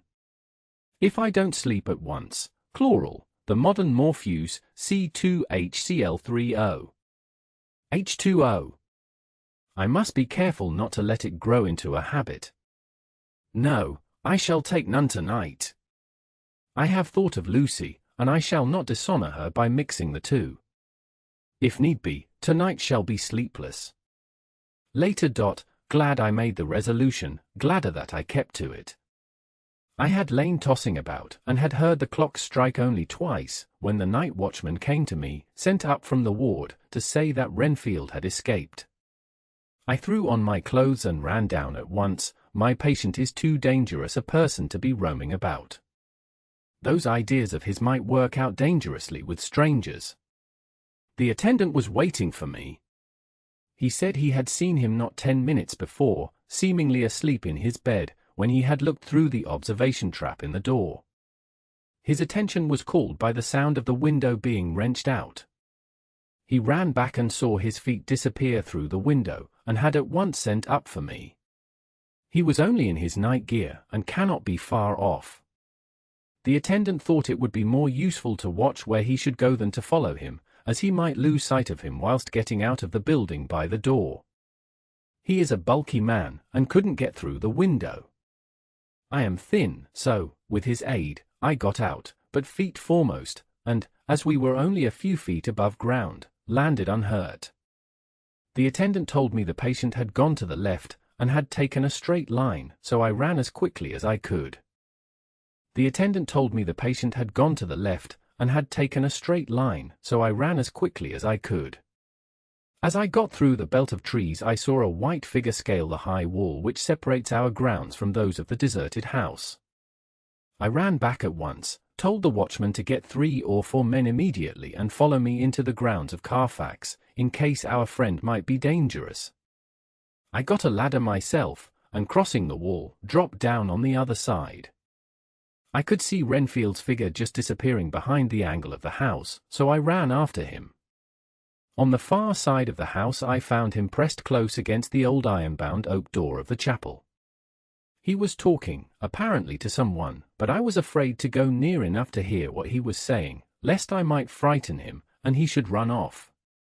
Chasing an errant swarm of bees is nothing to following a naked lunatic, when the fit of escaping is upon him. After a few minutes, however, I could see that he did not take note of anything around him, and so ventured to draw nearer to him, the more so as my men had now crossed the wall and were closing him in. I heard him say, "I am here to do your bidding, master. I am your slave, and you will reward me, for I shall be faithful. I have worshipped you long and afar off. Now that you are near, I await your commands, and you will not pass me by, will you, dear master, in your distribution of good things?" He is a selfish old beggar anyhow. He thinks of the loaves and fishes even when he believes he is in a real presence. His manias make a startling combination. When we closed in on him he fought like a tiger. He is immensely strong, for he was more like a wild beast than a man. I never saw a lunatic in such a paroxysm of rage before, and I hope I shall not again. It is a mercy that we have found out his strength and his danger in good time. With strength and determination like his, he might have done wild work before he was caged. He is safe now at any rate. Jack Sheppard himself couldn't get free from the strait waistcoat that keeps him restrained, and his chain to the wall in the padded room. His cries are at times awful, but the silences that follow are more deadly still, for he means murder in every turn and movement. Just now he spoke coherent words for the first time. "I shall be patient, master. It is coming, coming, coming." So I took the hint, and came to. I was too excited to sleep, but this diary has quieted me, and I feel I shall get some sleep tonight. Chapter 9. Letter, Mina Harker to Lucy Westenra. Budapest, the 24th of August. My dearest Lucy, I know you will be anxious to hear all that has happened since we parted at the railway station at Whitby. Well, my dear, I got to Hull all right, and caught the boat to Hamburg, and then the train on here. I feel that I can hardly recall anything of the journey, except that I knew I was coming to Jonathan, and that as I should have to do some nursing, I had better get all the sleep I could. I found my dear one, oh, so thin and pale and weak-looking. All the resolution has gone out of his dear eyes, and that quiet dignity which I told you was in his face has vanished. He is only a wreck of himself, and he does not remember anything that has happened to him for a long time past. At least, he wants me to believe so, and I shall never ask. He has had some terrible shock, and I fear it might tax his poor brain if he were to try to recall it. Sister Agatha, who is a good creature and a born nurse, tells me that he raved of dreadful things whilst he was off his head. I wanted her to tell me what they were, but she would only cross herself, and say she would never tell, that the ravings of the sick were the secrets of God, and that if a nurse through her vocation should hear them, she should respect her trust. She is a sweet, good soul, and the next day, when she saw I was troubled, she opened up the subject again, and after saying that she could never mention what my poor dear raved about, added, "I can tell you this much, my dear, that it was not about anything which he has done wrong himself, and you, as his wife-to-be, have no cause to be concerned. He has not forgotten you or what he owes to you. His fear was of great and terrible things, which no mortal can treat of. I do believe the dear soul thought I might be jealous lest my poor dear should have fallen in love with any other girl. The idea of my being jealous about Jonathan! And yet, my dear, let me whisper, I felt a thrill of joy through me when I knew that no other woman was a cause of trouble. I am now sitting by his bedside, where I can see his face while he sleeps. He is waking. When he woke he asked me for his coat, as he wanted to get something from the pocket. I asked Sister Agatha, and she brought all his things. I saw that amongst them was his knot, and was going to ask him to let me look at it, for I knew then that I might find some clue to his trouble, but I suppose he must have seen my wish in my eyes, for he sent me over to the window, saying he wanted to be quite alone for a moment. Then he called me back, and when I came he had his hand over the knot, and he said to me very solemnly, "Wilhelmina," I knew then that he was in deadly earnest, for he has never called me by that name since he asked me to marry him. You know, dear, my ideas of the trust between husband and wife. There should be no secret, no concealment. I have had a great shock, and when I try to think of what it is I feel my head spin round, and I do not know if it was all real or the dreaming of a madman. You know I have had brain fever, and that is to be mad. The secret is here, and I do not want to know it. I want to take up my life here, with our marriage. For, my dear, we had decided to be married as soon as the formalities are complete. Are you willing, Wilhelmina, to share my ignorance? Here is the book. Here is the book. Take it and keep it, read it if you will, but never let me know, unless, indeed, some solemn duty should come upon me to go back to the bitter hours, asleep or awake, sane or mad, recorded here. He fell back exhausted, and I put the book under his pillow, and kissed him. I have asked Sister Agatha to beg the Superior to let our wedding be this afternoon, and am waiting her reply. She has come and told me that the chaplain of the English Mission Church has been sent for. We are to be married in an hour, or as soon after as Jonathan awakes. Lucy, the time has come and gone. I feel very solemn, but very, very happy. Jonathan woke a little after the hour, and all was ready, and he sat up in bed, propped up with pillows. He answered his "I will" firmly and strongly. I could hardly speak, my heart was so full that even those words seemed to choke me. The dear sisters were so kind. please God, I shall never, never forget them, nor the grave and sweet responsibilities I have taken upon me. I must tell you of my wedding present. When the chaplain and the sisters had left me alone with my husband, oh, Lucy, it is the first time I have written the words my husband, left me alone with my husband, I took the book from under his pillow, and wrapped it up in white paper, and tied it with a little bit of pale blue ribbon which was round my neck, and sealed it over the knot with sealing wax, and for my seal I used my wedding ring. Then I kissed it and showed it to my husband, and told him that I would keep it so, and then it would be an outward and visible sign for us all our lives that we trusted each other, that I would never open it unless it were for his own dear sake or for the sake of some stern duty. Then he took my hand in his, and oh, Lucy, it was the first time he took his wife's hand, and said that it was the dearest thing in all the wide world, and that he would go through all the past again to win it, if need be. The poor dear meant to have said a part of the past, but he cannot think of time yet, and I shall not wonder if at first he mixes up not only the month, but the year. Well, my dear, what could I say? I could only tell him that I was the happiest woman in all the wide world, and that I had nothing to give him except myself, my life, and my trust, and that with these went my love and duty for all the days of my life. And, my dear, when he kissed me, and drew me to him with his poor weak hands, it was like a very solemn pledge between us. Lucy dear, do you know why I tell you all this? It is not only because it is all sweet to me, but because you have been, and are, very dear to me. It was my privilege to be your friend and guide when you came from the schoolroom to prepare for the world of life. I want you to see now, and with the eyes of a very happy wife, whither duty has led me, so that in your own married life you too may be all happy as I am. My dear, please Almighty God, your life may be all it promises, a long day of sunshine, with no harsh wind, no forgetting duty, no distrust. I must not wish you no pain, for that can never be, but I do hope you will be always as happy as I am now. Goodbye, my dear.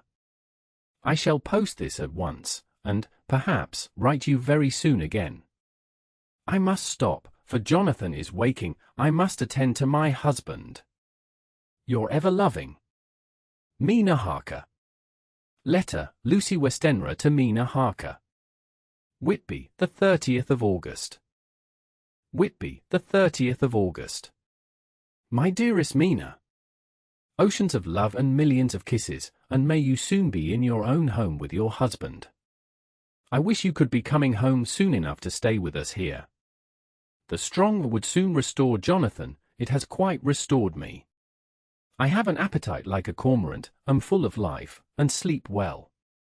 You will be glad to know that I have quite given up walking in my sleep.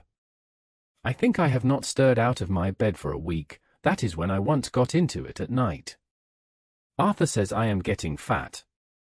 By the way, I forgot to tell you that Arthur is here. We have such walks and drives, and rides, and rowing, and tennis, and fishing together, and I love him more than ever. He tells me that he loves me more, but I doubt that, for at first he told me that he couldn't love me more than he did then. But this is nonsense. There he is, calling to me. So no more just at present from your loving Lucy. P.S. Mother sends her love. She seems better, poor dear. P.S. We are to be married on the 28th of September. Dr. Seward's Diary. The 20th of August. The case of Renfield grows even more interesting. He has now so far quieted that there are spells of cessation from his passion. For the first week after his attack he was perpetually violent. Then one night, just as the moon rose, he grew quiet, and kept murmuring to himself, "Now I can wait, now I can wait." The attendant came to tell me, so I ran down at once to have a look at him.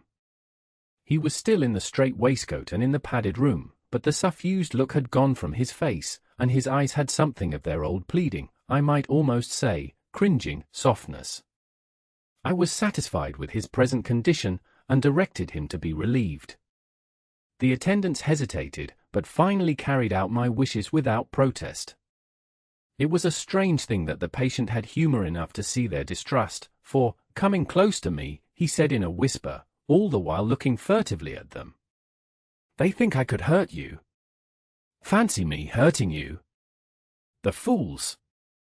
It was soothing, somehow, to the feelings to find myself dissociated even in the mind of this poor madman from the others, but all the same I do not follow his thought. Am I to take it that I have anything in common with him, so that we are, as it were, to stand together, or has he to gain from me some good so stupendous that my well-being is needful to him? I must find out later on. Tonight he will not speak. Even the offer of a kitten or even a full-grown cat will not tempt him. He will only say, I don't take any stock in cats. I have more to think of now, and I can wait, I can wait. After a while I left him. The attendant tells me that he was quiet until just before dawn, and that then he began to get uneasy, and at length violent, until at last he fell into a paroxysm which exhausted him so that he swooned into a sort of coma. 3 nights has the same thing happened, violent all day then quiet from moonrise to sunrise. I wish I could get some clue to the cause. It would almost seem as if there was some influence which came and went. Happy thought! We shall tonight play sane wits against mad ones. He escaped before without our help, tonight he shall escape with it. We shall give him a chance, and have the men ready to follow in case they are required. The 23rd of August. The unexpected always happens. How well Disraeli knew life. The 23rd of August. The unexpected always happens. How well Disraeli knew life. Our bird when he found the cage open would not fly, so all our subtle arrangements were for naught. At any rate, we have proved one thing, that the spells of quietness last a reasonable time. We shall in future be able to ease his bonds for a few hours each day. I have given orders to the night attendant merely to shut him in the padded room, when once he is quiet, until an hour before sunrise. The poor soul's body will enjoy the relief even if his mind cannot appreciate it. Hark! The unexpected again. I am called, the patient has once more escaped. Later. Another night adventure. Renfield artfully waited until the attendant was entering the room to inspect. Then he dashed out past him and flew down the passage. I sent word for the attendants to follow. Again he went into the grounds of the deserted house, and we found him in the same place, pressed against the old chapel door. When he saw me he became furious, and had not the attendant seized him in time, he would have tried to kill me. As we were holding him a strange thing happened. He suddenly redoubled his efforts, and then as suddenly grew calm. I looked round instinctively, but could see nothing. Then I caught the patient's eye and followed it, but could trace nothing as it looked into the moonlit sky except a big bat, which was flapping its silent and ghostly way to the west. Bats usually wheel and flit about, but this one seemed to go straight on, as if it knew where it was bound for or had some intention of its own. The patient grew calmer every instant, and presently said, "You needn't tie me, I shall go quietly." Without trouble we came back to the house. I feel there is something ominous in his calm, and shall not forget this night. Lucy Westenra's diary. Hillingham, the 24th of August. I must imitate Mina, and keep writing things down.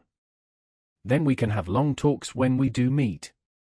I wonder when it will be. I wish he were with me again, for I feel so unhappy. Last night I seemed to be dreaming again just as I was at Whitby. Perhaps it is the change of air, or getting home again. It is all dark and horrid to me, for I can remember nothing, but I am full of vague fear, and I feel so weak and worn out. When Arthur came to lunch he looked quite grieved when he saw me, and I hadn't the spirit to try to be cheerful. I wonder if I could sleep in Mother's room tonight. I shall make an excuse and try. The 25th of August. Another bad night. Mother did not seem to take to my proposal. She seems not too well herself, and doubtless she fears to worry me. I tried to keep awake, and succeeded for a while, but when the clock struck 12 it waked me from a doze, so I must have been falling asleep. There was a sort of scratching or flapping at the window, but I did not mind it, and as I remember no more, I suppose I must then have fallen asleep. More bad dreams. I wish I could remember them. This morning I am horribly weak. My face is ghastly pale, and my throat pains me. It must be something wrong with my lungs, for I don't seem ever to get air enough. I shall try to cheer up when Arthur comes, or else I know he will be miserable to see me so. Letter, Arthur Homewood to Dr. Seward. Albemarle Hotel, the 31st of August. My dear Jack, I want you to do me a favor. Lucy is ill, that is, she has no special disease, but she looks awful, and is getting worse every day. Lucy is ill, that is, she has no special disease, but she looks awful, and is getting worse every day.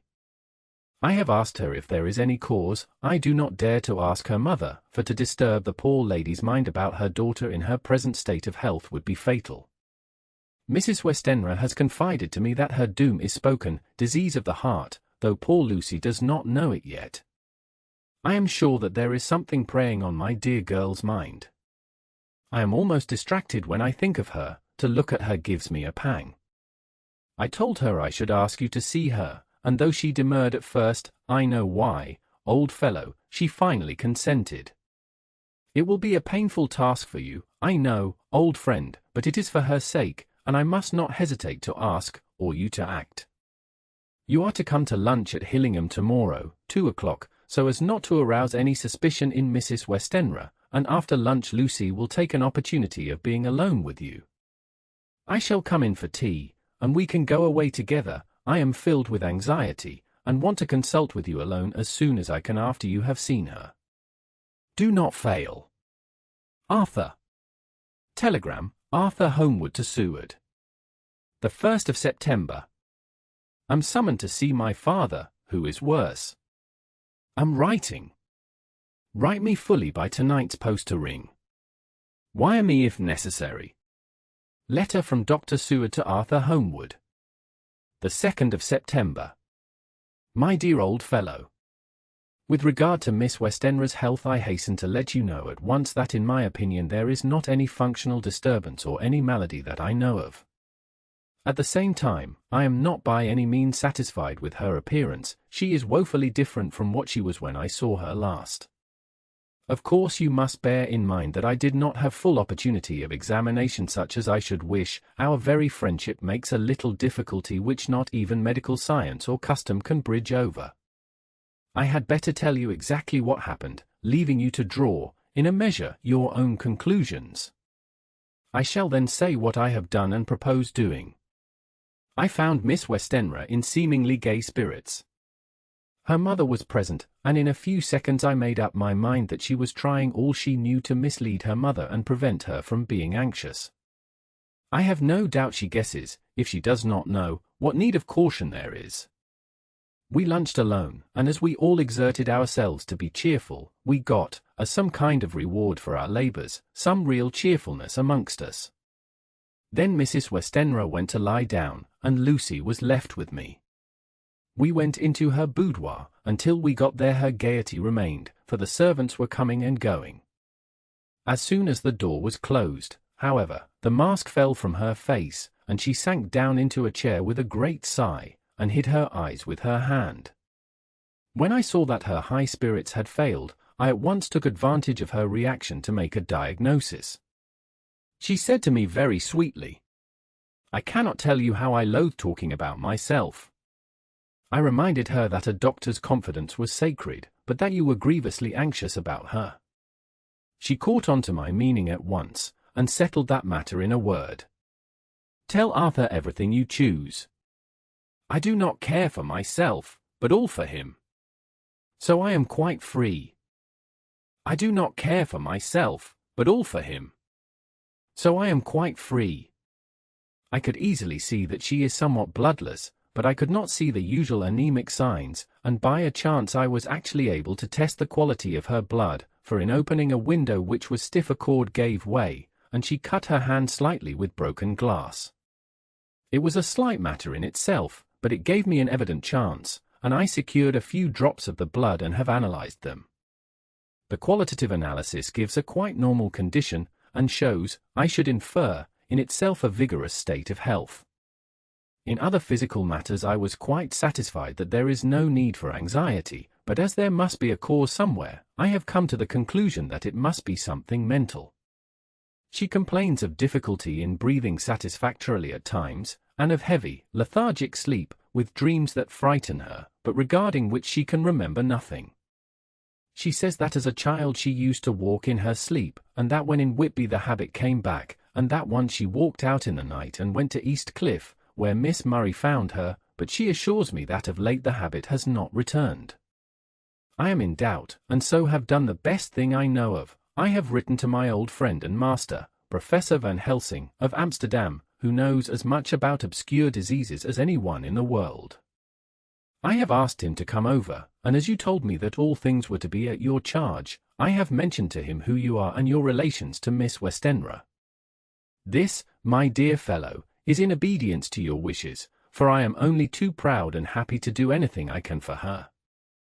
Van Helsing would, I know, do anything for me for a personal reason, so, no matter on what ground he comes, we must accept his wishes.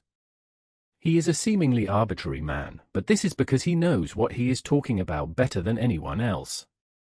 He is a philosopher and a metaphysician, and one of the most advanced scientists of his day, and he has, I believe, an absolutely open mind.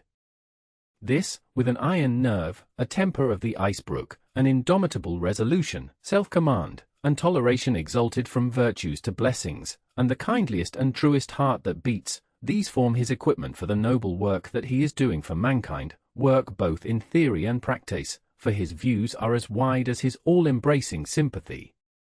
I tell you these facts that you may know why I have such confidence in him.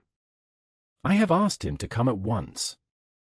I shall see Miss Westenra tomorrow again. She is to meet me at the stores, so that I may not alarm her mother by too early a repetition of my call. Yours always, John Seward. Letter, Abraham Van Helsing, M.D., D. and Ph.D. the Lit., etc., etc., to Dr. Seward. The 2nd of September. My good friend, when I have received your letter I am already coming to you. By good fortune I can leave just at once, without wrong to any of those who have trusted me. Were fortune other, then it were bad for those who have trusted, for I come to my friend when he call me to aid those he holds dear. Tell your friend that when that time you suck from my wound so swiftly the poison of the gangrene from that knife that our other friend, too nervous, let slip, you did more for him when he wants my aids and you call for them than all his great fortune could do. But it is pleasure added to do for him, your friend, it is to you that I come. But it is pleasure added to do for him, your friend, it is to you that I come. Have then rooms for me at the Great Eastern Hotel, so that I may be near to hand, and please it so arrange that we may see the young lady not too late on tomorrow, for it is likely that I may have to return here that night. But if need be I shall come again in 3 days, and stay longer if it must. Till then goodbye, my friend John. Van Helsing. Letter, Dr. Seward to Honourable Arthur Homewood. The 3rd of September. My dear Art, Van Helsing has come and gone. He came on with me to Hillingham, and found that, by Lucy's discretion, her mother was lunching out, so that we were alone with her. Van Helsing made a very careful examination of the patient. He is to report to me, and I shall advise you, for of course I was not present all the time. He is, I fear, much concerned, but says he must think. When I told him of our friendship and how you trust to me in the matter, he said, you must tell him all you think. Tell him what I think, if you can guess it, if you will. Nay, I am not jesting. This is no jest, but life and death, perhaps more. I asked what he meant by that, for he was very serious. This was when we had come back to town, and he was having a cup of tea before starting on his return to Amsterdam. He would not give me any further clue. You must not be angry with me, Art, because his very reticence means that all his brains are working for her good. He will speak plainly enough when the time comes, be sure. So I told him I would simply write an account of our visit, just as if I were doing a descriptive special article for the Daily Telegraph. He seemed not to notice, but remarked that the smuts in London were not quite so bad as they used to be when he was a student here. I am to get his report tomorrow if he can possibly make it. In any case, I am to have a letter. Well, as to the visit. Lucy was more cheerful than on the day I first saw her, and certainly looked better. She had lost something of the ghastly look that so upset you, and her breathing was normal. She was very sweet to the professor, as she always is, and tried to make him feel at ease, though I could see that the poor girl was making a hard struggle for it. I believe Van Helsing saw it, too, for I saw the quick look under his bushy brows that I knew of old. Then he began to chat of all things except ourselves and diseases, and with such an infinite geniality that I could see poor Lucy's pretense of animation merge into reality. Then, without any seeming change, he brought the conversation gently round to his visit, and suavely said, "My dear young miss, I have the so great pleasure because you are so much beloved. That is much, my dear, ever were there that which I do not see. They told me you were down in the spirit, and that you were of a ghastly pale. To them I say, poof!" And he snapped his fingers at me and went on, "But you and I shall show them how wrong they are. How can he," and he pointed at me with the same look and gesture as that with which once he pointed me out to his class, on, or rather after, a particular occasion which he never fails to remind me of, know anything of a young lady's. He has his madmans to play with, and to bring them back to happiness, and to those that love them. It is much to do, and, oh, but there are rewards, in that we can bestow such happiness. But the young ladies! But the young ladies! He has no wife nor daughter, and the young do not tell themselves to the young, but to the old, like me, who have known so many sorrows and the causes of them. So, my dear, we will send him away to smoke the cigarette in the garden, whiles you and I have little talk all to ourselves." I took the hint and strolled about, and presently the professor came to the window and called me in. He looked grave, but said, "I have made careful examination, but there is no functional cause. With you I agree that there has been much blood lost, it has been, but is not. But the conditions of her are in no way anemic. I have asked her to send me her maid, that I may ask just one or two questions, that so I may not chance to miss nothing. I know well what she will say. And yet there is always cause for everything. I must go back home and think. You must send to me the telegram every day, and if there be cause I shall come again. The disease, for not to be all well is a disease, interests me, and the sweet young dear, she interests me too. She charmed me, and for her, if not for you or disease, I come. As I tell you, he would not say a word more, even when we were alone. And so now, Art, you know all I know. I shall keep stern watch. I trust your poor father is rallying. It must be a terrible thing to you, my dear old fellow, to be placed in such a position between two people who are both so dear to you. I know your idea of duty to your father, and you are right to stick to it, but, if need be, I shall send you word to come at once to Lucy, so do not be over-anxious unless you hear from me." Dr. Seward's Diary. The 4th of September. Zoophagus patient still keeps up our interest in him. He had only one outburst, and that was yesterday at an unusual time.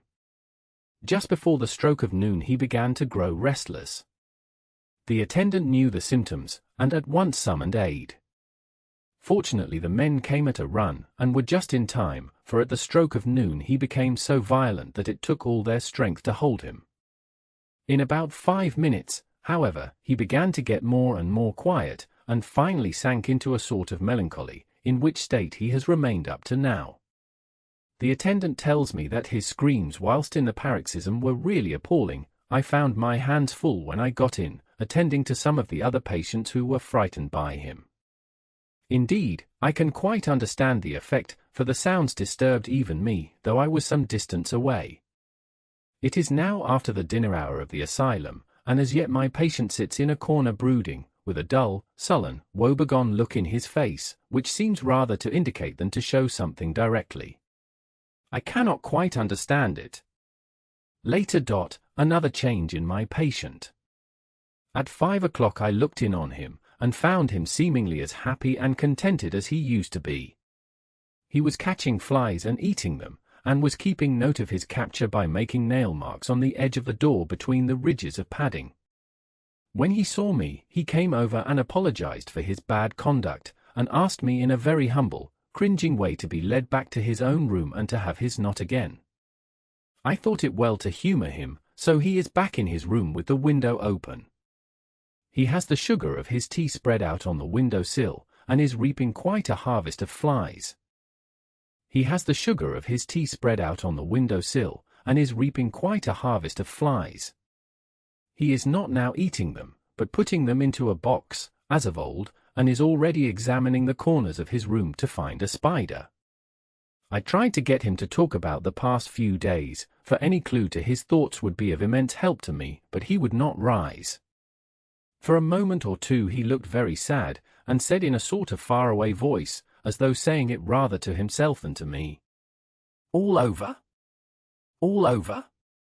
He has deserted me. No hope for me now unless I do it for myself." Then suddenly turning to me in a resolute way, he said, "Doctor, won't you be very good to me and let me have a little more sugar? I think it would be good for me." "And the flies?" I said. "Yes. The flies like it, too, and I like the flies, therefore I like it. And there are people who know so little as to think that madmen do not argue." I procured him a double supply, and left him as happy a man as, I suppose, any in the world. I wish I could fathom his mind. Midnight. Another change in him. I had been to see Miss Westenra, whom I found much better, and had just returned, and was standing at our own gate looking at the sunset, when once more I heard him yelling. As his room is on this side of the house, I could hear it better than in the morning.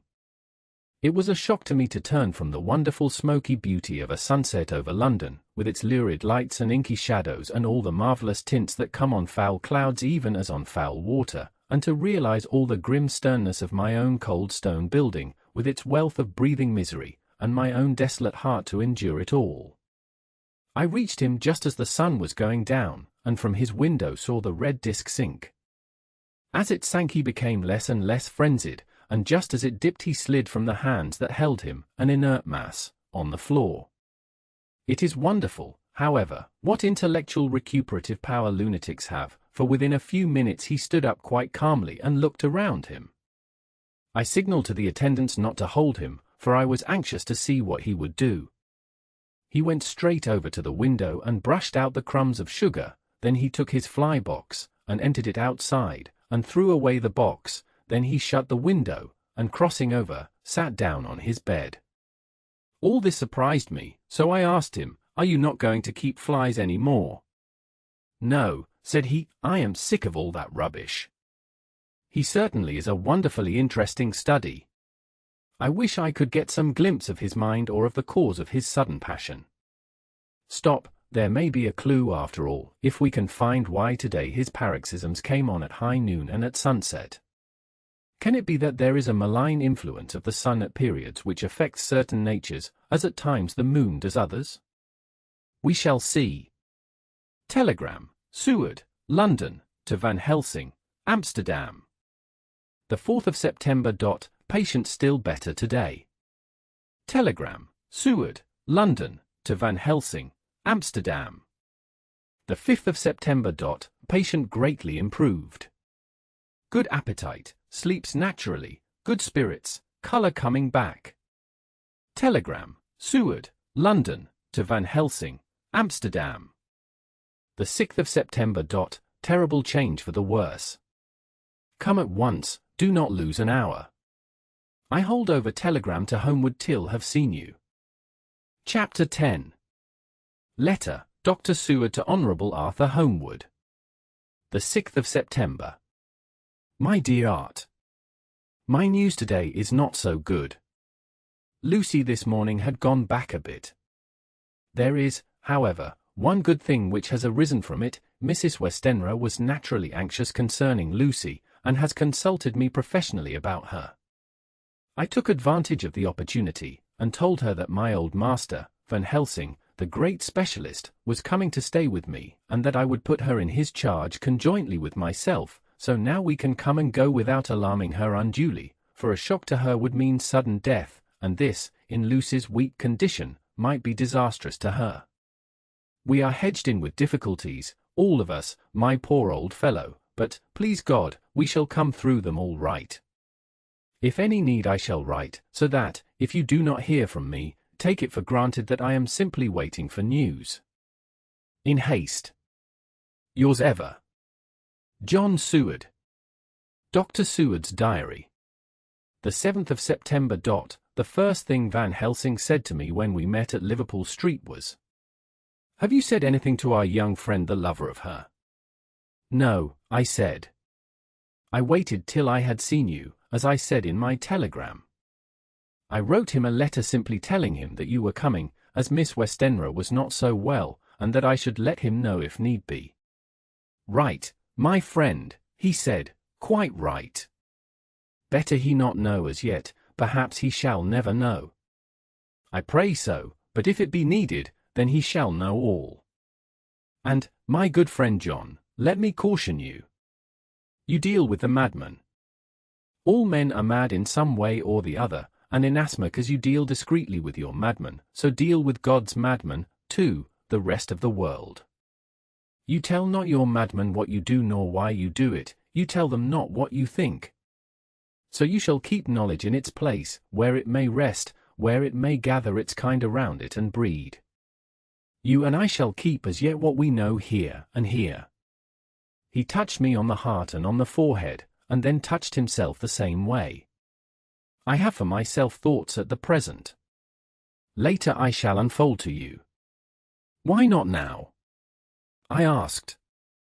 "It may do some good, we may arrive at some decision."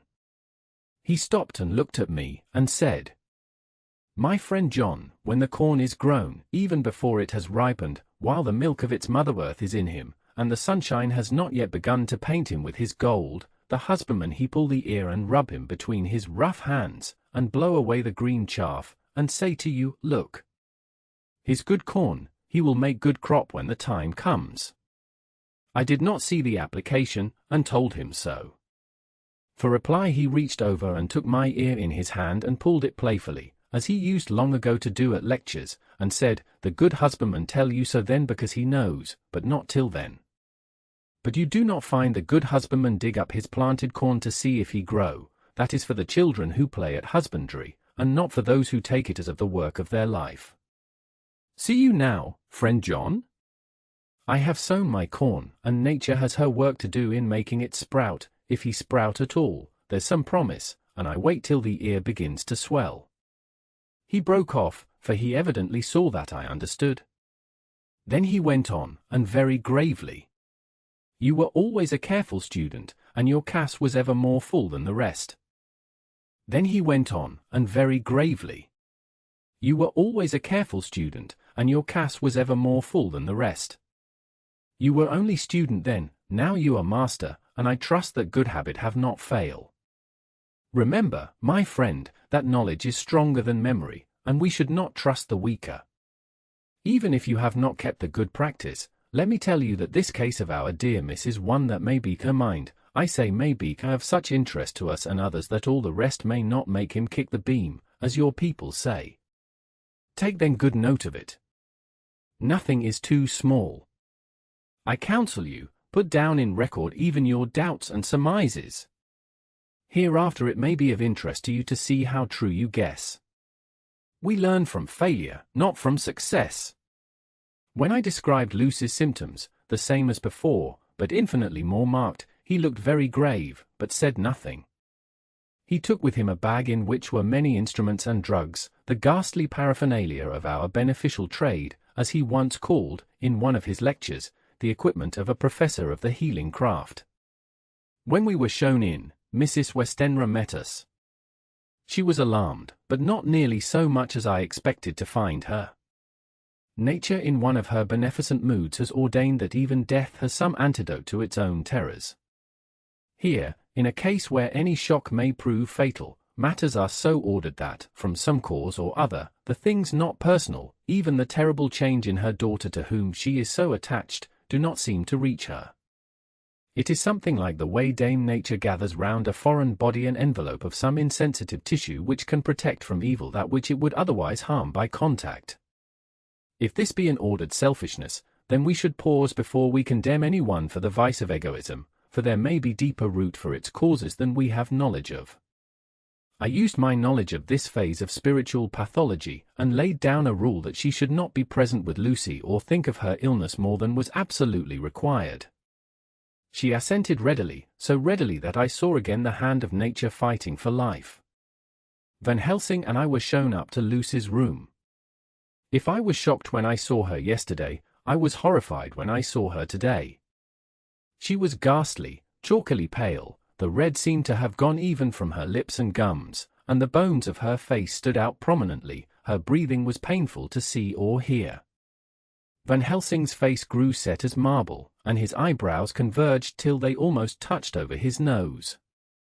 Lucy lay motionless, and did not seem to have strength to speak, so for a while we were all silent. Then Van Helsing beckoned to me, and we went gently out of the room. The instant we had closed the door he stepped quickly along the passage to the next door, which was open. Then he pulled me quickly in with him and closed the door. "My God," he said, "this is dreadful. There is no time to be lost. She will die for sheer want of blood to keep the heart's action as it should be. There must be transfusion of blood at once. Is it you or me? I am younger and stronger, Professor. It must be me. Then get ready at once. I will bring up my bag. I am prepared." I went downstairs with him, and as we were going there was a knock at the hall door. When we reached the hall the maid had just opened the door, and Arthur was stepping quickly in. When we reached the hall the maid had just opened the door, and Arthur was stepping quickly in. He rushed up to me, saying in an eager whisper, "Jack, I was so anxious. I read between the lines of your letter, and have been in an agony. The dad was better, so I ran down here to see for myself. Is not that gentleman Dr. Van Helsing? I am so thankful to you, sir, for coming." When first the professor's eye had lit upon him he had been angry at his interruption at such a time, but now, as he took in his stalwart proportions and recognized the strong young manhood which seemed to emanate from him, his eyes gleamed. Without a pause he said to him gravely as he held out his hand, "Sir, you have come in time. You are the lover of our dear miss. She is bad, very, very bad. Nay, my child, do not go like that." For he suddenly grew pale and sat down in a chair almost fainting. "You are to help her. You can do more than any that live, and your courage is your best help." "What can I do?" asked Arthur hoarsely. "Tell me, and I shall do it. My life is hers, and I would give the last drop of blood in my body for her." The professor has a strongly humorous side, and I could from old knowledge detect a trace of its origin in his answer. "My young sir, I do not ask so much as that, not the last. What shall I do?" There was fire in his eyes, and his open nostril quivered with intent. Van Helsing slapped him on the shoulder. "Come," he said. "You are a man, and it is a man we want. You are better than me, better than my friend John." Arthur looked bewildered, and the professor went on by explaining in a kindly way. "Young miss is bad, very bad. She wants blood, and blood she must have or die. My friend John and I have consulted, and we are about to perform what we call transfusion of blood, to transfer from full veins of one to the empty veins which pine for him. John was to give his blood, as he is the more young and strong than me." Here Arthur took my hand and wrung it hard in silence. "But now you are here, you are more good than us, old or young, who toil much in the world of thought. Our nerves are not so calm and our blood not so bright than yours." Arthur turned to him and said, "If you only knew how gladly I would die for her you would understand." He stopped, with a sort of choke in his voice. "Good boy," said Van Helsing.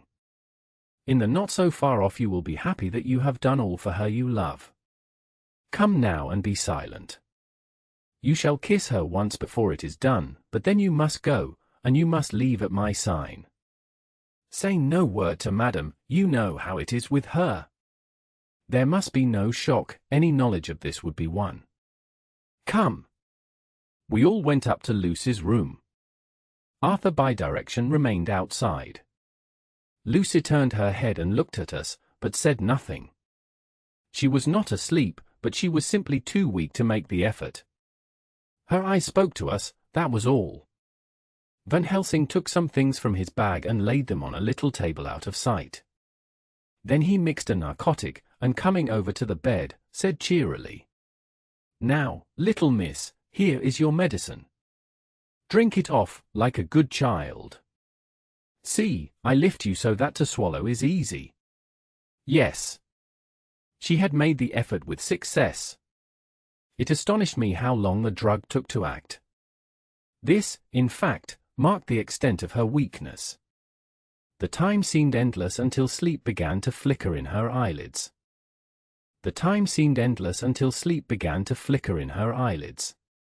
At last, however, the narcotic began to manifest its potency, and she fell into a deep sleep. When the professor was satisfied, he called Arthur into the room, and bade him strip off his coat. Then he added, "You may take that one little kiss whiles I bring over the table. Friend John, help to me." So neither of us looked whilst he bent over her. Van Helsing, turning to me, said, "He is so young and strong and of blood so pure that we need not defibrinate it." Then with swiftness, but with absolute method, Van Helsing performed the operation. As the transfusion went on, something like life seemed to come back to poor Lucy's cheeks, and through Arthur's growing pallor the joy of his face seemed absolutely to shine. After a bit I began to grow anxious, for the loss of blood was telling on Arthur, strong man as he was. It gave me an idea of what a terrible strain Lucy's system must have undergone, that what weakened Arthur only partially restored her. But the professor's face was set, and he stood watch in hand and with his eyes fixed now on the patient and now on Arthur. I could hear my own heart beat. Presently he said in a soft voice, "Do not stir an instant. It is enough. You attend him, I will look to her." When all was over I could see how much Arthur was weakened. I dressed the wound and took his arm to bring him away, when Van Helsing spoke without turning round, "The man seems to have eyes in the back of his head. The brave lover, I think, deserve another kiss, which he shall have presently." And as he had now finished his operation, he adjusted the pillow to the patient's head. As he did so, the narrow black velvet band which she seems always to wear round her throat, buckled with an old diamond buckle which her lover had given her, was dragged a little up, and showed a red mark on her throat. Arthur did not notice it, but I could hear the deep hiss of indrawn breath, which is one of Van Helsing's ways of betraying emotion. He said nothing at the moment, but turned to me, saying, "Now take down our brave young lover, give him of the port wine, and let him lie down a while. He must then go home and rest, sleep much and eat much, that he may be recruited of what he has so given to his love. He must not stay here. Hold a moment. I may take it, sir, that you are anxious of result. Then bring it with you that in all ways the operation is successful. You have saved her life this time, and you can go home and rest easy in mind that all that can be is. I shall tell her all when she is well, she shall love you none the less for what you have done. Goodbye." When Arthur had gone I went back to the room.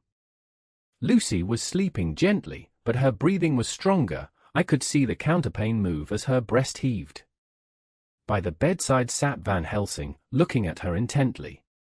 The velvet band again covered the red mark. I asked the professor in a whisper, "What do you make of that mark on her throat? What do you make of it?" "I have not examined it yet," I answered, and then and there proceeded to loose the band. Just over the external jugular vein there were 2 punctures, not large, but not wholesome looking. There was no sign of disease, but the edges were white and worn-looking, as if by some trituration. There was no sign of disease, but the edges were white and worn-looking, as if by some trituration.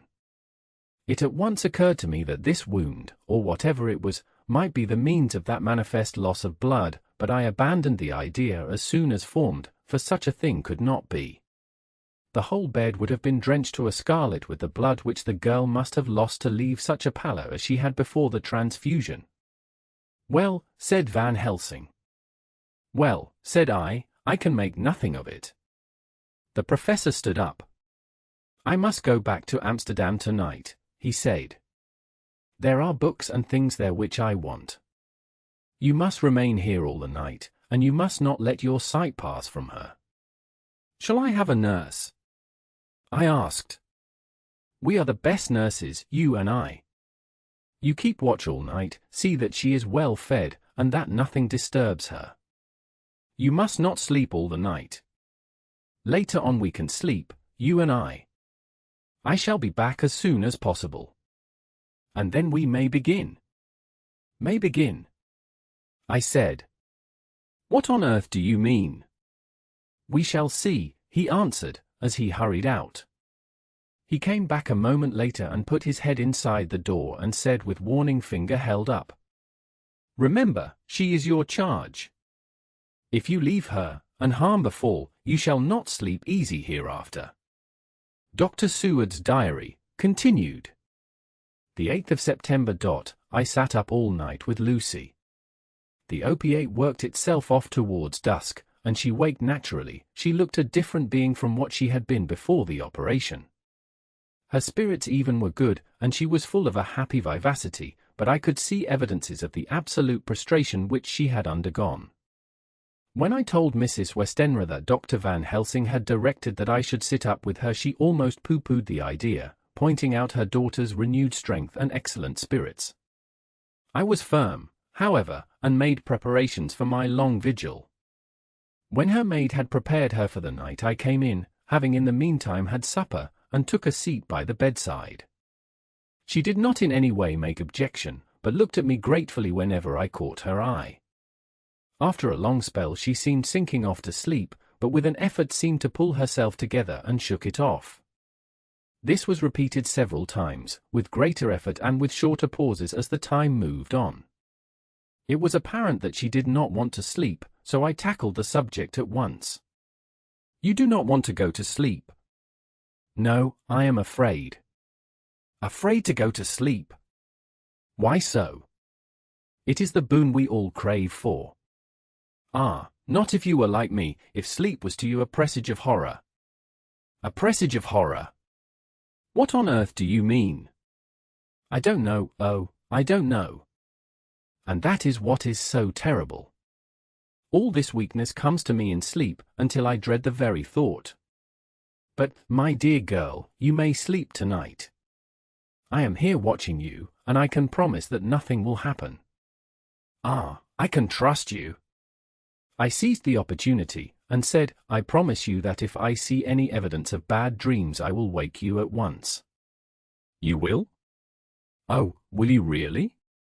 How good you are to me." "Then I will sleep." And almost at the word she gave a deep sigh of relief, and sank back, asleep. All night long I watched by her. She never stirred, but slept on and on in a deep, tranquil, life-giving, health-giving sleep. Her lips were slightly parted, and her breast rose and fell with the regularity of a pendulum. Her lips were slightly parted, and her breast rose and fell with the regularity of a pendulum. There was a smile on her face, and it was evident that no bad dreams had come to disturb her peace of mind. In the early morning her maid came, and I left her in her care and took myself back home, for I was anxious about many things. I sent a short wire to Van Helsing and to Arthur, telling them of the excellent result of the operation. My own work, with its manifold arrears, took me all day to clear off. It was dark when I was able to inquire about my zoophagus patient. The report was good. He had been quite quiet for the past day and night. A telegram came from Van Helsing at Amsterdam whilst I was at dinner, suggesting that I should be at Hillingham tonight, as it might be well to be at hand, and stating that he was leaving by the night mail and would join me early in the morning. The 9th of September. I was pretty tired and worn out when I got to Hillingham. For 2 nights I had hardly had a wink of sleep, and my brain was beginning to feel that numbness which marks cerebral exhaustion. Lucy was up and in cheerful spirits. When she shook hands with me, she looked sharply in my face and said, "No sitting up tonight for you. You are worn out." "I am quite well again, indeed, I am, and if there is to be any sitting up, it is I who will sit up with you." I would not argue the point, but went and had my supper. Lucy came with me, and, enlivened by her charming presence, I made an excellent meal, and had a couple of glasses of the more than excellent port. Then Lucy took me upstairs, and showed me a room next her own, where a cosy fire was burning. "Now," she said, "you must stay here. I shall leave this door open and my door too. You can lie on the sofa, for I know that nothing would induce any of you doctors to go to bed whilst there is a patient above the horizon. If I want anything I shall call out, and you can come to me at once." I could not but acquiesce, for I was dog-tired, and could not have sat up had I tried. So, on her renewing her promise to call me if she should want anything, I lay on the sofa, and forgot all about everything. Lucy Westenra's Diary. The 9th of September. I feel so happy tonight. I have been so miserably weak, that to be able to think and move about is like feeling sunshine after a long spell of east wind out of a steel sky. Somehow Arthur feels very, very close to me. I seem to feel his presence warm about me. I suppose it is that sickness and weakness are selfish things and turn our inner eyes and sympathy on ourselves, whilst health and strength give love rein, and in thought and feeling he can wander where he wills. I know where my thoughts are. If Arthur only knew. My dear, your ears must tingle as you sleep, as mine do waking. Oh, the blissful rest of last night! How I slept, with that dear, good Dr. Seward watching me. And tonight I shall not fear to sleep, since he is close at hand and within call. Thank everybody for being so good to me. Thank God. Good night, Arthur. Dr. Seward's Diary. The 10th of September. I was conscious of the professor's hand on my head, and started awake all in a second. That is one of the things that we learn in an asylum, at any rate. And how is our patient? Well, when I left her, or rather when she left me, I answered. "Come, let us see," he said. And together we went into the room. The blind was down, and I went over to raise it gently, whilst Van Helsing stepped, with his soft, cat-like tread, over to the bed. As I raised the blind, and the morning sunlight flooded the room, I heard the professor's low hiss of inspiration, and knowing its rarity, a deadly fear shot through my heart. As I passed over he moved back, and his exclamation of horror, "Gott in Himmel," needed no enforcement from his agonized face. He raised his hand and pointed to the bed, and his iron face was drawn an ashen white. I felt my knees begin to tremble.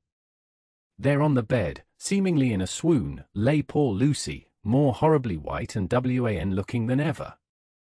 Even the lips were white, and the gums seemed to have shrunken back from the teeth, as we sometimes see in a corpse after a prolonged illness. Van Helsing raised his foot to stamp in anger, but the instinct of his life and all the long years of habit stood to him, and he put it down again softly. "Quick," he said. "Bring the brandy." I flew to the dining room, and returned with the decanter. He wetted the poor white lips with it, and together we rubbed palm and wrist and heart. He felt her heart, and after a few moments of agonizing suspense said, "It is not too late. It beats, though but feebly. All our work is undone, we must begin again.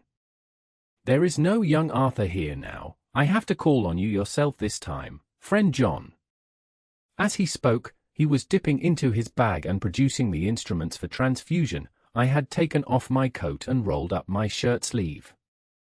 There was no possibility of an opiate just at present, and no need of one, and so, without a moment's delay, we began the operation. After a time, it did not seem a short time either, for the draining away of one's blood, no matter how willingly it be given, is a terrible feeling. Van Helsing held up a warning finger. "Do not stir," he said, "but I fear that with growing strength she may wake, and that would make danger, oh, so much danger. But I shall precaution take. I shall give hypodermic injection of morphia." He proceeded then, swiftly and deftly, to carry out his intent. The effect on Lucy was not bad, for the faint seemed to merge subtly into the narcotic sleep. It was with a feeling of personal pride that I could see a faint tinge of color steal back into the pallid cheeks and lips. No man knows, till he experiences it, what it is to feel his own lifeblood drawn away into the veins of the woman he loves. The professor watched me critically. "That will do," he said. "Already?" I remonstrated. "You took a great deal more from art." To which he smiled a sad sort of smile as he replied, "He is her lover, her fiancé. You have work, much work, to do for her and for others, and the present will suffice." When we stopped the operation, he attended to Lucy, whilst I applied digital pressure to my own incision. I lay down, whilst I waited his leisure to attend to me, for I felt faint and a little sick. By and by he bound up my wound, and sent me downstairs to get a glass of wine for myself.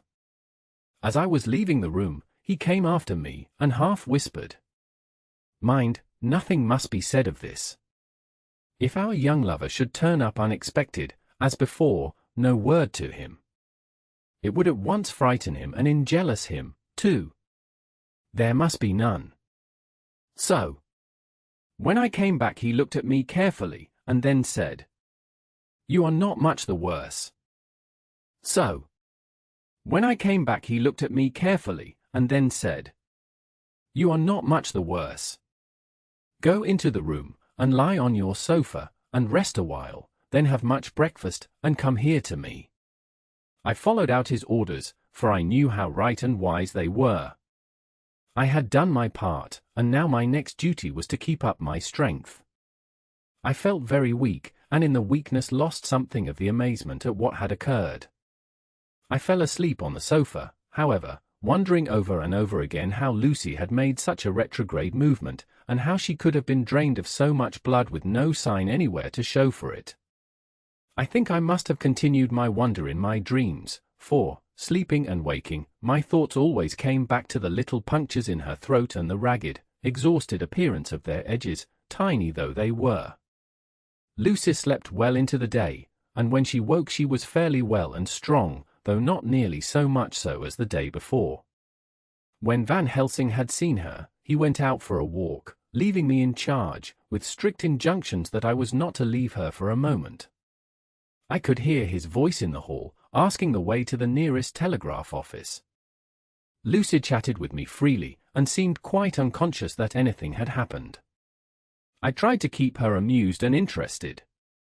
When her mother came up to see her, she did not seem to notice any change whatever, but said to me gratefully, "We owe you so much, Dr. Seward, for all you have done, but you really must now take care not to overwork yourself. You are looking pale yourself. You want a wife to nurse and look after you a bit, that you do." As she spoke, Lucy turned crimson, though it was only momentarily, for her poor wasted veins could not stand for long such an unwonted drain to the head. The reaction came in excessive pallor as she turned imploring eyes on me. I smiled and nodded, and laid my finger on my lips. With a sigh, she sank back amid her pillows. Van Helsing returned in a couple of hours, and presently said to me, "Now you go home, and eat much and drink enough. Make yourself strong. I stay here tonight, and I shall sit up with little miss myself. You and I must watch the case, and we must have none other to know. I have grave reasons. No, do not ask them, think what you will. Do not fear to think even the most not probable. Good night." In the hall 2 of the maids came to me, and asked if they or either of them might not sit up with Miss Lucy. They implored me to let them, and when I said it was Dr. Van Helsing's wish that either he or I should sit up, they asked me quite piteously to intercede with the foreign gentleman. I was much touched by their kindness. Perhaps it is because I am weak at present, and perhaps because it was on Lucy's account, that their devotion was manifested, for over and over again have I seen similar instances of woman's kindness.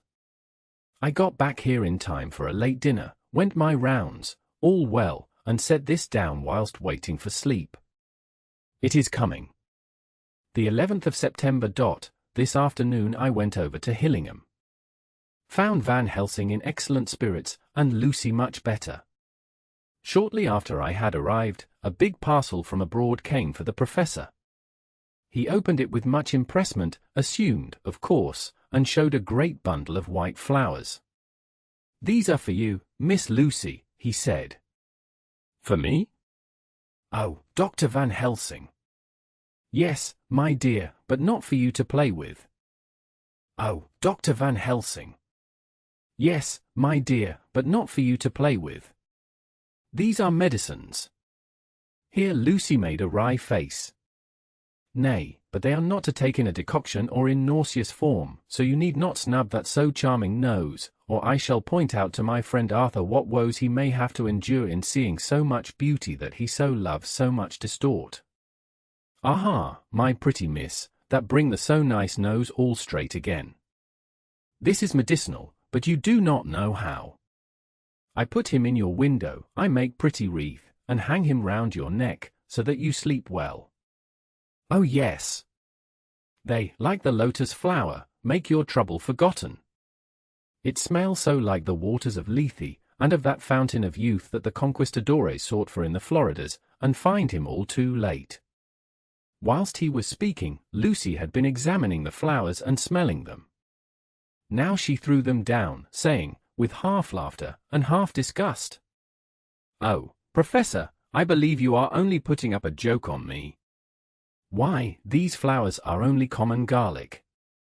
To my surprise, Van Helsing rose up and said with all his sternness, his iron jaw set and his bushy eyebrows meeting, "No trifling with me. I never jest. There is grim purpose in all I do, and I warn you that you do not thwart me. Take care, for the sake of others if not for your own." Then seeing poor Lucy scared, as she might well be, he went on more gently, "Oh, little miss, my dear, do not fear me. I only do for your good, but there is much virtue to you in those so common flowers. See, I place them myself in your room. I make myself the wreath that you are to wear. But hush!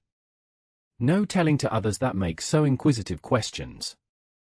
We must obey, and silence is a part of obedience, and obedience is to bring you strong and well into loving arms that wait for you. Now sit still a while. Come with me, friend John, and you shall help me deck the room with my garlic, which is all the way from Haarlem, where my friend Vanderpool raise herb in his glass houses all the year. I had to telegraph yesterday, or they would not have been here." We went into the room, taking the flowers with us. The professor's actions were certainly odd and not to be found in any pharmacopoeia that I ever heard of. First he fastened up the windows and latched them securely. Next, taking a handful of the flowers, he rubbed them all over the sashes, as though to ensure that every whiff of air that might get in would be laden with the garlic smell. Then with the wisp he rubbed all over the jamb of the door, above, below, and at each side, and round the fireplace in the same way. It all seemed grotesque to me, and presently I said, "Well, Professor, I know you always have a reason for what you do, but this certainly puzzles me. It is well we have no skeptic here, or he would say that you were working some spell to keep out an evil spirit." "Perhaps I am," he answered quietly as he began to make the wreath which Lucy was to wear round her neck. We then waited whilst Lucy made her toilet for the night, and when she was in bed he came and himself fixed the wreath of garlic round her neck. The last words he said to her were, "Take care you do not disturb it, and even if the room feel close, do not tonight open the window or the door." "I promise," said Lucy, "and thank you both 1,000 times for all your kindness to me." The last words he said to her were, "Take care you do not disturb it, and even if the room feel close, do not tonight open the window or the door." "I promise," said Lucy, "and thank you both 1,000 times for all your kindness to me." "Oh, What have I done to be blessed with such friends? As we left the house in my fly, which was waiting, Van Helsing said, "Tonight I can sleep in peace, and sleep I want, 2 nights of travel, much reading in the day between, and much anxiety on the day to follow, and a night to sit up, without to wink. Tomorrow in the morning early you call for me, and we come together to see our pretty miss, so much more strong for my spell which I have work. Ho! Ho!" He seemed so confident that I, remembering my own confidence 2 nights before and with the baneful result, felt awe and vague terror. It must have been my weakness that made me hesitate to tell it to my friend, but I felt it all the more, like unshed tears. Chapter 11. Lucy Westenra's Diary. The 12th of September. How good they all are to me. I quite love that dear Dr. Van Helsing. I wonder why he was so anxious about these flowers. He positively frightened me, he was so fierce. And yet he must have been right, for I feel comfort from them already. Somehow, I do not dread being alone tonight, and I can go to sleep without fear. I shall not mind any flapping outside the window. Oh, the terrible struggle that I have had against sleep so often of late, the pain of the sleeplessness, or the pain of the fear of sleep, with such unknown horrors as it has for me. How blessed are some people, whose lives have no fears, no dreads, to whom sleep is a blessing that comes nightly, and brings nothing but sweet dreams. Well, here I am tonight, hoping for sleep, and lying like Ophelia in the play, with virgin krantz and maiden struments. I never liked garlic before, but tonight it is delightful. There is peace in its smell, I feel sleep coming already. Good night, everybody. Dr. Seward's Diary. The 13th of September. Called at the Berkeley and found Van Helsing, as usual, up to time. The carriage ordered from the hotel was waiting. The professor took his bag, which he always brings with him now. Let all be put down exactly. Van Helsing and I arrived at Hillingham at 8 o'clock. It was a lovely morning, the bright sunshine and all the fresh feeling of early autumn seemed like the completion of nature's annual work. The leaves were turning to all kinds of beautiful colors, but had not yet begun to drop from the trees. When we entered we met Mrs. Westenra coming out of the morning room. She is always an early riser. She greeted us warmly and said, "You will be glad to know that Lucy is better. The dear child is still asleep." I looked into her room and saw her, but did not go in, lest I should disturb her. The professor smiled, and looked quite jubilant. He rubbed his hands together, and said, "Aha! I thought I had diagnosed the case. My treatment is working," to which she answered, "You must not take all the credit to yourself, doctor. Lucy's state this morning is due in part to me." "How you do mean?" asked the professor. "Well, I was anxious about the dear child in the night, and went into her room. She was sleeping soundly, so soundly that even my coming did not wake her. But the room was awfully stuffy. There were a lot of those horrible, strong-smelling flowers about everywhere, and she had actually a bunch of them round her neck. I feared that the heavy odor would be too much for the dear child in her weak state, so I took them all away and opened a bit of the window to let in a little fresh air. You will be pleased with her, I am sure."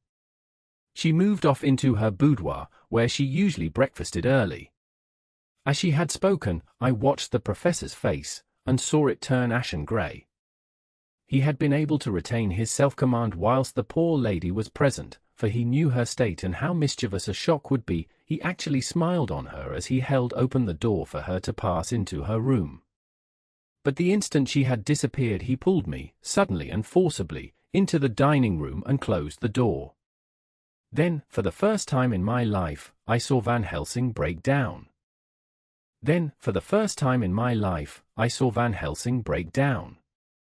He raised his hands over his head in a sort of mute despair, and then beat his palms together in a helpless way. Finally he sat down on a chair, and putting his hands before his face, began to sob, with loud, dry sobs that seemed to come from the very racking of his heart.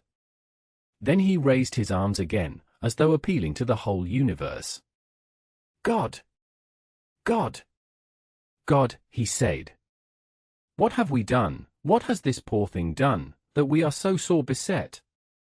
Is there fate amongst us still, sent down from the pagan world of old, that such things must be, and in such way? This poor mother, all unknowing, and all for the best as she think, does such thing as lose her daughter body and soul, and we must not tell her, we must not even warn her, or she die, and then both die. Oh, how we are beset! How are all the powers of the devils against us?" Suddenly he jumped to his feet. "Come," he said, "come, we must see and act. Devils or no devils, or all the devils at once, it matters not, we fight him all the same." He went to the hall door for his bag, and together we went up to Lucy's room. Once again I drew up the blind, whilst Van Helsing went towards the bed. This time he did not start as he looked on the poor face with the same awful, waxen pallor as before. He wore a look of stern sadness and infinite pity. As I expected, he murmured, with that hissing inspiration of his which meant so much. Without a word he went and locked the door, and then began to set out on the little table the instruments for yet another operation of transfusion of blood. I had long ago recognized the necessity, and begun to take off my coat, but he stopped me with a warning hand. "No," he said. "Today you must operate. I shall provide. You are weakened already." As he spoke he took off his coat and rolled up his shirt sleeve. Again the operation, again the narcotic, again some return of color to the ashy cheeks, and the regular breathing of healthy sleep. This time I watched whilst Van Helsing recruited himself and rested. Presently he took an opportunity of telling Mrs. Westenra that she must not remove anything from Lucy's room without consulting him, that the flowers were of medicinal value, and that the breathing of their odor was a part of the system of cure. Then he took over the care of the case himself, saying that he would watch this night and the next and would send me word when to come. After another hour Lucy waked from her sleep, fresh and bright and seemingly not much the worse for her terrible ordeal. What does it all mean? I am beginning to wonder if my long habit of life amongst the insane is beginning to tell upon my own brain. Lucy Westenra's diary. The 17th of September. For days and nights of peace. I am getting so strong again that I hardly know myself. It is as if I had passed through some long nightmare, and had just awakened to see the beautiful sunshine and feel the fresh air of the morning around me. I have a dim half-remembrance of long, anxious times of waiting and fearing, darkness in which there was not even the pain of hope to make present distress more poignant, and then long spells of oblivion, and the rising back to life as a diver coming up through a great press of water. I have a dim half-remembrance of long, anxious times of waiting and fearing, darkness in which there was not even the pain of hope to make present distress more poignant, and then long spells of oblivion, and the rising back to life as a diver coming up through a great press of water. Since, however, Dr. Van Helsing has been with me, all this bad dreaming seems to have passed away, the noises that used to frighten me out of my wits, the flapping against the windows, the distant voices which seemed so close to me, the harsh sounds that came from I know not where and commanded me to do I know not what, have all ceased. I go to bed now without any fear of sleep. I do not even try to keep awake. I have grown quite fond of the garlic, and a boxful arrives for me every day from Haarlem. Tonight Dr. Van Helsing is going away, as he has to be for a day in Amsterdam. But I need not be watched, I am well enough to be left alone.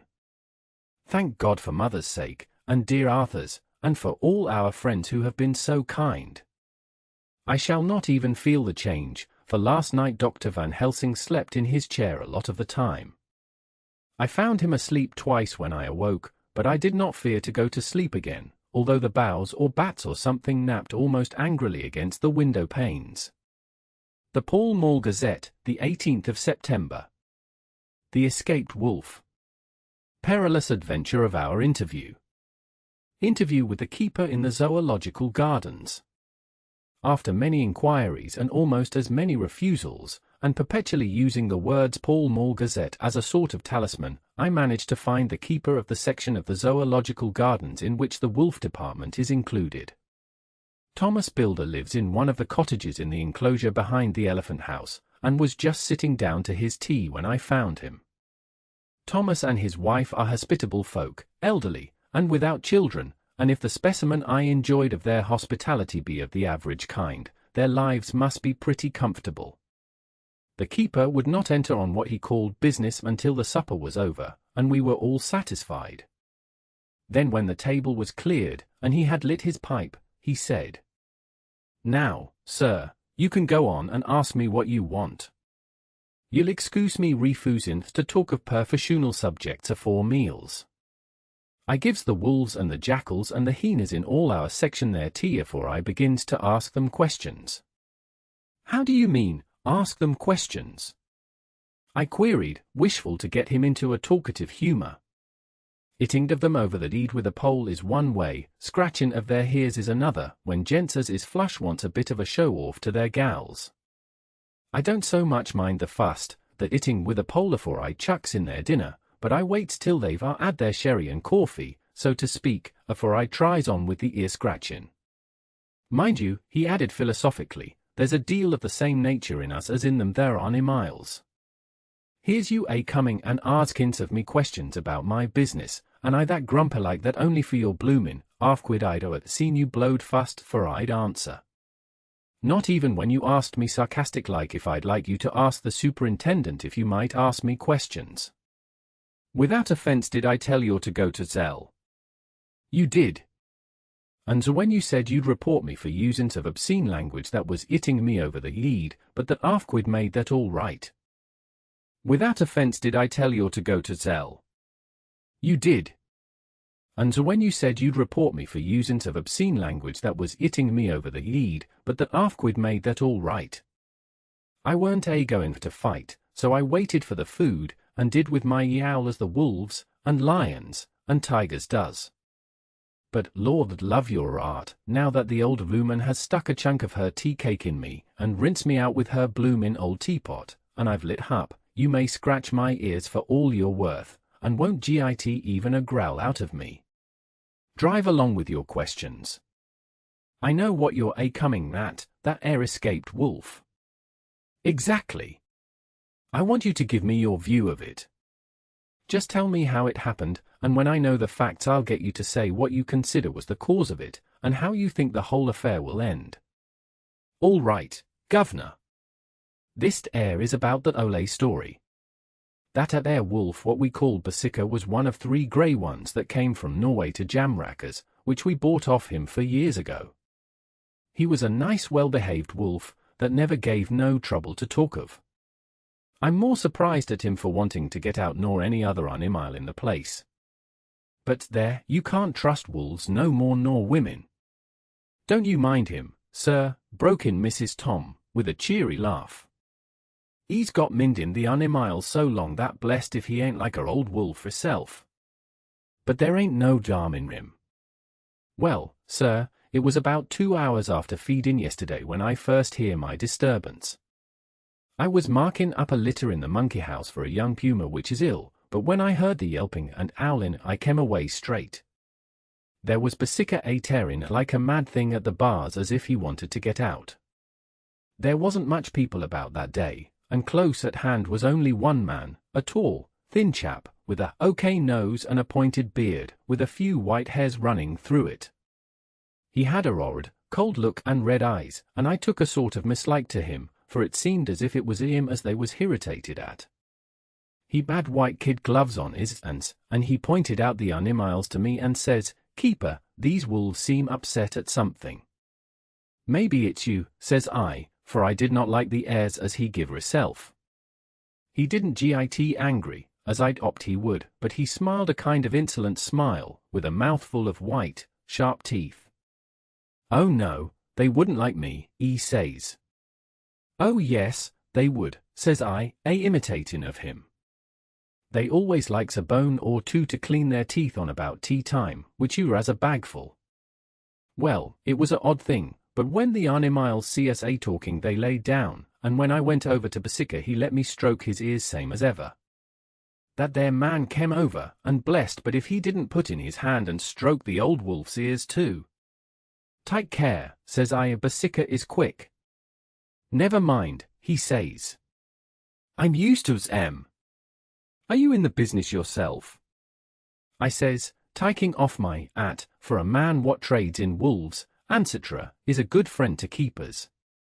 No, says he, not exactly in the business, but I've made pets of several. And with that he lifts his hat as polite as a lord, and walks away. Old Basica kept looking arter until he was out of sight, and then went and lay down in a corner and wouldn't come out that lay heavening. Well, last night, so soon as the moon was up, the wolves here all began howling. Well, last night, so soon as the moon was up, the wolves here all began howling. There warn't nothing for them to howl at. There warn't no one near, except some one that was evidently calling a dog somewheres out back of the gardings in the park road. Once or twice I went out to see that all was right, and then the howling stopped. Just before 12 o'clock I just took a look round afore turning in, and, bus me, but when I came opposite to old Basica's cage I see the rails broken and twisted about and the cage empty. And that's all I know for certain. Did anyone else see anything? One of our gardeners was coming home about that time from an harmony, when he sees a big grey dog coming out through the garden hedges. At least, so he says, but I don't give much for it myself, for if he did he never said a word about it to his missus when he got home, and it was only after the escape of the wolf was made known, and we had been up all night a-hunting of the park for Basica, that he remembered seeing anything. My own belief was that the harmony had got into his teed. Now, Mr. Builder, can you account in any way for the escape of the wolf? Well, sir, he said, with a suspicious sort of modesty, I think I can, but I don't know as you'd be satisfied with the theory. Certainly I shall. If a man like you, who knows the animals from experience, can't hazard a good guess at any rate, who is even to try? Well then, sir, I account for it this way. It seems to me that wolf escaped, simply because he wanted to get out. From the hearty way that both Thomas and his wife laughed at the joke I could see that it had done service before, and that the whole explanation was simply an elaborate sell. I couldn't cope in badinage with the worthy Thomas, but I thought I knew a surer way to his heart, so I said, Now, Mr. Builder, we'll consider that first half-sovereign worked off, and this brother of his is waiting to be claimed when you've told me what you think will happen. Right sir, he said briskly. You'll excuse me, I know, for a chaffing of ye, but the old woman here winked at me, which was as much as telling me to go on. Well, I never, said the old lady. My opinion is this, that wolf is hiding of, somewheres.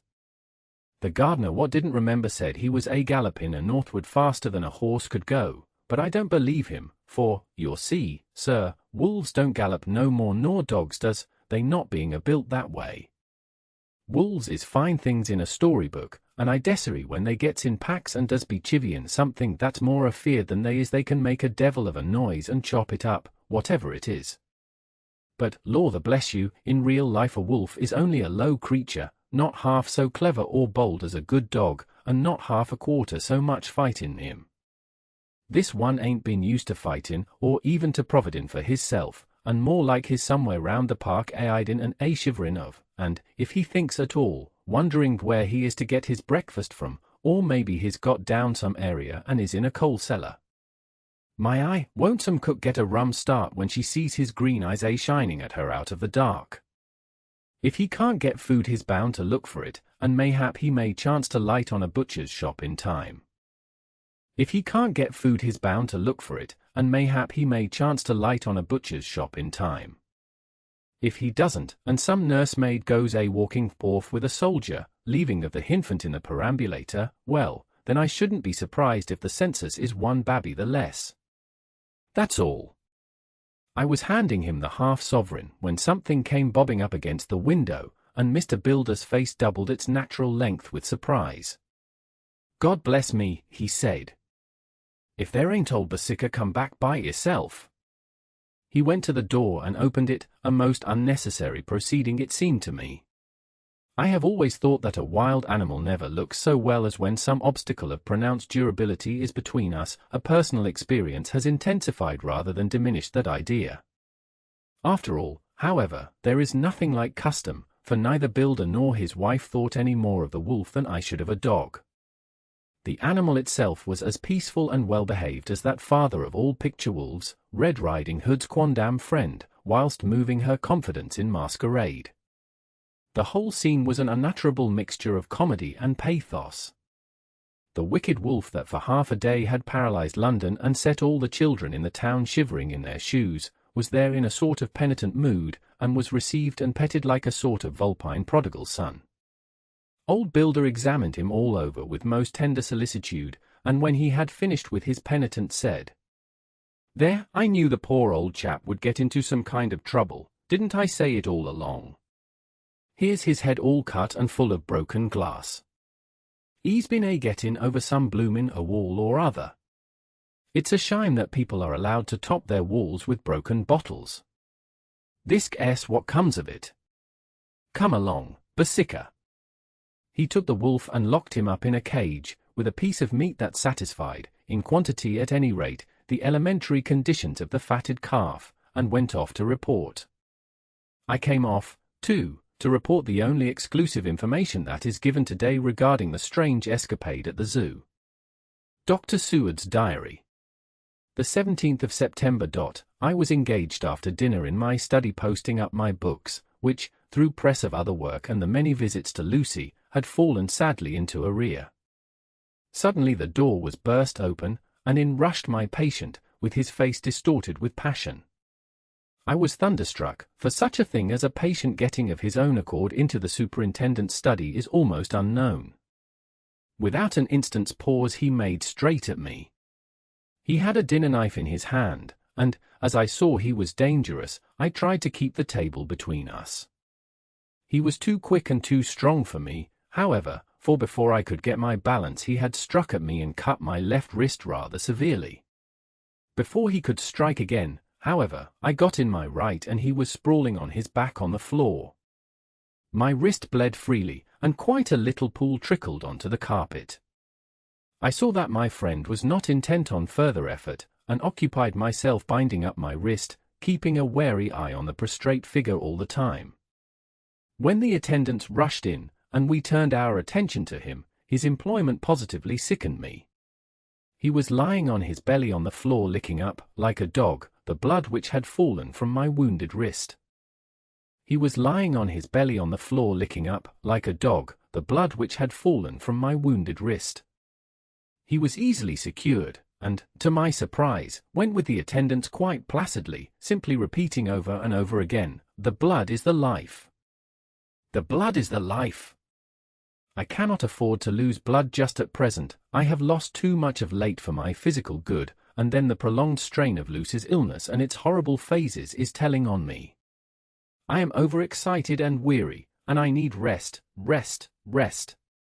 Happily Van Helsing has not summoned me, so I need not forego my sleep. Tonight I could not well do without it.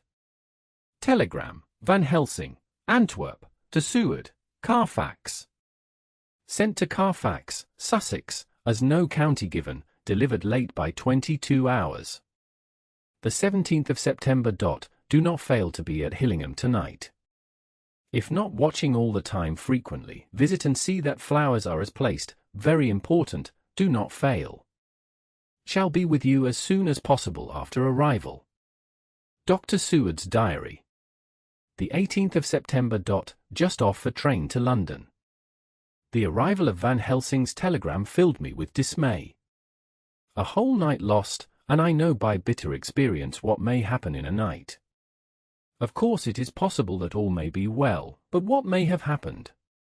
Surely there is some horrible doom hanging over us that every possible accident should thwart us in all we try to do.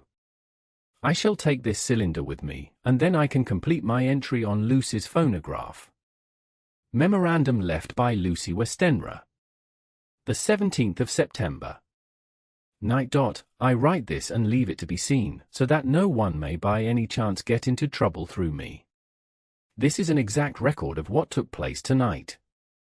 I feel I am dying of weakness, and have barely strength to write, but it must be done if I die in the doing. I went to bed as usual, taking care that the flowers were placed as Dr. Van Helsing directed, and soon fell asleep. I was waked by the flapping at the window, which had begun after that sleepwalking on the cliff at Whitby when Mina saved me, and which now I know so well. I was not afraid, but I did wish that Dr. Seward was in the next room, as Dr. Van Helsing said he would be, so that I might have called him. I tried to go to sleep, but could not. Then there came to me the old fear of sleep, and I determined to keep awake. Perversely sleep would try to come then when I did not want it, so, as I feared to be alone, I opened my door and called out, "Is there anybody there?" There was no answer. I was afraid to wake Mother, and so closed my door again. Then outside in the shrubbery I heard a sort of howl like a dog's, but more fierce and deeper. I went to the window and looked out, but could see nothing, except a big bat, which had evidently been buffeting its wings against the window. So I went back to bed again, but determined not to go to sleep. Presently the door opened, and Mother looked in, seeing by my moving that I was not asleep, came in, and sat by me. She said to me even more sweetly and softly than her wont, "I was uneasy about you, darling, and came in to see that you were all right." I feared she might catch cold sitting there, and asked her to come in and sleep with me, so she came into bed, and lay down beside me. She did not take off her dressing gown, for she said she would only stay a while and then go back to her own bed. As she lay there in my arms, and I in hers, the flapping and buffeting came to the window again. As she lay there in my arms, and I in hers, the flapping and buffeting came to the window again. She was startled and a little frightened, and cried out, "What is that?" I tried to pacify her, and at last succeeded, and she lay quiet, but I could hear her poor dear heart still beating terribly. After a while there was the low howl again out in the shrubbery, and shortly after there was a crash at the window, and a lot of broken glass was hurled on the floor. The window blind blew back with the wind that rushed in, and in the aperture of the broken panes there was the head of a great, gaunt grey wolf. Mother cried out in a fright, and struggled up into a sitting posture, and clutched wildly at anything that would help her. Amongst other things, she clutched the wreath of flowers that Dr. Van Helsing insisted on my wearing round my neck, and tore it away from me. For a second or two she sat up, pointing at the wolf, and there was a strange and horrible gurgling in her throat. Then she fell over, as if struck with lightning, and her head hit my forehead and made me dizzy for a moment or two. The room and all round seemed to spin round. I kept my eyes fixed on the window, but the wolf drew his head back, and a whole myriad of little specks seemed to come blowing in through the broken window, and wheeling and circling round like the pillar of dust that travellers describe when there is a simoon in the desert. I tried to stir, but there was some spell upon me, and dear Mother's poor body, which seemed to grow cold already, for her dear heart had ceased to beat, weighed me down, and I remembered no more for a while. The time did not seem long, but very, very awful, till I recovered consciousness again. Somewhere near, a passing bell was tolling, the dogs all round the neighbourhood were howling, and in our shrubbery, seemingly just outside, a nightingale was singing. I was dazed and stupid with pain and terror and weakness, but the sound of the nightingale seemed like the voice of my dead mother come back to comfort me. The sound seemed to have awakened the maids, too, for I could hear their bare feet pattering outside my door. I called to them, and they came in, and when they saw what had happened, and what it was that lay over me on the bed, they screamed out. The wind rushed in through the broken window, and the door slammed to. They lifted off the body of my dear mother, and laid her, covered up with a sheet, on the bed after I had got up. They were all so frightened and nervous that I directed them to go to the dining room and have each a glass of wine. The door flew open for an instant and closed again. The maid shrieked, and then went in a body to the dining room, and I laid what flowers I had on my dear mother's breast. When they were there I remembered what Dr. Van Helsing had told me, but I didn't like to remove them, and, besides, I would have some of the servants to sit up with me now. I was surprised that the maids did not come back. I called them, but got no answer, so I went to the dining room to look for them. My heart sank when I saw what had happened. They all four lay helpless on the floor, breathing heavily. The decanter of sherry was on the table half full, but there was a queer, acrid smell about. I was suspicious, and examined the decanter. It smelt of laudanum, and looking on the sideboard, I found that the bottle which Mother's doctor uses for her,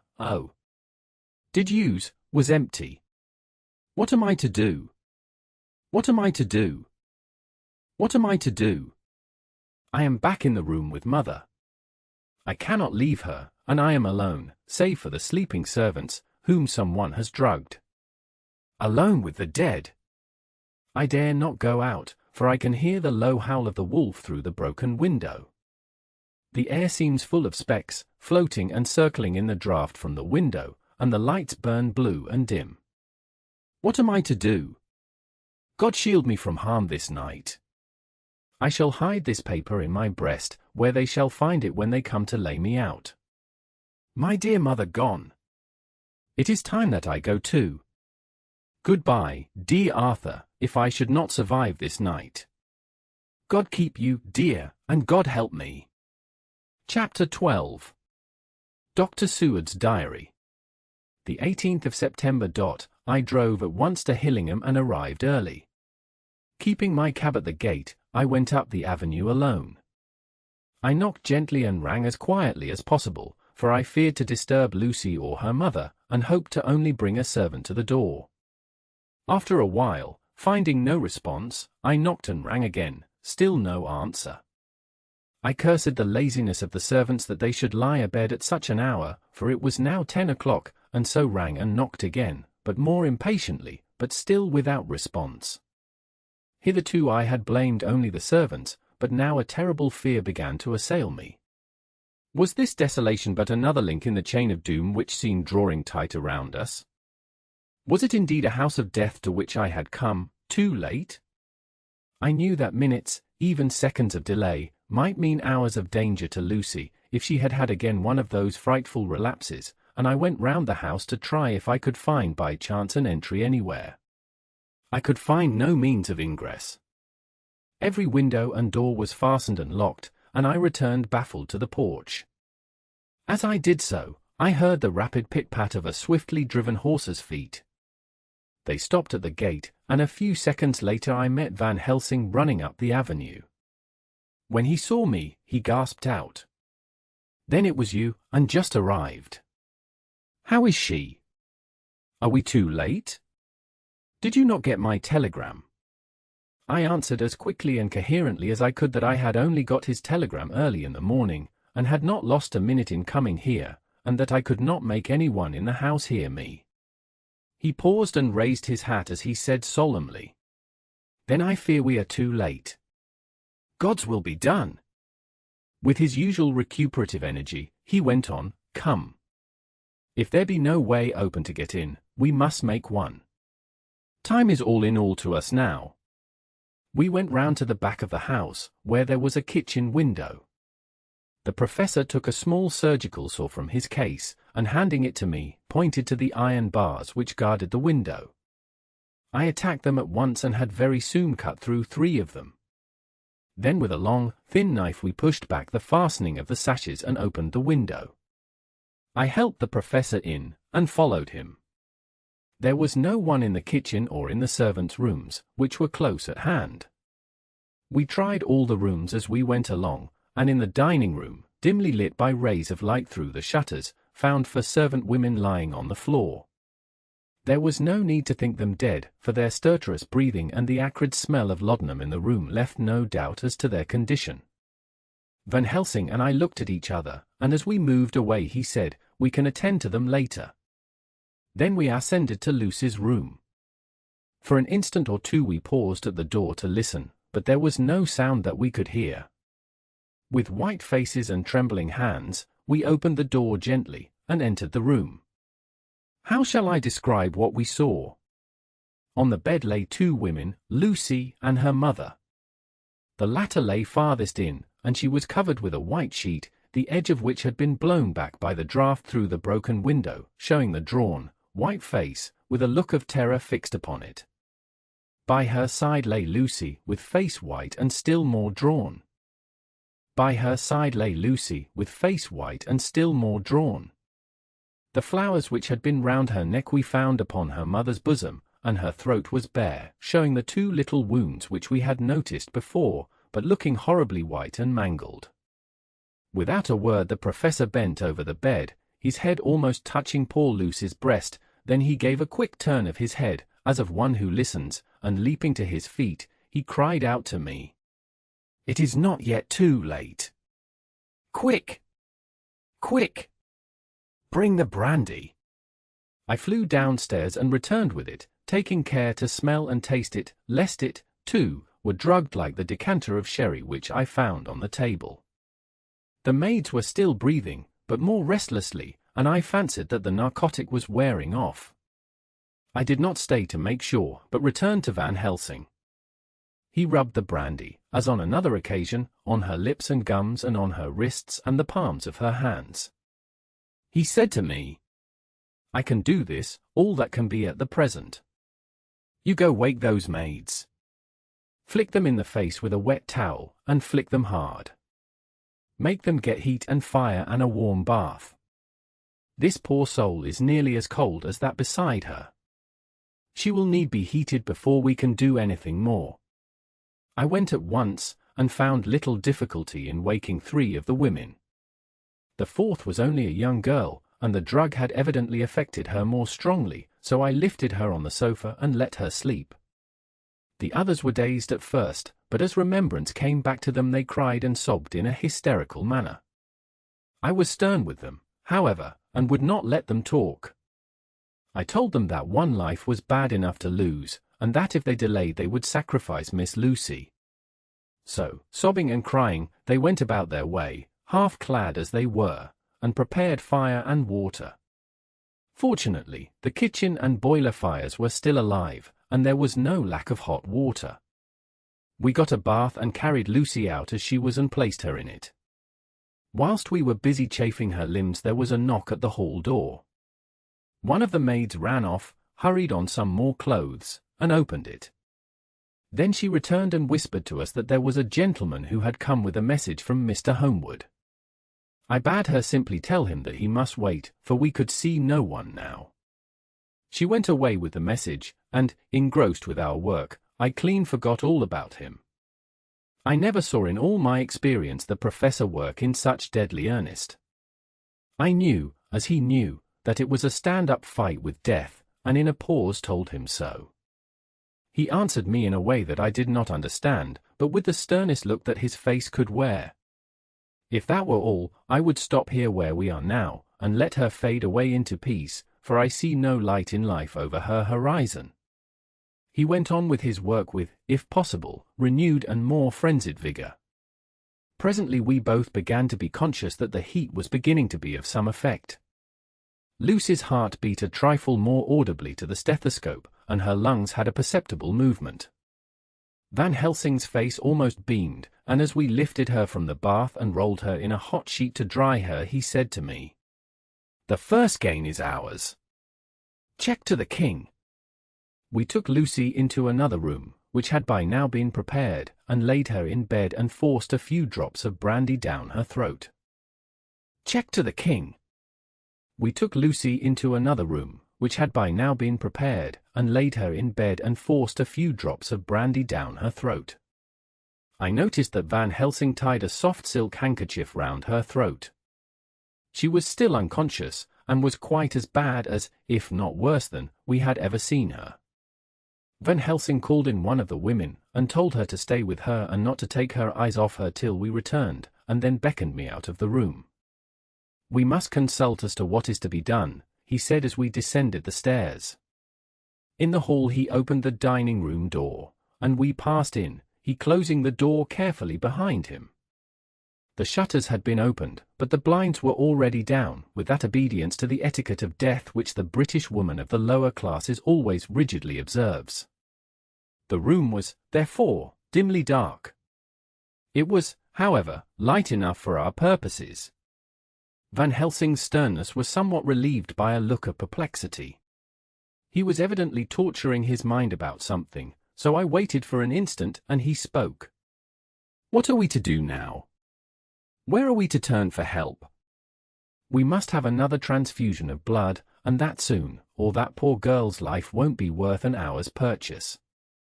You are exhausted already, I am exhausted too. I fear to trust those women, even if they would have courage to submit. What are we to do for someone who will open his veins for her? What's the matter with me, anyhow? The voice came from the sofa across the room, and its tones brought relief and joy to my heart, for they were those of Quincy Morris. Van Helsing started angrily at the first sound, but his face softened and a glad look came into his eyes as I cried out, "Quincy Morris," and rushed towards him with outstretched hands. "What brought you here?"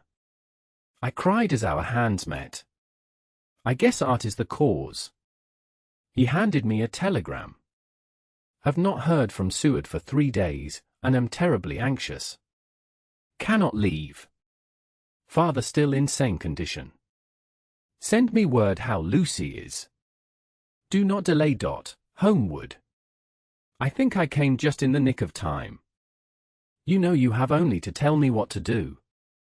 Van Helsing strode forward, and took his hand, looking him straight in the eyes as he said, "A brave man's blood is the best thing on this earth when a woman is in trouble. You're a man and no mistake. Well, the devil may work against us for all his worth, but God sends us men when we want them."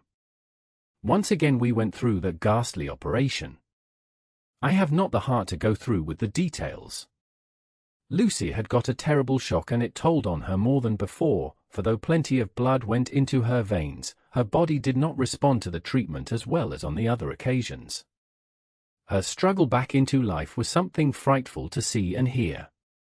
However, the action of both heart and lungs improved, and Van Helsing made a subcutaneous injection of morphia, as before, and with good effect. Her faint became a profound slumber.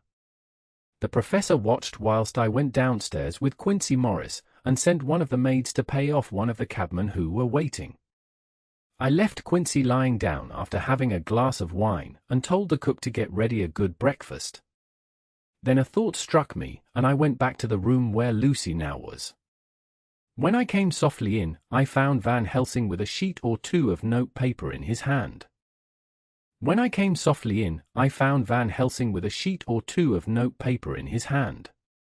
He had evidently read it, and was thinking it over as he sat with his hand to his brow. There was a look of grim satisfaction in his face, as of one who has had a doubt solved. He handed me the paper saying only, "It dropped from Lucy's breast when we carried her to the bath." When I had read it, I stood looking at the professor, and after a pause asked him, "In God's name, what does it all mean?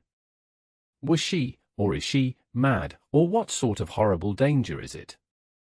I was so bewildered that I did not know what to say more. Van Helsing put out his hand and took the paper, saying, "Do not trouble about it now. Forget it for the present. You shall know and understand it all in good time, but it will be later. And now what is it that you came to me to say?" This brought me back to fact, and I was all myself again. "I came to speak about the certificate of death. If we do not act properly and wisely, there may be an inquest, and that paper would have to be produced. I am in hopes that we need have no inquest, for if we had it would surely kill poor Lucy, if nothing else did.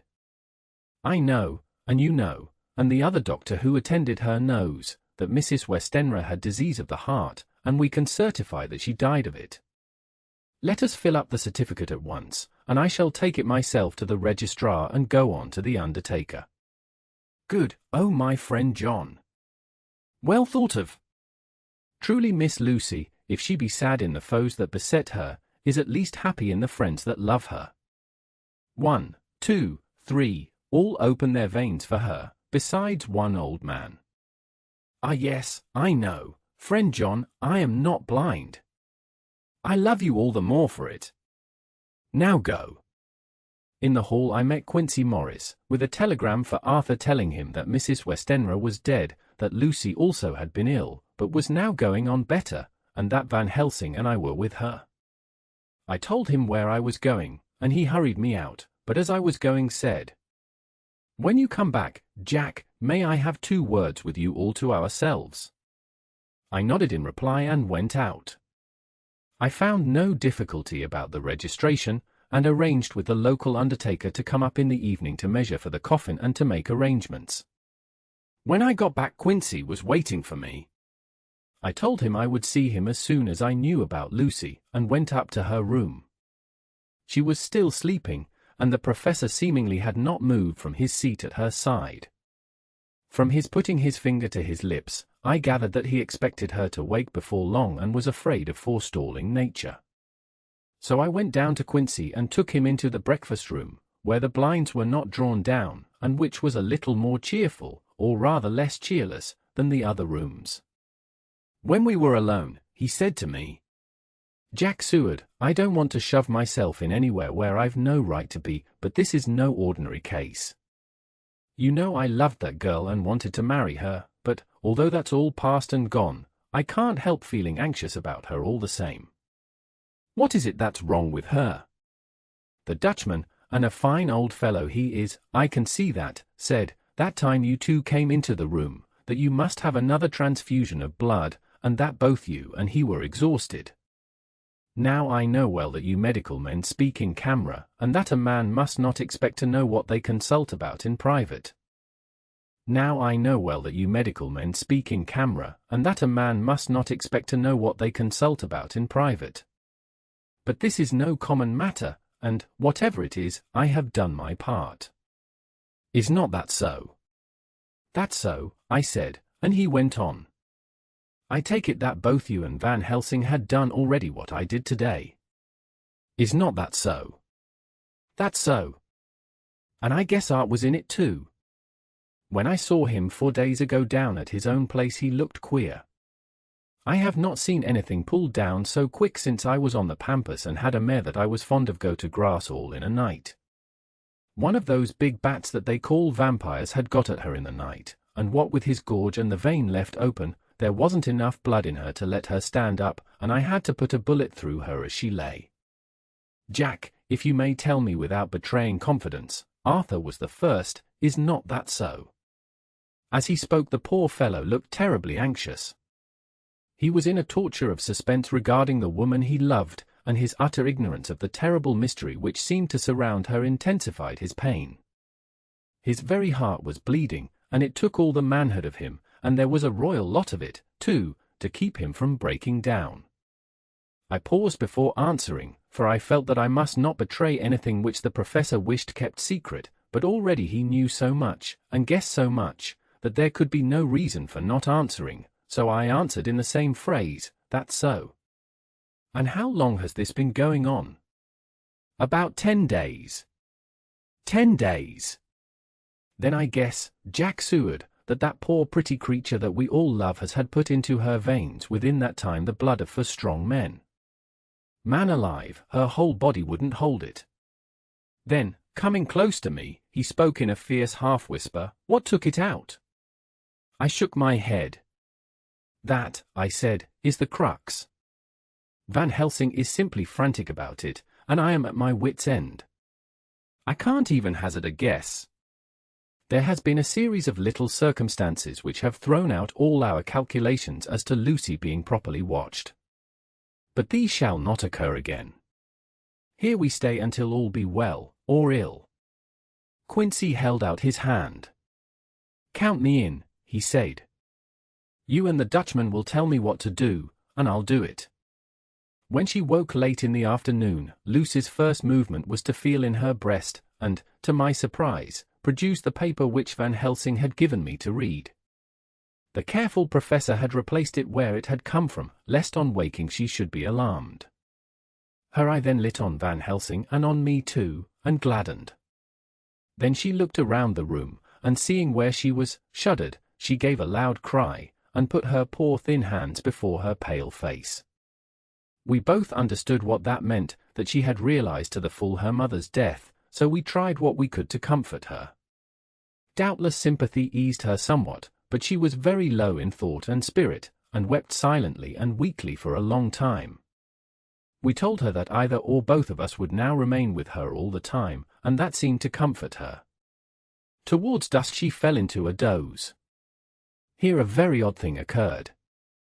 Whilst still asleep she took the paper from her breast and tore it in two.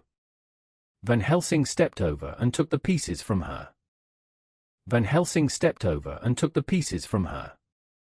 All the same, however, she went on with the action of tearing, as though the material were still in her hands. Finally she lifted her hands and opened them as though scattering the fragments. Van Helsing seemed surprised, and his brows gathered as if in thought, but he said nothing. The 19th of September. All last night she slept fitfully, being always afraid to sleep, and something weaker when she woke from it. The professor and I took it in turns to watch, and we never left her for a moment unattended. Quincy Morris said nothing about his intention, but I knew that all night long he patrolled round and round the house. When the day came, its searching light showed the ravages in poor Lucy's strength. She was hardly able to turn her head, and the little nourishment which she could take seemed to do her no good. At times she slept, and both Van Helsing and I noticed the difference in her, between sleeping and waking. Whilst asleep she looked stronger, although more haggard, and her breathing was softer. Her open mouth showed the pale gums drawn back from the teeth, which thus looked positively longer and sharper than usual. When she woke the softness of her eyes evidently changed the expression, for she looked her own self, although a dying one. In the afternoon she asked for Arthur, and we telegraphed for him. Quincy went off to meet him at the station. When he arrived it was nearly 6 o'clock, and the sun was setting full and warm, and the red light streamed in through the window and gave more color to the pale cheeks. When he saw her, Arthur was simply choking with emotion, and none of us could speak. In the hours that had passed, the fits of sleep, or the comatose condition that passed for it, had grown more frequent, so that the pauses when conversation was possible were shortened. Arthur's presence, however, seemed to act as a stimulant. She rallied a little, and spoke to him more brightly than she had done since we arrived. He too pulled himself together, and spoke as cheerily as he could, so that the best was made of everything. It was now nearly 1 o'clock, and he and Van Helsing are sitting with her. I am to relieve them in a quarter of an hour, and I am entering this on Lucy's phonograph. Until 6 o'clock they are to try to rest. I fear that tomorrow will end our watching, for the shock has been too great. The poor child cannot rally. God help us all. Letter, Mina Harker to Lucy Westenra. Unopened by her. The 17th of September. My dearest Lucy, it seems an age since I heard from you, or indeed since I wrote. You will pardon me, I know, for all my faults when you have read all my budget of news. Well, I got my husband back all right. When we arrived at Exeter there was a carriage waiting for us, and in it, though he had an attack of gout, Mr. Hawkins. He took us to his house, where there were rooms for us all nice and comfortable, and we dined together. After dinner Mr. Hawkins said, "My dears, I want to drink your health and prosperity, and may every blessing attend you both. I know you both from children, and have, with love and pride, seen you grow up. Now I want you to make your home here with me. I have left to me neither chick nor child, all are gone, and in my will I have left you everything." I cried, "Lucy dear," as Jonathan and the old man clasped hands. Our evening was a very, very happy one. Our evening was a very, very happy one. So here we are, installed in this beautiful old house, and from both my bedroom and the drawing-room I can see the great elms of the cathedral close, with their great black stems standing out against the old yellow stone of the cathedral, and I can hear the rooks overhead cawing and chattering and gossiping all day, after the manner of rooks and humans. I am busy, I need not tell you, arranging things and housekeeping. Jonathan and Mr. Hawkins are busy all day, for, now that Jonathan is a partner, Mr. Hawkins wants to tell him all about the clients. How is your dear mother getting on? I wish I could run up to town for a day or two to see you, dear, but I dare not go yet, with so much on my shoulders, and Jonathan wants looking after still. He is beginning to put some flesh on his bones again, but he was terribly weakened by the long illness. Even now he sometimes starts out of his sleep in a sudden way and awakes all trembling until I can coax him back to his usual placidity. However, thank God, these occasions grow less frequent as the days go on, and they will in time pass away altogether, I trust. And now I have told you my news, let me ask yours. When are you to be married, and where, and who is to perform the ceremony, and what are you to wear, and is it to be a public or a private wedding? Tell me all about it, dear, tell me all about everything, for there is nothing which interests you which will not be dear to me. Jonathan asks me to send his respectful duty, but I do not think that is good enough from the junior partner of the important firm Hawkins and Harker, and so, as you love me, and he loves me, and I love you with all the moods and tenses of the verb, I send you simply his love instead. Goodbye, my dearest Lucy, and all blessings on you. Yours, Mina Harker. Report from Patrick Hennessy, M.D., M.R., C. S.L.A.K., Q. C. P.I., etc., etc., to John Seward, M.D., the 20th of September. My dear Sir, in accordance with your wishes, I enclose report of the conditions of everything left in my charge. With regard to patient Renfield, there is more to say. He has had another outbreak, which might have had a dreadful ending, but which, as it fortunately happened, was unattended with any unhappy results. This afternoon a carrier's cart with 2 men made a call at the empty house whose grounds are but on ours, the house to which, you will remember, the patient twice ran away. The men stopped at our gate to ask the porter their way, as they were strangers.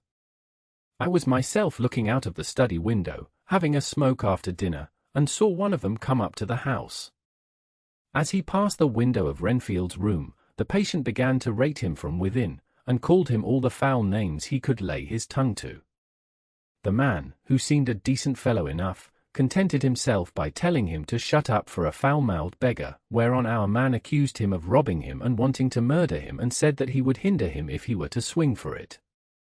I opened the window and signed to the man not to notice, so he contented himself after looking the place over and making up his mind as to what kind of a place he had got to by saying, "Law the bless you, sir, I wouldn't mind what was said to me in a bloomin' madhouse."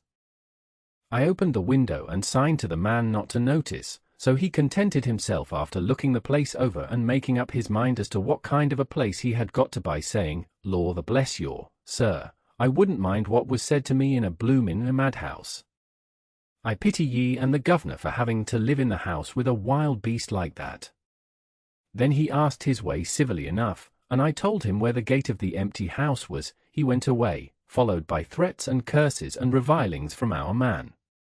I went down to see if I could make out any cause for his anger, since he is usually such a well-behaved man, and except his violent fits nothing of the kind had ever occurred.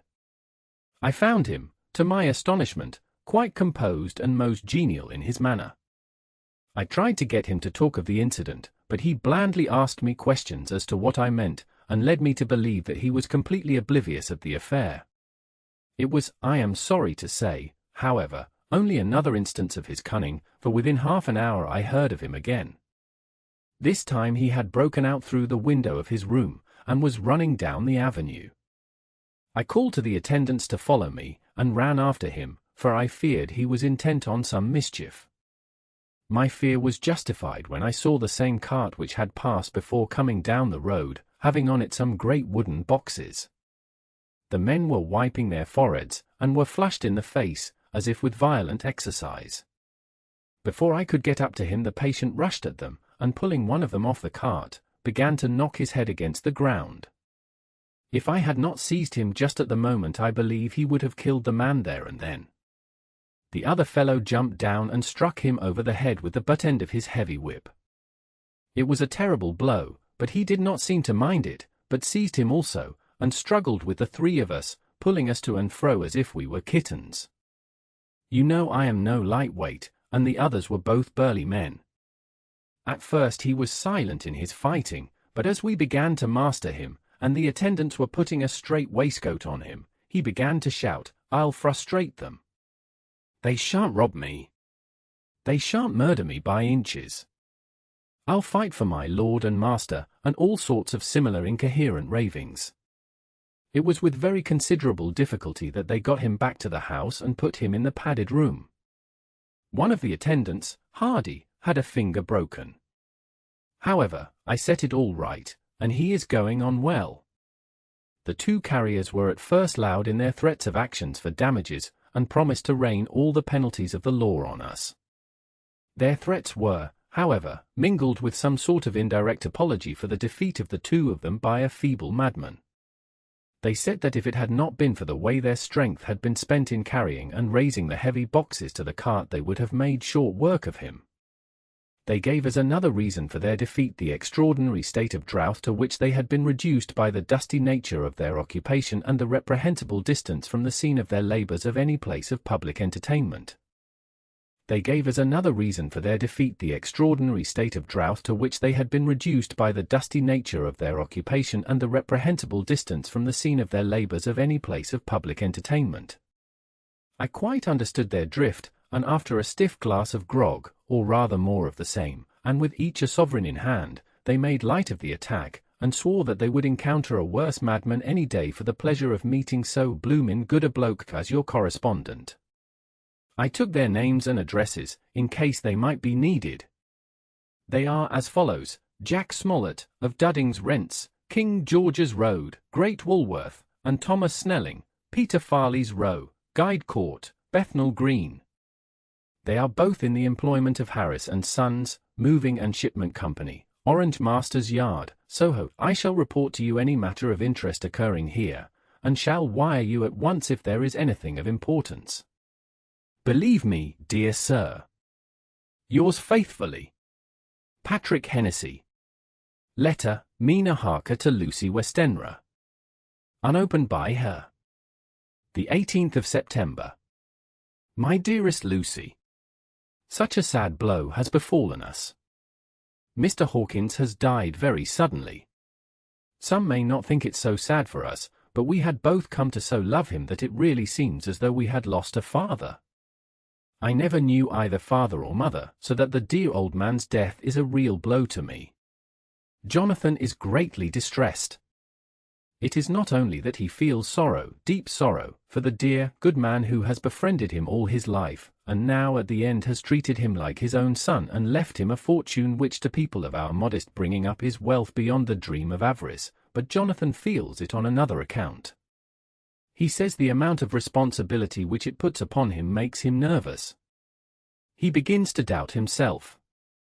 I try to cheer him up, and my belief in him helps him to have a belief in himself. But it is here that the grave shock that he experienced tells upon him the most. Oh, it is too hard that a sweet, simple, noble, strong nature such as his, a nature which enabled him by our dear, good friend's aid to rise from clerk to master in a few years, should be so injured that the very essence of its strength is gone. Forgive me, dear, if I worry you with my troubles in the midst of your own happiness, but, Lucy dear, I must tell someone, for the strain of keeping up a brave and cheerful appearance to Jonathan tries me, and I have no one here that I can confide in. I dread coming up to London, as we must do the day after tomorrow, for poor Mr. Hawkins left in his will that he was to be buried in the grave with his father. As there are no relations at all, Jonathan will have to be chief mourner. I shall try to run over to see you, dearest, if only for a few minutes. Forgive me for troubling you. With all blessings, your loving Mina Harker. Dr. Seward's Diary. The 20th of September. Only resolution and habit can let me make an entry tonight. I am too miserable, too low-spirited, too sick of the world and all in it, including life itself, that I would not care if I heard this moment the flapping of the wings of the angel of death. And he has been flapping those grim wings to some purpose of late, Lucy's mother and Arthur's father, and now. Let me get on with my work. I duly relieved Van Helsing in his watch over Lucy. We wanted Arthur to go to rest also, but he refused at first.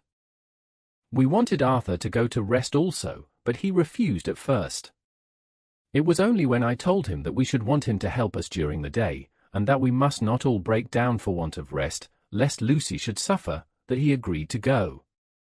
Van Helsing was very kind to him. "Come, my child," he said, "come with me. You are sick and weak, and have had much sorrow and much mental pain, as well as that tax on your strength that we know of. You must not be alone, for to be alone is to be full of fears and alarms. Come to the drawing room, where there is a big fire, and there are 2 sofas.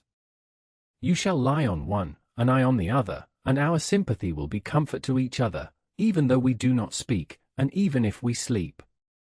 Arthur went off with him, casting back a longing look on Lucy's face, which lay in her pillow, almost whiter than the lawn. She lay quite still, and I looked round the room to see that all was as it should be. I could see that the professor had carried out in this room, as in the other, his purpose of using the garlic. The whole of the window sashes reeked with it, and round Lucy's neck, over the silk handkerchief which Van Helsing made her keep on, was a rough chaplet of the same odorous flowers. Lucy was breathing somewhat stertorously, and her face was at its worst, for the open mouth showed the pale gums. Her teeth, in the dim, uncertain light, seemed longer and sharper than they had been in the morning. In particular, by some trick of the light, the canine teeth looked longer and sharper than the rest. I sat down by her, and presently she moved uneasily. At the same moment there came a sort of dull flapping or buffeting at the window. I went over to it softly, and peeped out by the corner of the blind. There was a full moonlight, and I could see that the noise was made by a great bat, which wheeled round, doubtless attracted by the light, although so dim, and every now and again struck the window with its wings. When I came back to my seat, I found that Lucy had moved slightly, and had torn away the garlic flowers from her throat. I replaced them as well as I could, and sat watching her. Presently she woke, and I gave her food, as Van Helsing had prescribed. She took but a little, and that languidly. There did not seem to be with her now the unconscious struggle for life and strength that had hitherto so marked her illness. It struck me as curious that the moment she became conscious she pressed the garlic flowers close to her. It was certainly odd that whenever she got into that lethargic state, with the stertorous breathing, she put the flowers from her, but that when she waked she clutched them close. There was no possibility of making any mistake about this, for in the long hours that followed, she had many spells of sleeping and waking and repeated both actions many times. At 6 o'clock Van Helsing came to relieve me. Arthur had then fallen into a doze, and he mercifully let him sleep on. When he saw Lucy's face I could hear the hissing indraw of his breath, and he said to me in a sharp whisper, "Draw up the blind, I want light." Then he bent down, and, with his face almost touching Lucy's, examined her carefully. He removed the flowers and lifted the silk handkerchief from her throat. As he did so he started back, and I could hear his ejaculation, "Mein Gott," as it was smothered in his throat. I bent over and looked, too, and as I noticed some queer chill came over me. I bent over and looked, too, and as I noticed some queer chill came over me. The wounds on the throat had absolutely disappeared. For fully 5 minutes Van Helsing stood looking at her, with his face at its sternest. Then he turned to me and said calmly, "She is dying. It will not be long now. It will be much difference, mark me, whether she dies conscious or in her sleep.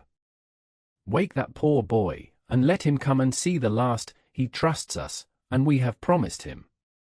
I went to the dining room and waked him. He was dazed for a moment, but when he saw the sunlight streaming in through the edges of the shutters he thought he was late, and expressed his fear. I assured him that Lucy was still asleep, but told him as gently as I could that both Van Helsing and I feared that the end was near. He covered his face with his hands, and slid down on his knees by the sofa, where he remained, perhaps a minute, with his head buried, praying, whilst his shoulders shook with grief. I took him by the hand and raised him up. "Come," I said, "my dear old fellow, summon all your fortitude, it will be best and easiest for her." When we came into Lucy's room I could see that Van Helsing had, with his usual forethought, been putting matters straight and making everything look as pleasing as possible. He had even brushed Lucy's hair, so that it lay on the pillow in its usual sunny ripples. When we came into the room she opened her eyes, and seeing him, whispered softly, "Arthur! Oh, my love, I am so glad you have come." He was stooping to kiss her, when Van Helsing motioned him back. "No," he whispered, "not yet. Hold her hand, it will comfort her more." So Arthur took her hand and knelt beside her, and she looked her best, with all the soft lines matching the angelic beauty of her eyes. Then gradually her eyes closed, and she sank to sleep. For a little bit her breast heaved softly, and her breath came and went like a tired child's. And then insensibly there came the strange change which I had noticed in the night.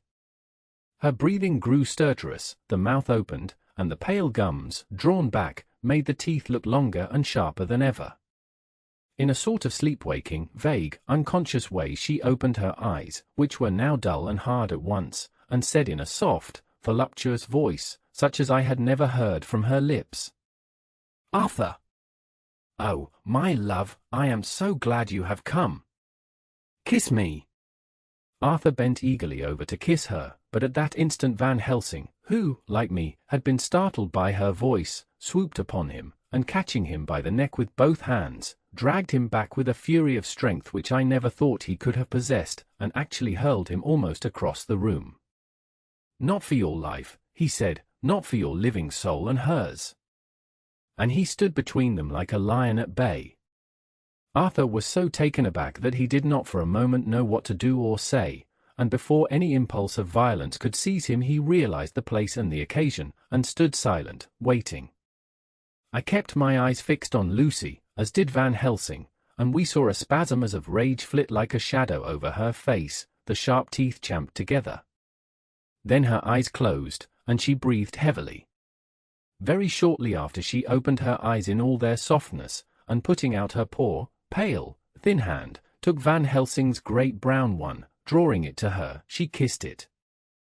Very shortly after she opened her eyes in all their softness, and putting out her poor, pale, thin hand, took Van Helsing's great brown one, drawing it to her, she kissed it.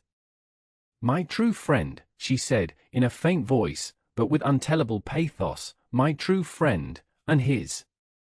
Oh, guard him, and give me peace." "I swear it," he said solemnly, kneeling beside her and holding up his hand, as one who registers an oath. Then he turned to Arthur, and said to him, "Come, my child, take her hand in yours, and kiss her on the forehead, and only once." Their eyes met instead of their lips, and so they parted. Lucy's eyes closed, and Van Helsing, who had been watching closely, took Arthur's arm, and drew him away. And then Lucy's breathing became stertorous again, and all at once it ceased. "It is all over," said Van Helsing. "She is dead." I took Arthur by the arm, and led him away to the drawing-room, where he sat down, and covered his face with his hands, sobbing in a way that nearly broke me down to see. I went back to the room, and found Van Helsing looking at poor Lucy, and his face was sterner than ever. Some change had come over her body. Death had given back part of her beauty, for her brow and cheeks had recovered some of their flowing lines, even the lips had lost their deadly pallor. It was as if the blood, no longer needed for the working of the heart, had gone to make the harshness of death as little rude as might be. We thought her dying whilst she slept, and sleeping when she died. I stood beside Van Helsing, and said, "Ah, well, poor girl, there is peace for her at last. It is the end." He turned to me, and said with grave solemnity, "Not so, alas! Not so. It is only the beginning." When I asked him what he meant, he only shook his head and answered, "We can do nothing as yet. Wait and see." Chapter 13. Dr. Seward's Diary, continued. The funeral was arranged for the next succeeding day, so that Lucy and her mother might be buried together. I attended to all the ghastly formalities, and the urbane undertaker proved that his staff were afflicted, or blessed, with something of his own obsequious suavity. Even the woman who performed the last offices for the dead remarked to me, in a confidential, brother professional way, when she had come out from the death chamber, "She makes a very beautiful corpse, sir. It's quite a privilege to attend on her. It's not too much to say that she will do credit to our establishment." I noticed that Van Helsing never kept far away. This was possible from the disordered state of things in the household. There were no relatives at hand, and as Arthur had to be back the next day to attend at his father's funeral, we were unable to notify anyone who should have been bidden. Under the circumstances, Van Helsing and I took it upon ourselves to examine papers, etc. He insisted upon looking over Lucy's papers himself. I asked him why, for I feared that he, being a foreigner, might not be quite aware of English legal requirements, and so might in ignorance make some unnecessary trouble. He answered me, I know. You forget that I am a lawyer as well as a doctor. But this is not altogether for the law. You knew that, when you avoided the coroner. I have more than him to avoid. There may be papers more, such as this. As he spoke he took from his pocketbook the memorandum which had been in Lucy's breast, and which she had torn in her sleep. When you find anything of the solicitor who is for the late Mrs. Westenra, seal all her papers, and write him tonight. For me, I watch here in the room and in Miss Lucy's old room all night, and I myself search for what may be. It is not well that her very thoughts go into the hands of strangers. I went on with my part of the work, and in another half hour had found the name and address of Mrs. Westenra's solicitor and had written to him. All the poor lady's papers were in order, explicit directions regarding the place of burial were given. I had hardly sealed the letter, when, to my surprise, Van Helsing walked into the room, saying, Can I help you, friend John? I am free, and if I may, my service is to you. Have you got what you looked for? I asked, to which he replied, I did not look for any specific thing. I only hoped to find, and find I have, all that there was, only some letters and a few memoranda, and a diary new begun. But I have them here, and we shall for the present say nothing of them. I shall see that poor lad tomorrow evening, and, with his sanction, I shall use some. When we had finished the work in hand, he said to me, And now, friend John, I think we may to bed. We want sleep, both you and I, and rest to recuperate. Tomorrow we shall have much to do, but for the tonight there is no need of us. Alas! Before turning in we went to look at poor Lucy. The undertaker had certainly done his work well, for the room was turned into a small chapel ardente.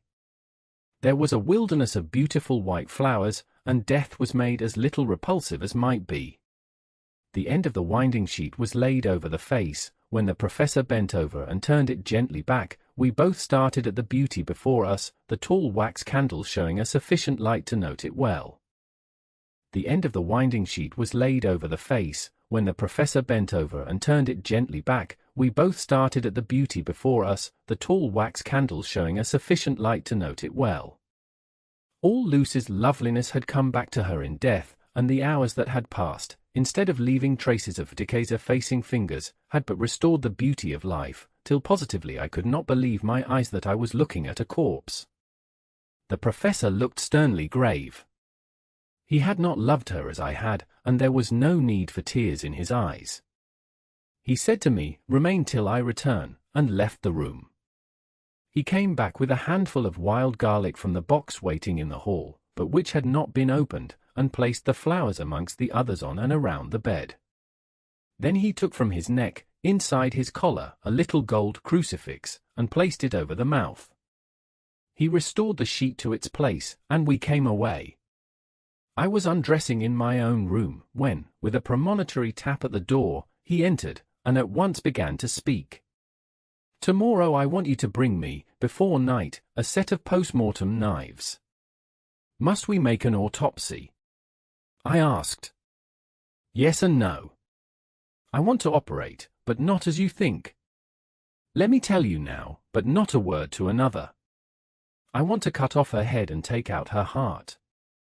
Ah! You a surgeon, and so shocked.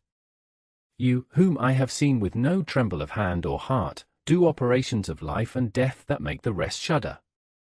Oh, but I must not forget, my dear friend John, that you loved her, and I have not forgotten it, for it is I that shall operate, and you must only help. I would like to do it tonight, but for Arthur I must not. He will be free after his father's funeral tomorrow, and he will want to see her, to see it. Then, when she is coffined ready for the next day, you and I shall come when all sleep. We shall unscrew the coffin lid, and shall do our operation, and then replace all, so that none know, save we alone. But why do it at all? The girl is dead. Why mutilate her poor body without need? And if there is no necessity for a post-mortem and nothing to gain by it, no good to her, to us, to science, to human knowledge, why do it? Without such it is monstrous. For answer he put his hand on my shoulder, and said, with infinite tenderness, "Friend John, I pity your poor bleeding heart, and I love you the more because it does so bleed. If I could, I would take on myself the burden that you do bear. But there are things that you know not, but that you shall know, and bless me for knowing, though they are not pleasant things. John, my child, you have been my friend now many years, and yet did you ever know me to do any without good cause? I may err, I am but man, but I believe in all I do. Was it not for these causes that you sent for me when the great trouble came? Yes. Were you not amazed, nay horrified, when I would not let Arthur kiss his love, though she was dying, and snatched him away by all my strength? Yes. And yet you saw how she thanked me, with her so beautiful dying eyes, her voice, too, so weak, and she kissed my rough old hand and blessed me? Yes. And did you not hear me swear promise to her, that so she closed her eyes grateful? Yes. Well, I have good reason now for all I want to do.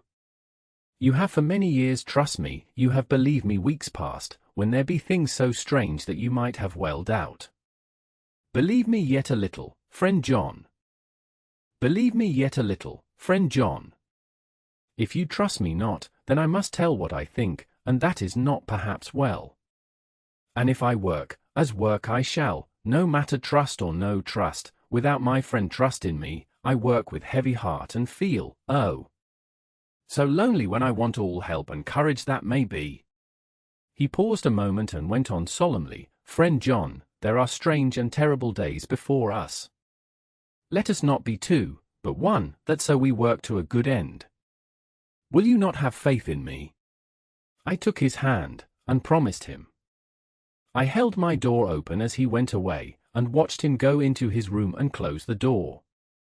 As I stood without moving, I saw one of the maids pass silently along the passage. She had her back towards me, so did not see me, and go into the room where Lucy lay. The sight touched me. Devotion is so rare, and we are so grateful to those who show it unasked to those we love. Here was a poor girl putting aside the terrors which she naturally had of death to go watch alone by the bier of the mistress whom she loved, so that the poor clay might not be lonely till laid to eternal rest. I must have slept long and soundly, for it was broad daylight when Van Helsing waked me by coming into my room. He came over to my bedside and said, "You need not trouble about the knives, we shall not do it." "Why not?" I asked. For his solemnity of the night before had greatly impressed me. "Because," he said sternly, "it is too late, or too early. See!" Here he held up the little golden crucifix. This was stolen in the night. "How, stolen?" I asked in wonder, "since you have it now?" "Because I get it back from the worthless wretch who stole it, from the woman who robbed the dead and the living. Her punishment will surely come, but not through me. She knew not altogether what she did, and thus unknowing, she only stole. Now we must wait." He went away on the word, leaving me with a new mystery to think of, a new puzzle to grapple with.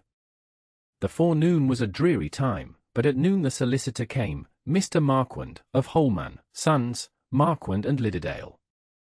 He was very genial and very appreciative of what we had done, and took off our hands all cares as to details. During lunch he told us that Mrs. Westenra had for some time expected sudden death from her heart, and had put her affairs in absolute order. He informed us that, with the exception of a certain entailed property of Lucy's father's which now, in default of direct issue, went back to a distant branch of the family, the whole estate, real and personal, was left absolutely to Arthur Holmwood. When he had told us so much he went on. Frankly, we did our best to prevent such a testamentary disposition, and pointed out certain contingencies that might leave her daughter either penniless or not so free as she should be to act regarding a matrimonial alliance. Indeed, we pressed the matter so far that we almost came into collision, for she asked us if we were or were not prepared to carry out her wishes. Of course, we had then no alternative but to accept. We were right in principle, and 99 times out of 100 we should have proved, by the logic of events, the accuracy of our judgment. Frankly, however, I must admit that in this case any other form of disposition would have rendered impossible the carrying out of her wishes. Frankly, however, I must admit that in this case any other form of disposition would have rendered impossible the carrying out of her wishes. For by her predeceasing her daughter the latter would have come into possession of the property, and, even had she only survived her mother by 5 minutes, her property would, in case there were no will, and a will was a practical impossibility in such a case, have been treated at her decease as under intestacy.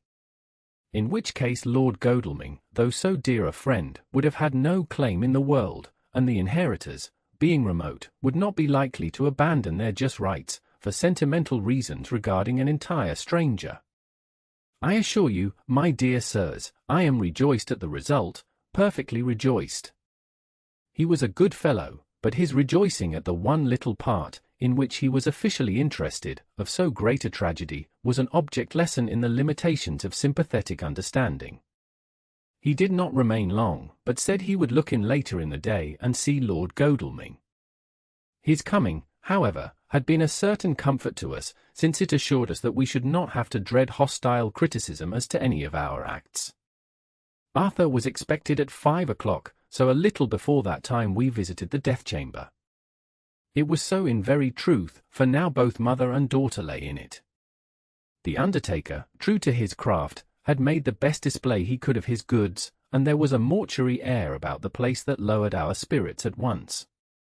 Van Helsing ordered the former arrangement to be adhered to, explaining that, as Lord Godalming was coming very soon, it would be less harrowing to his feelings to see all that was left of his fiancée quite alone. The undertaker seemed shocked at his own stupidity and exerted himself to restore things to the condition in which we left them the night before, so that when Arthur came such shocks to his feelings as we could avoid were saved. Poor fellow! He looked desperately sad and broken. Even his stalwart manhood seemed to have shrunk somewhat under the strain of his much-tried emotions. He had, I knew, been very genuinely and devotedly attached to his father, and to lose him, and at such a time, was a bitter blow to him. With me he was warm as ever, and to Van Helsing he was sweetly courteous, but I could not help seeing that there was some constraint with him. The professor noticed it, too, and motioned me to bring him upstairs. I did so, and left him at the door of the room, as I felt he would like to be quite alone with her, but he took my arm and led me in, saying huskily, "You loved her too, old fellow, she told me all about it, and there was no friend had a closer place in her heart than you. I don't know how to thank you for all you have done for her. I can't think yet." Here he suddenly broke down, and threw his arms round my shoulders and laid his head on my breast, crying, "Oh, Jack! Jack! What shall I do? The whole of life seems gone from me all at once, and there is nothing in the wide world for me to live for." I comforted him as well as I could. In such cases men do not need much expression.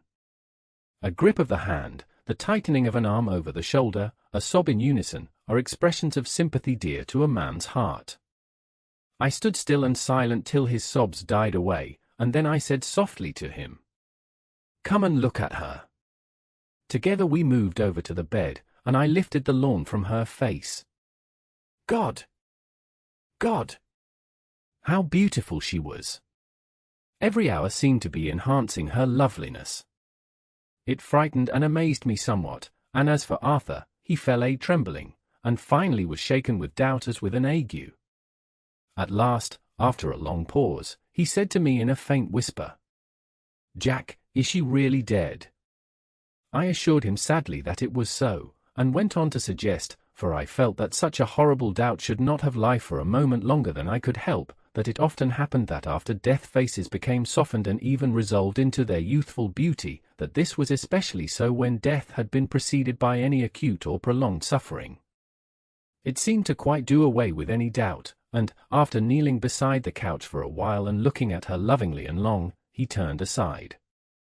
I told him that must be goodbye, as the coffin had to be prepared, so he went back and took her dead hand in his and kissed it, and bent over and kissed her forehead.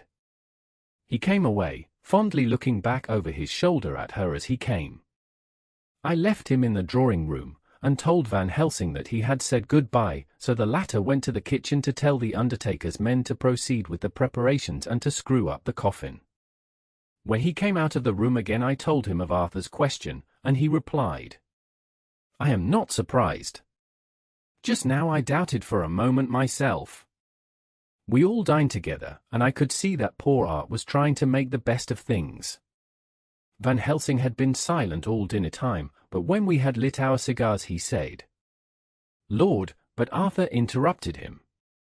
"No, no, not that, for God's sake. Not yet at any rate. Forgive me, sir, I did not mean to speak offensively, it is only because my loss is so recent." The professor answered very sweetly, "I only used that name because I was in doubt. I must not call you a mister, and I have grown to love you, yes, my dear boy, to love you, as Arthur." Arthur held out his hand, and took the old man's warmly. "Call me what you will," he said. "I hope I may always have the title of a friend. And let me say that I am at a loss for words to thank you for your goodness to my poor dear." He paused a moment, and went on, "I know that she understood your goodness even better than I do, and if I was rude or in any way wanting at that time you acted so, you remember," the professor nodded, "you must forgive me."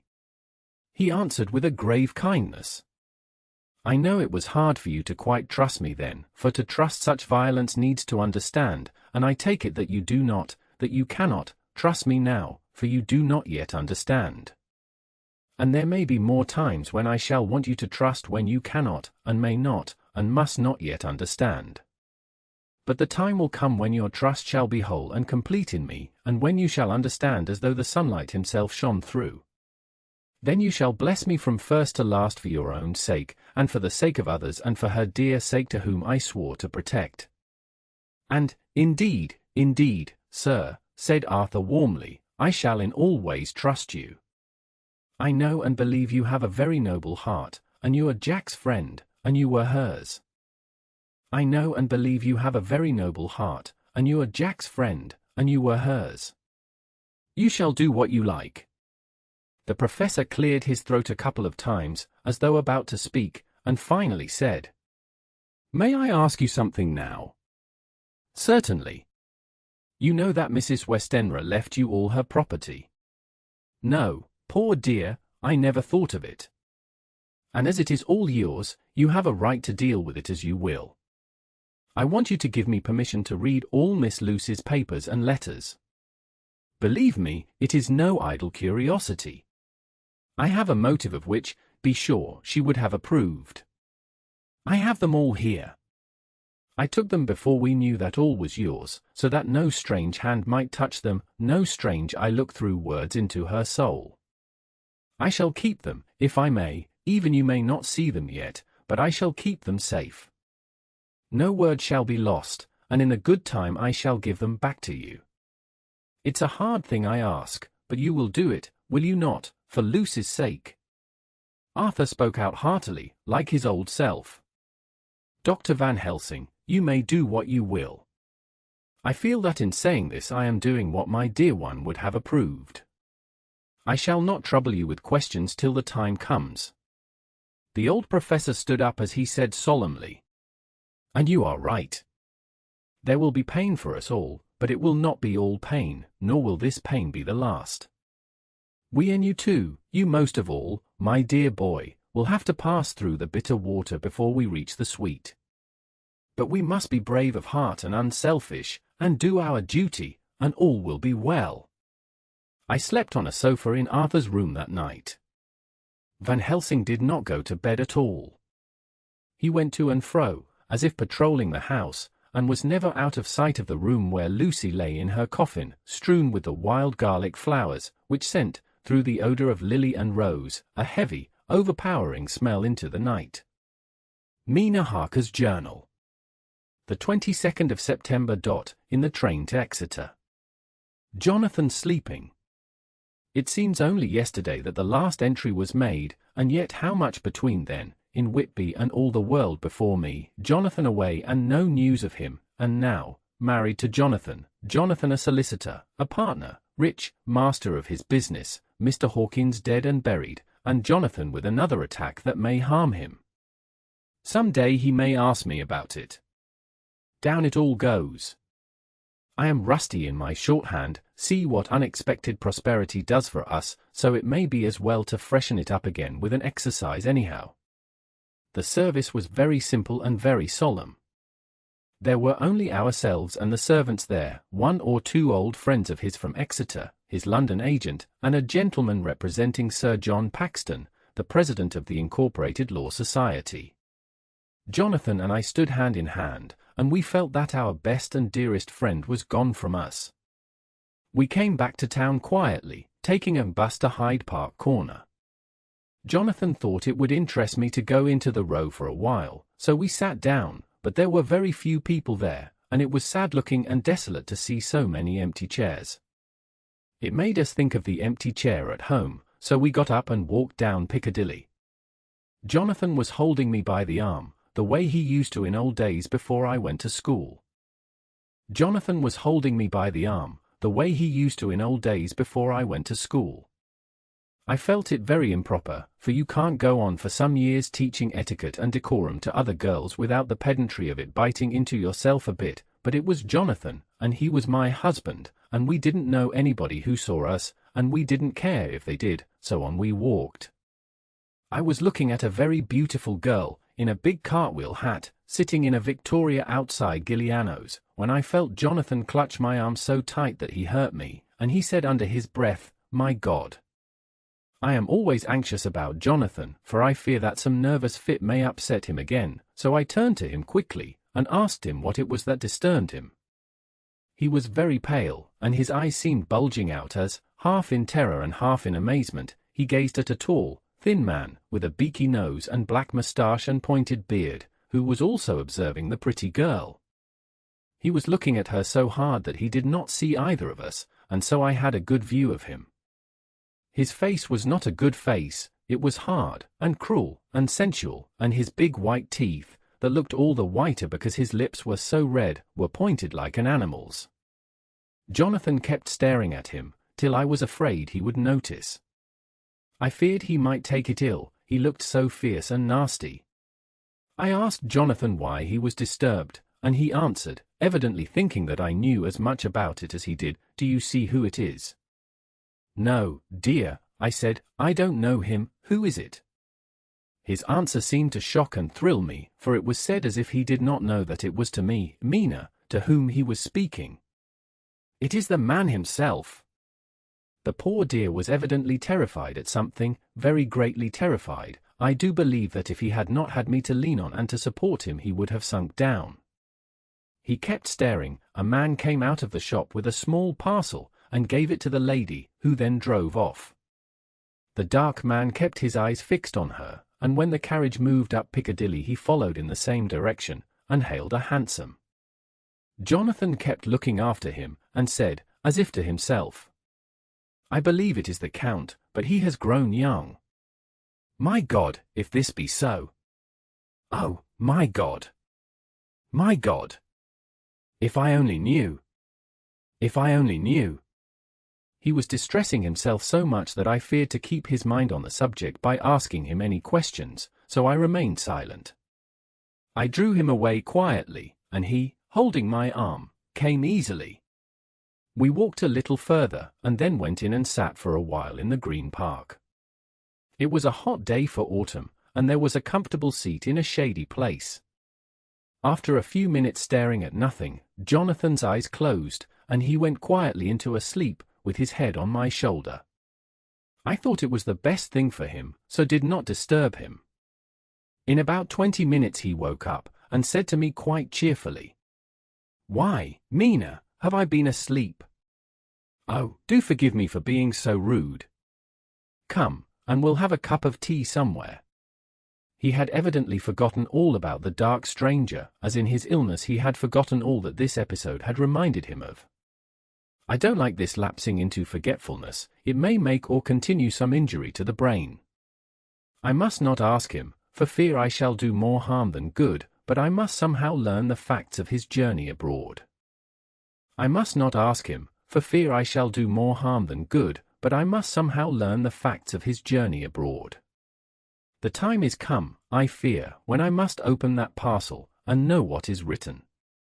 Oh, Jonathan, you will, I know, forgive me if I do wrong, but it is for your own dear sake. Later. A sad homecoming in every way, the house empty of the dear soul who was so good to us, Jonathan still pale and dizzy under a slight relapse of his malady, and now a telegram from Van Helsing, whoever he may be. You will be grieved to hear that Mrs. Westenra died 5 days ago, and that Lucy died the day before yesterday. They were both buried today. Oh, what a wealth of sorrow in a few words. Poor Mrs. Westenra. Poor Lucy. Gone, gone, never to return to us. And poor Arthur, to have lost such sweetness out of his life. God help us all to bear our troubles. Dr. Seward's Diary. The 22nd of September. It is all over. Arthur has gone back to Ring, and has taken Quincy Morris with him. What a fine fellow is Quincy! I believe in my heart of hearts that he suffered as much about Lucy's death as any of us, but he bore himself through it like a moral Viking. If America can go on breeding men like that, she will be a power in the world indeed. Van Helsing is lying down, having a rest preparatory to his journey. He goes over to Amsterdam tonight, but says he returns tomorrow night, that he only wants to make some arrangements which can only be made personally. He is to stop with me then, if he can. He says he has work to do in London which may take him some time. Poor old fellow! I fear that the strain of the past week has broken down even his iron strength. All the time of the burial he was, I could see, putting some terrible restraint on himself. When it was all over, we were standing beside Arthur, who, poor fellow, was speaking of his part in the operation where his blood had been transfused to his Lucy's veins. I could see Van Helsing's face grow white and purple by turns. Arthur was saying that he felt since then as if they two had been really married and that she was his wife in the sight of God. None of us said a word of the other operations, and none of us ever shall. Arthur and Quincy went away together to the station, and Van Helsing and I came on here. The moment we were alone in the carriage he gave way to a regular fit of hysterics. He has denied to me since that it was hysterics, and insisted that it was only his sense of humor asserting itself under very terrible conditions. He laughed till he cried, and I had to draw down the blinds lest anyone should see us and misjudge, and then he cried, till he laughed again, and laughed and cried together, just as a woman does. I tried to be stern with him, as one is to a woman under the circumstances, but it had no effect. Men and women are so different in manifestations of nervous strength or weakness. Then when his face grew grave and stern again I asked him why his mirth, and why at such a time. His reply was in a way characteristic of him, for it was logical and forceful and mysterious. He said, "Ah, you don't comprehend, friend John. Do not think that I am not sad, though I laugh. See, I have cried even when the laugh did choke me. But no more think that I am all sorry when I cry, for the laugh he come just the same. Keep it always with you that laughter who knock at your door and say, 'May I come in,' is not the true laughter. No. No. He is a king, and he come when and how he like. He ask no person, he choose no time of suitability. He say, 'I am here.' Behold, in example I grieve my heart out for that so sweet young girl, I give my blood for her, though I am old and worn, I give my time, my skill, my sleep, I let my other sufferers want that so she may have all. And yet I can laugh at her very grave, laugh when the clay from the spade of the sexton drop upon her coffin and say a thud. thud, to my heart, till it sent back the blood from my cheek. My heart bleed for that poor boy, that dear boy, so of the age of mine own boy had I been so blessed that he live, and with his hair and eyes the same. There you know now why I love him so.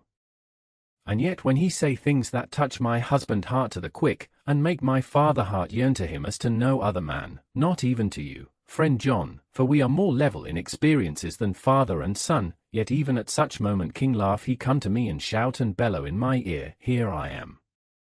Here I am, till the blood come dance back and bring some of the sunshine that he carry with him to my cheek.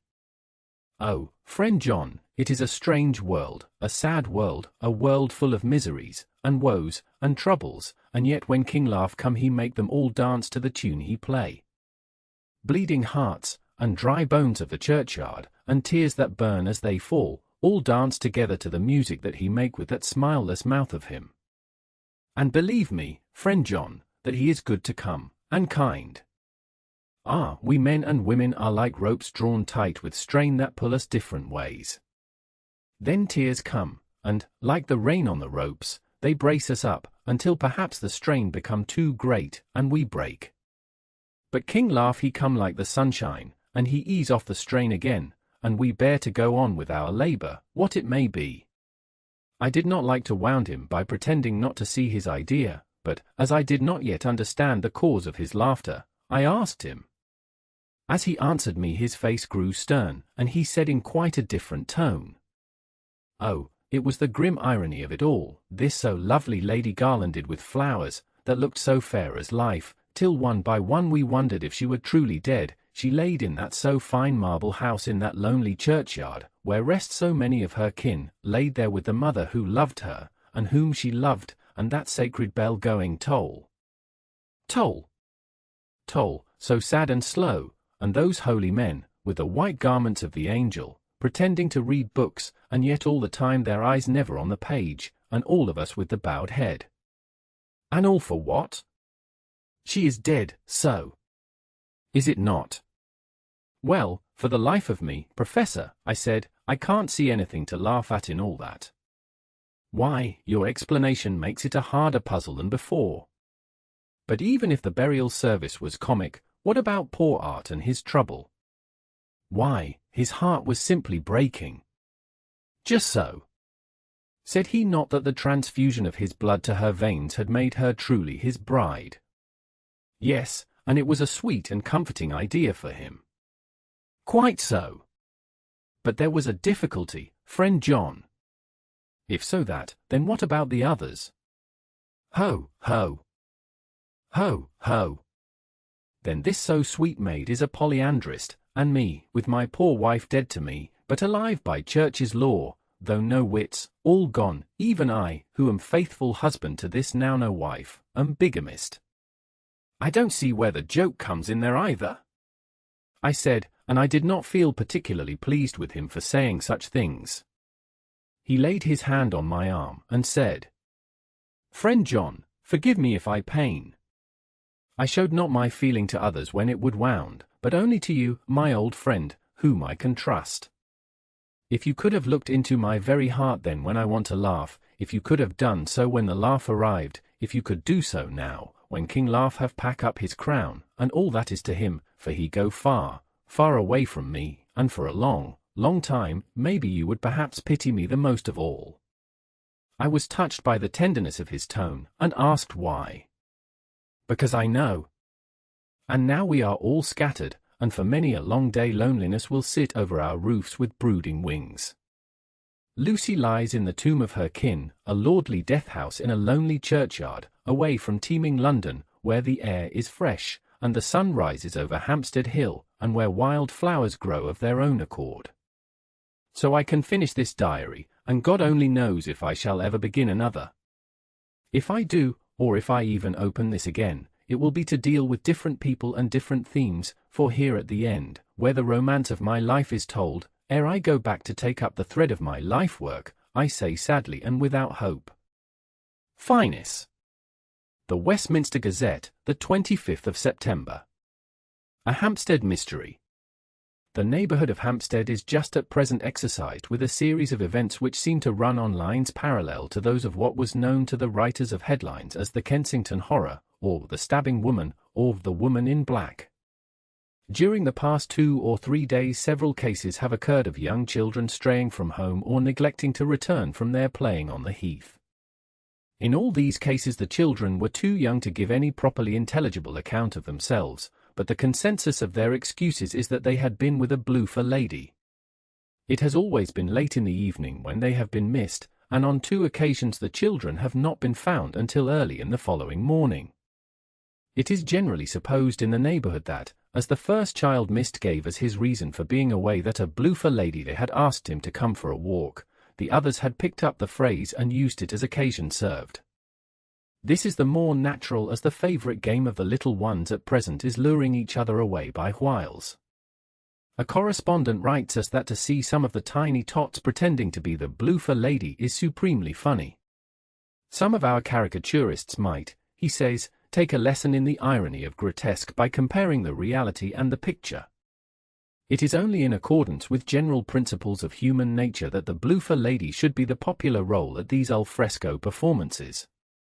Our correspondent naively says that even Ellen Terry could not be so winningly attractive as some of these grubber-faced little children pretend, and even imagine themselves, to be.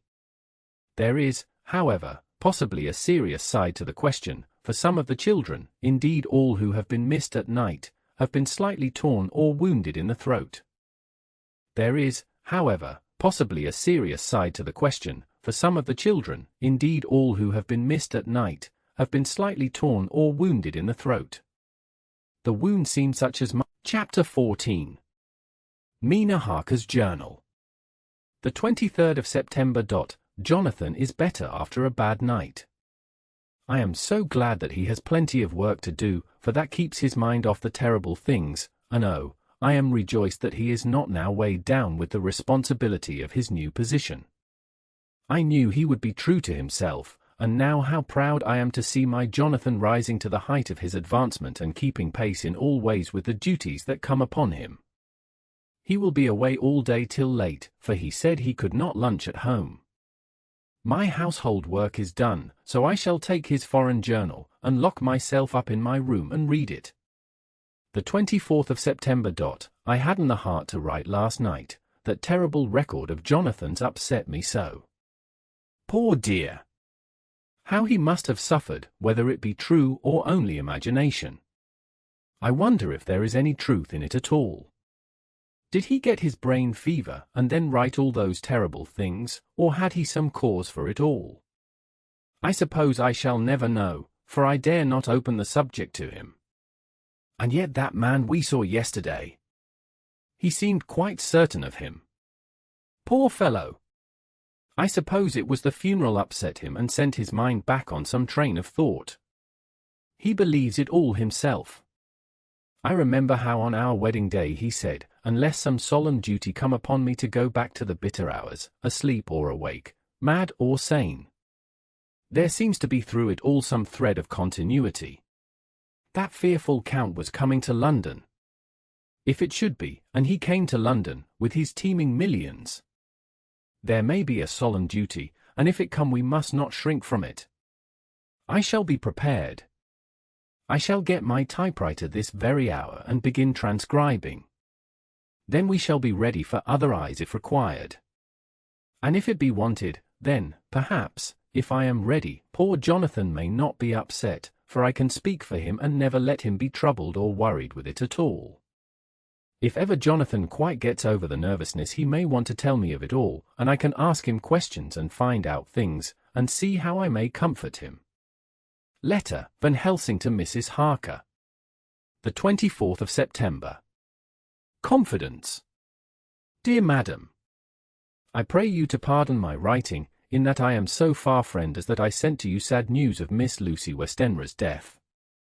By the kindness of Lord Godalming, I am empowered to read her letters and papers, for I am deeply concerned about certain matters vitally important. In them I find some letters from you, which show how great friends you were and how you love her. Oh, Madam Mina, by that love, I implore you, help me. It is for others' good that I ask, to redress great wrong, and to lift much and terrible troubles, that may be more great than you can know.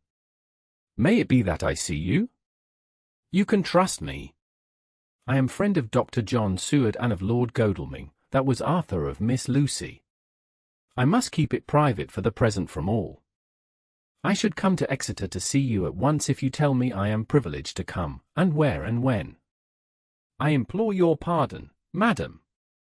I have read your letters to poor Lucy, and know how good you are and how your husband suffer, so I pray you, if it may be, enlighten him not, lest it may harm. Again your pardon, and forgive me. Van Helsing. Telegram, Mrs. Harker to Van Helsing. The 25th of September. Come today by 10:15 train if you can catch it. Can see you any time you call. Wilhelmina Harker. Mina Harker's Journal. Wilhelmina Harker. Mina Harker's Journal. The 25th of September. I cannot help feeling terribly excited as the time draws near for the visit of Dr. Van Helsing, for somehow I expect that it will throw some light upon Jonathan's sad experience, and as he attended poor dear Lucy in her last illness, he can tell me all about her. That is the reason of his coming. It is concerning Lucy and her sleepwalking, and not about Jonathan. Then I shall never know the real truth now. How silly I am. That awful journal gets hold of my imagination and tinges everything with something of its own color. Of course it is about Lucy. That habit came back to the poor dear, and that awful night on the cliff must have made her ill. I had almost forgotten in my own affairs how ill she was afterwards.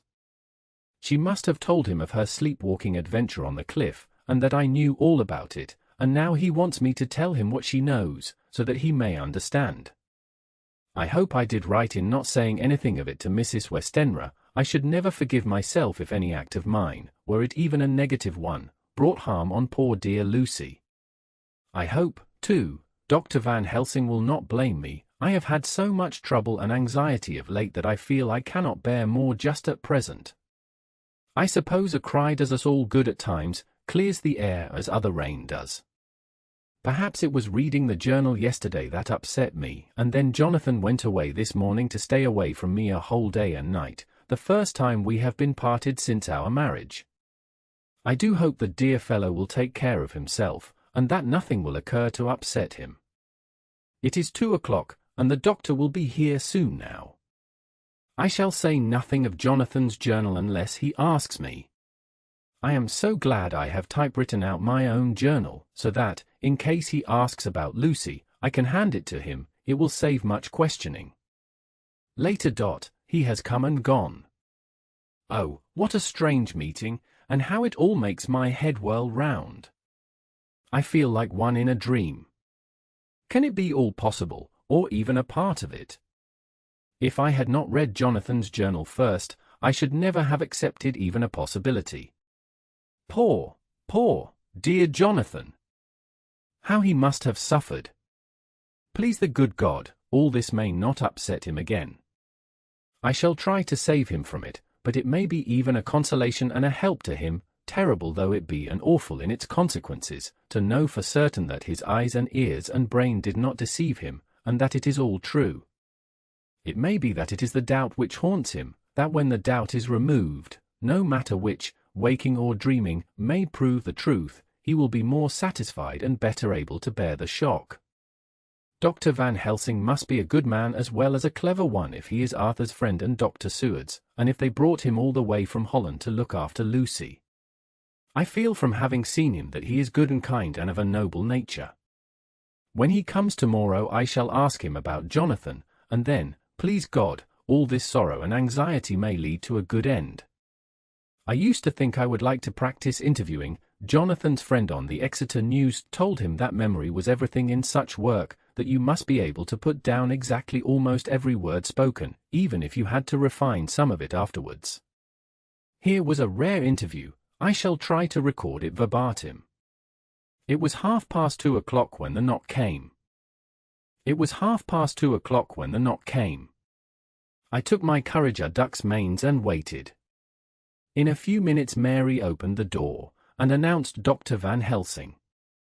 I rose and bowed, and he came towards me, a man of medium weight, strongly built, with his shoulders set back over a broad, deep chest and a neck well balanced on the trunk as the head is on the neck. The poise of the head strikes one at once as indicative of thought and power. The head is noble, well-sized, broad, and large behind the ears. The face, clean-shaven, shows a hard, square chin, a large, resolute, mobile mouth, a good-sized nose, rather straight, but with quick, sensitive nostrils that seem to broaden as the big, bushy brows come down and the mouth tightens.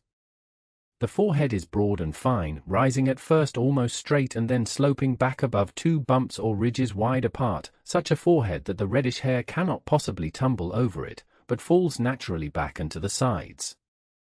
Big, dark blue eyes are set widely apart, and are quick and tender or stern with the man's moods. He said to me, "Mrs. Harker, is it not?" I bowed assent. "That was Miss Mina Murray." Again I assented. "It is Mina Murray that I came to see, that was friend of that poor dear child Lucy Westenra." "Madam Mina, it is on account of the dead I come." "Sir," I said, "you could have no better claim on me than that you were a friend and helper of Lucy Westenra." And I held out my hand. He took it and said tenderly, "Oh, Madam Mina, I knew that the friend of that poor Lily girl must be good, but I had yet to learn." He finished his speech with a courtly bow. I asked him what it was that he wanted to see me about, so he at once began. "I have read your letters to Miss Lucy. Forgive me, but I had to begin to inquire somewhere, and there was none to ask. I know that you were with her at Whitby.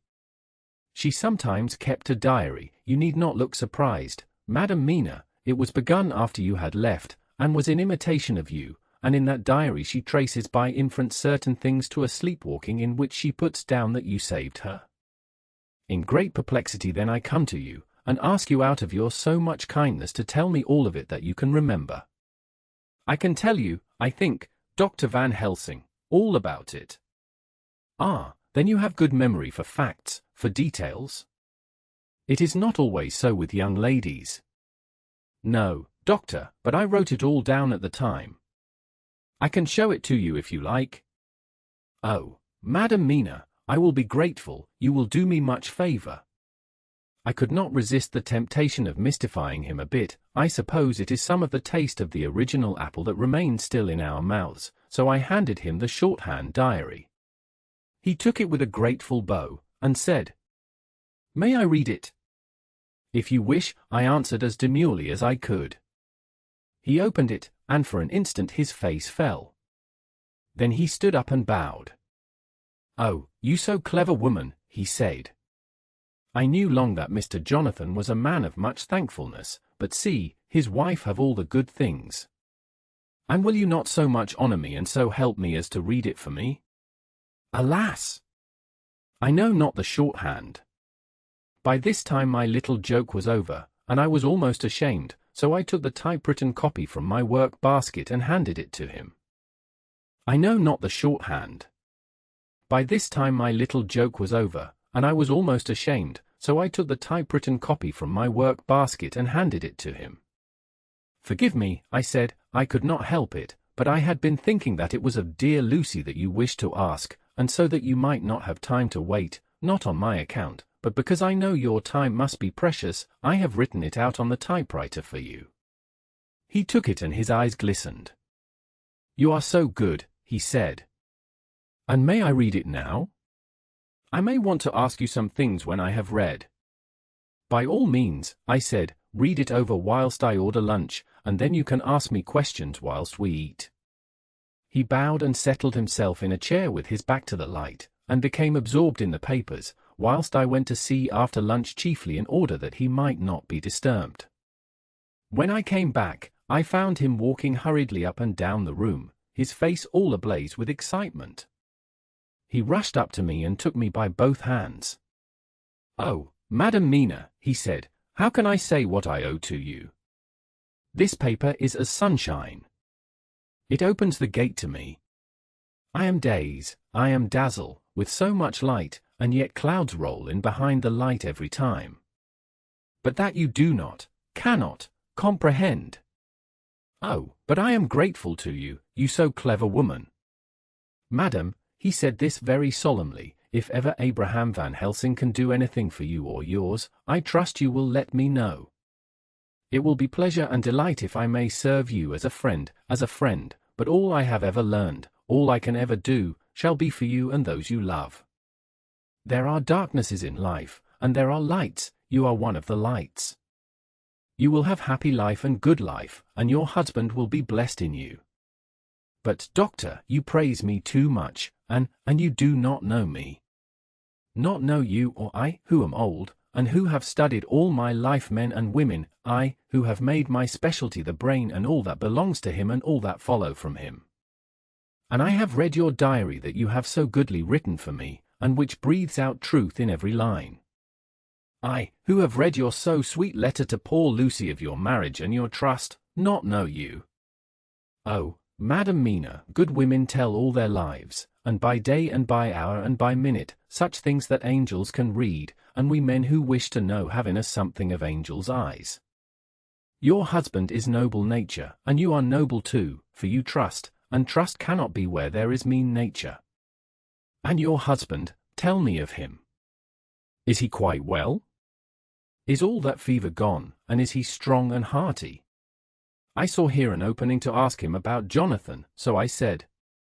He was almost recovered, but he has been greatly upset by Mr. Hawkins's death. He interrupted. Oh, yes, I know. I have read your last 2 letters. I went on. I suppose this upset him, for when we were in town on Thursday last he had a sort of shock. A shock, and after brain fever so soon. That was not good. What kind of a shock was it? He thought he saw someone who recalled something terrible, something which led to his brain fever. And here the whole thing seemed to overwhelm me in a rush. The pity for Jonathan, the horror which he experienced, the whole fearful mystery of his diary, and the fear that has been brooding over me ever since, all came in a tumult. The pity for Jonathan, the horror which he experienced, the whole fearful mystery of his diary, and the fear that has been brooding over me ever since, all came in a tumult. I suppose I was hysterical, for I threw myself on my knees and held up my hands to him, and implored him to make my husband well again.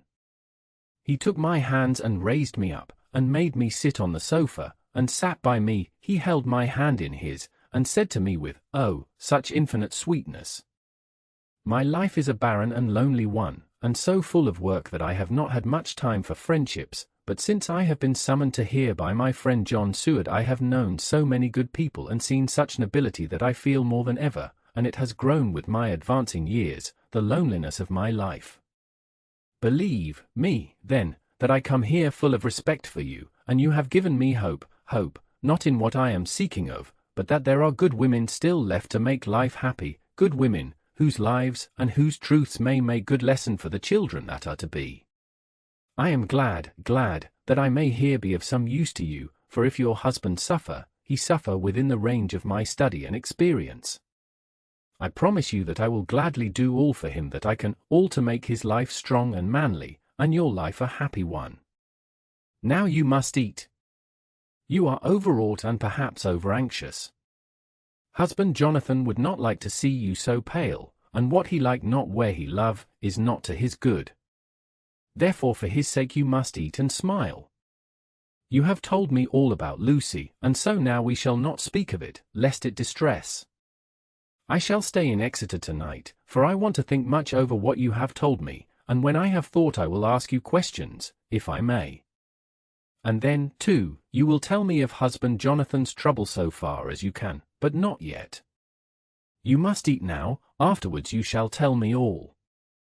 After lunch, when we went back to the drawing-room, he said to me, and now tell me all about him.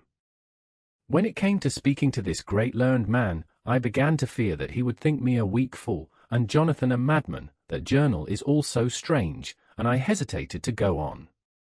But he was so sweet and kind, and he had promised to help, and I trusted him, so I said, Dr. Van Helsing, what I have to tell you is so queer that you must not laugh at me or at my husband. I have been since yesterday in a sort of fever of doubt. You must be kind to me, and not think me foolish that I have even half believed some very strange things. He reassured me by his manner as well as his words when he said, "Oh, my dear, if you only know how strange is the matter regarding which I am here, it is you who would laugh. I have learned not to think little of anyone's belief, no matter how strange it be. I have tried to keep an open mind, and it is not the ordinary things of life that could close it, but the strange things, the extraordinary things, the things that make one doubt if they be mad or sane." Thank you, 1,000 times. You have taken a weight off my mind. If you will let me, I shall give you a paper to read. It is long, but I have typewritten it out. It will tell you my trouble and Jonathan's. It is the copy of his journal when abroad, and all that happened. I dare not say anything of it, you will read for yourself and judge. I dare not say anything of it, you will read for yourself and judge. And then when I see you, perhaps, you will be very kind and tell me what you think. I promise, he said as I gave him the papers, I shall in the morning, so soon as I can, come to see you and your husband, if I may. Jonathan will be here at 11:30, and you must come to lunch with us and see him then. You could catch the quick 3:34 train, which will leave you at Paddington before 8. He was surprised at my knowledge of the trains offhand, but he does not know that I have made up all the trains to and from Exeter, so that I may help Jonathan in case he is in a hurry. So he took the papers with him and went away, and I sit here thinking I don't know what. Letter, by hand, Van Helsing to Mrs. Harker. The 25th of September, 6 o'clock. Dear Madam Mina, I have read your husband's so wonderful diary. You may sleep without doubt. Strange and terrible as it is true. I will pledge my life on it. It may be worse for others, but for him and you there is no dread. He is a noble fellow, and let me tell you from experience of men, that one who would do as he did in going down that wall and to that room, and going a second time, is not one to be injured in permanence by a shock.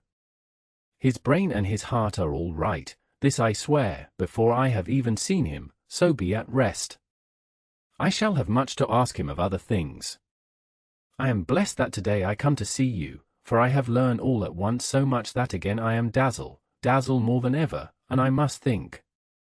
Yours the most faithful, Abraham Van Helsing. Letter, Mrs. Harker to Van Helsing. The 25th of September, 6:30 p.m. My dear Dr. Van Helsing. 1,000 thanks for your kind letter, which has taken a great weight off my mind. And yet, if it be true, what terrible things there are in the world, and what an awful thing if that man, that monster, be really in London. I fear to think. I have this moment, whilst writing, had a wire from Jonathan, saying that he leaves by the 6:25 tonight from Launceston and will be here at 10:18, so that I shall have no fear tonight. Will you, therefore, instead of lunching with us, please come to breakfast at 8 o'clock, if this be not too early for you? You can get away, if you are in a hurry, by the 10:30 train, which will bring you to Paddington by 2:35. Do not answer this, as I shall take it that, if I do not hear, you will come to breakfast. Believe me, your faithful and grateful friend, Mina Harker. Jonathan Harker's Journal. The 26th of September. I thought never to write in this diary again, but the time has come. When I got home last night Mina had supper ready, and when we had supped she told me of Van Helsing's visit, and of her having given him the 2 diaries copied out, and of how anxious she has been about me. She showed me in the doctor's letter that all I wrote down was true. It seems to have made a new man of me. It was the doubt as to the reality of the whole thing that knocked me over. I felt impotent, and in the dark, and distrustful. But, now that I know, I am not afraid, even of the Count. He has succeeded after all, then, in his design in getting to London, and it was he I saw. He has got younger, and how? Van Helsing is the man to unmask him and hunt him out, if he is anything like what Mina says. We sat late, and talked it all over. Mina is dressing, and I shall call at the hotel in a few minutes and bring him over. Mina is dressing, and I shall call at the hotel in a few minutes and bring him over. He was, I think, surprised to see me. When I came into the room where he was, and introduced myself, he took me by the shoulder, and turned my face round to the light, and said, after a sharp scrutiny, "But Madam Mina told me you were ill, that you had had a shock." It was so funny to hear my wife called Madam Mina by this kindly, strong-faced old man. I smiled, and said, "I was ill, I have had a shock, but you have cured me already." "And how?" "By your letter to Mina last night." I was in doubt, and then everything took a hue of unreality, and I did not know what to trust, even the evidence of my own senses. Not knowing what to trust, I did not know what to do, and so had only to keep on working in what had hitherto been the groove of my life. The groove ceased to avail me, and I mistrusted myself. "Doctor, you don't know what it is to doubt everything, even yourself." "No, you don't, you couldn't with eyebrows like yours." He seemed pleased, and laughed as he said, "So, you are physiognomist. I learn more here with each hour. I am with so much pleasure coming to you to breakfast, and, oh, sir, you will pardon praise from an old man, but you are blessed in your wife." I would listen to him go on praising Mina for a day, so I simply nodded and stood silent. She is one of God's women, fashioned by his own hand to show us men and other women that there is a heaven where we can enter, and that its like can be here on earth. So true, so sweet, so noble, so little an egoist, and that, let me tell you, is much in this age, so skeptical and selfish. And you, sir, I have read all the letters to poor Miss Lucy, and some of them speak of you, so I know you since some days from the knowing of others, but I have seen your true self since last night. You will give me your hand, will you not? And let us be friends for all our lives. We shook hands, and he was so earnest and so kind that it made me quite choky. "And now," he said, "may I ask you for some more help? I have a great task to do, and at the beginning it is to know. You can help me here. Can you tell me what went before your going to Transylvania? Later on I may ask more help, and of a different kind, but at first this will do." "Look here, sir," I said, "does what you have to do concern the Count?" "It does," he said solemnly. "Then I am with you heart and soul. As you go by the 10:30 train, you will not have time to read them, but I shall get the bundle of papers. You can take them with you and read them in the train." After breakfast I saw him to the station. When we were parting he said, "Perhaps you will come to town if I send to you, and take Madam Mina too." "We shall both come when you will," I said. I had got him the morning papers and the London papers of the previous night, and while we were talking at the carriage window, waiting for the train to start, he was turning them over. His eyes suddenly seemed to catch something in one of them, the Westminster Gazette. I knew it by the colour, and he grew quite white. He read something intently, groaning to himself, "Mein Gott! Mein Gott! So soon! So soon!" I do not think he remembered me at the moment. Just then the whistle blew, and the train moved off. This recalled him to himself, and he leaned out of the window and waved his hand, calling out, "Love to Madam Mina, I shall write so soon as ever I can." Dr. Seward's Diary. This recalled him to himself, and he leaned out of the window and waved his hand, calling out, "Love to Madam Mina, I shall write so soon as ever I can." Dr. Seward's Diary. The 26th of September. Truly there is no such thing as finality. Not a week since I said finest, and yet here I am starting fresh again, or rather going on with the same record. Until this afternoon I had no cause to think of what is done. Renfield had become, to all intents, as sane as he ever was. He was already well ahead with his fly business, and he had just started in the spider line also, so he had not been of any trouble to me.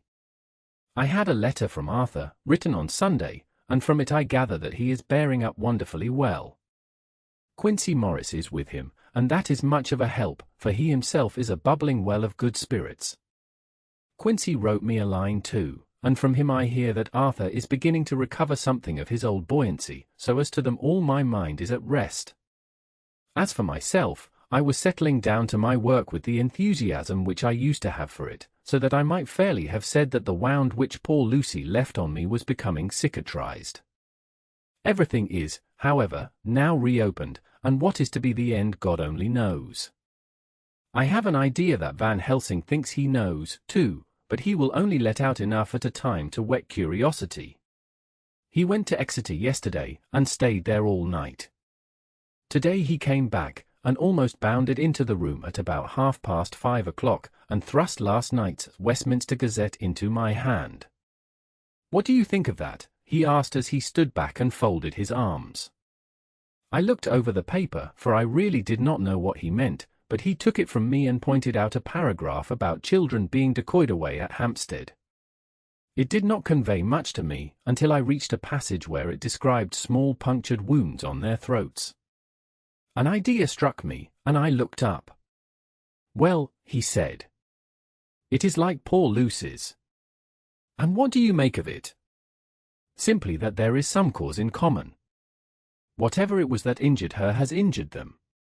I did not quite understand his answer. "That is true indirectly, but not directly." "How do you mean, Professor?" I asked. I was a little inclined to take his seriousness lightly, for, after all, for days of rest and freedom from burning, harrowing anxiety does help to restore one's spirits, but when I saw his face, it sobered me. Never, even in the midst of our despair about poor Lucy, had he looked more stern. "Tell me," I said. "I can hazard no opinion. I do not know what to think, and I have no data on which to found a conjecture. Do you mean to tell me, friend John, that you have no suspicion as to what poor Lucy died of, not after all the hints given, not only by events, but by me? Of nervous prostration following on great loss or waste of blood? And how the blood lost or waste?" I shook my head. He stepped over and sat down beside me, and went on. "You are clever man, friend John, you reason well, and your wit is bold, but you are too prejudiced. You do not let your eyes see nor your ears hear, and that which is outside your daily life is not of account to you. Do you not think that there are things which you cannot understand, and yet which are, that some people see things that others cannot? Do you not think that there are things which you cannot understand, and yet which are, that some people see things that others cannot? But there are things old and new which must not be contemplated by men's eyes, because they know, or think they know, some things which other men have told them. Ah, it is the fault of our science that it wants to explain all, and if it explain not, then it says there is nothing to explain. But yet we see around us every day the growth of new beliefs, which think themselves new, and which are yet but the old, which pretend to be young, like the fine ladies at the opera. I suppose now you do not believe in corporeal transference? No? Nor in materialization? No? Nor in astral bodies? No? Nor in the reading of thought? No? Nor in hypnotism? Yes, I said. Charcot has proved that pretty well. He smiled as he went on. Then you are satisfied as to it? Yes? And of course then you understand how it act, and can follow the mind of the great Charcot, alas that he is no more, into the very soul of the patient that he influence. No? Then, friend John, am I to take it that you simply accept fact, and are satisfied to let from premise to conclusion be a blank? No? Then tell me, for I am student of the brain, how you accept the hypnotism and reject the thought reading. Let me tell you, my friend, that there are things done today in electrical science which would have been deemed unholy by the very men who discovered electricity, who would themselves not so long before have been burned as wizards. There are always mysteries in life.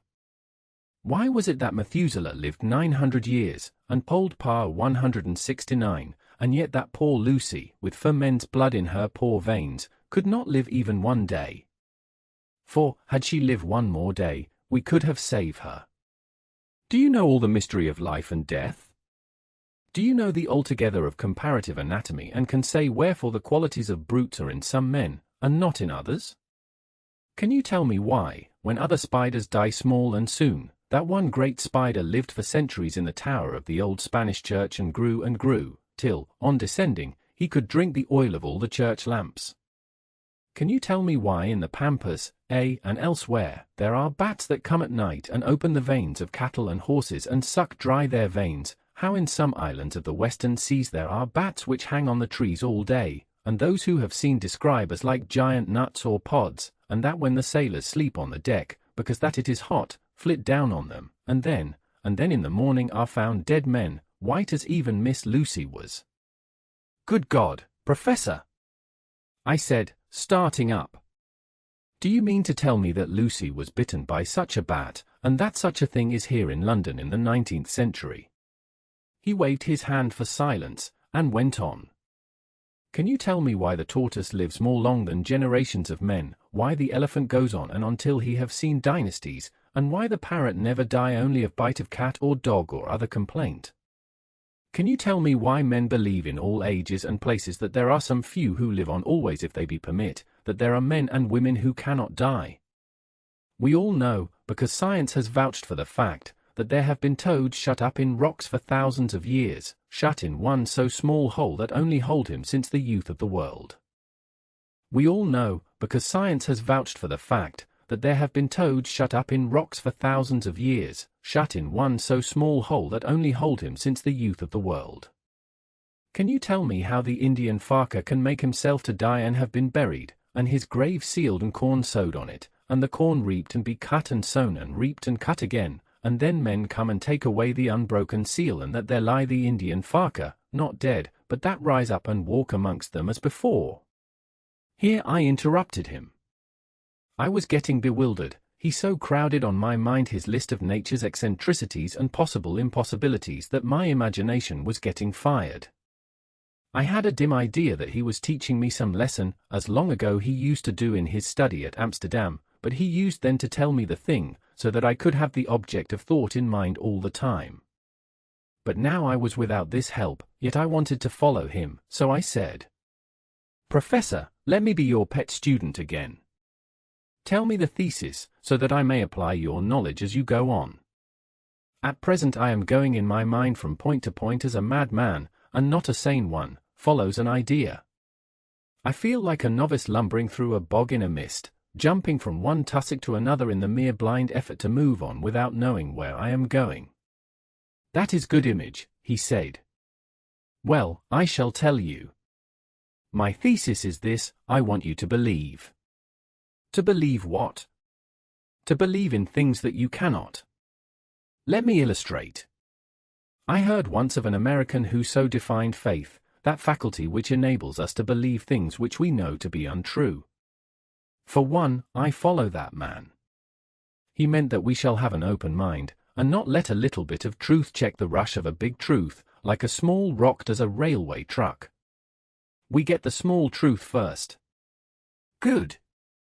We keep him, and we value him, but all the same we must not let him think himself all the truth in the universe.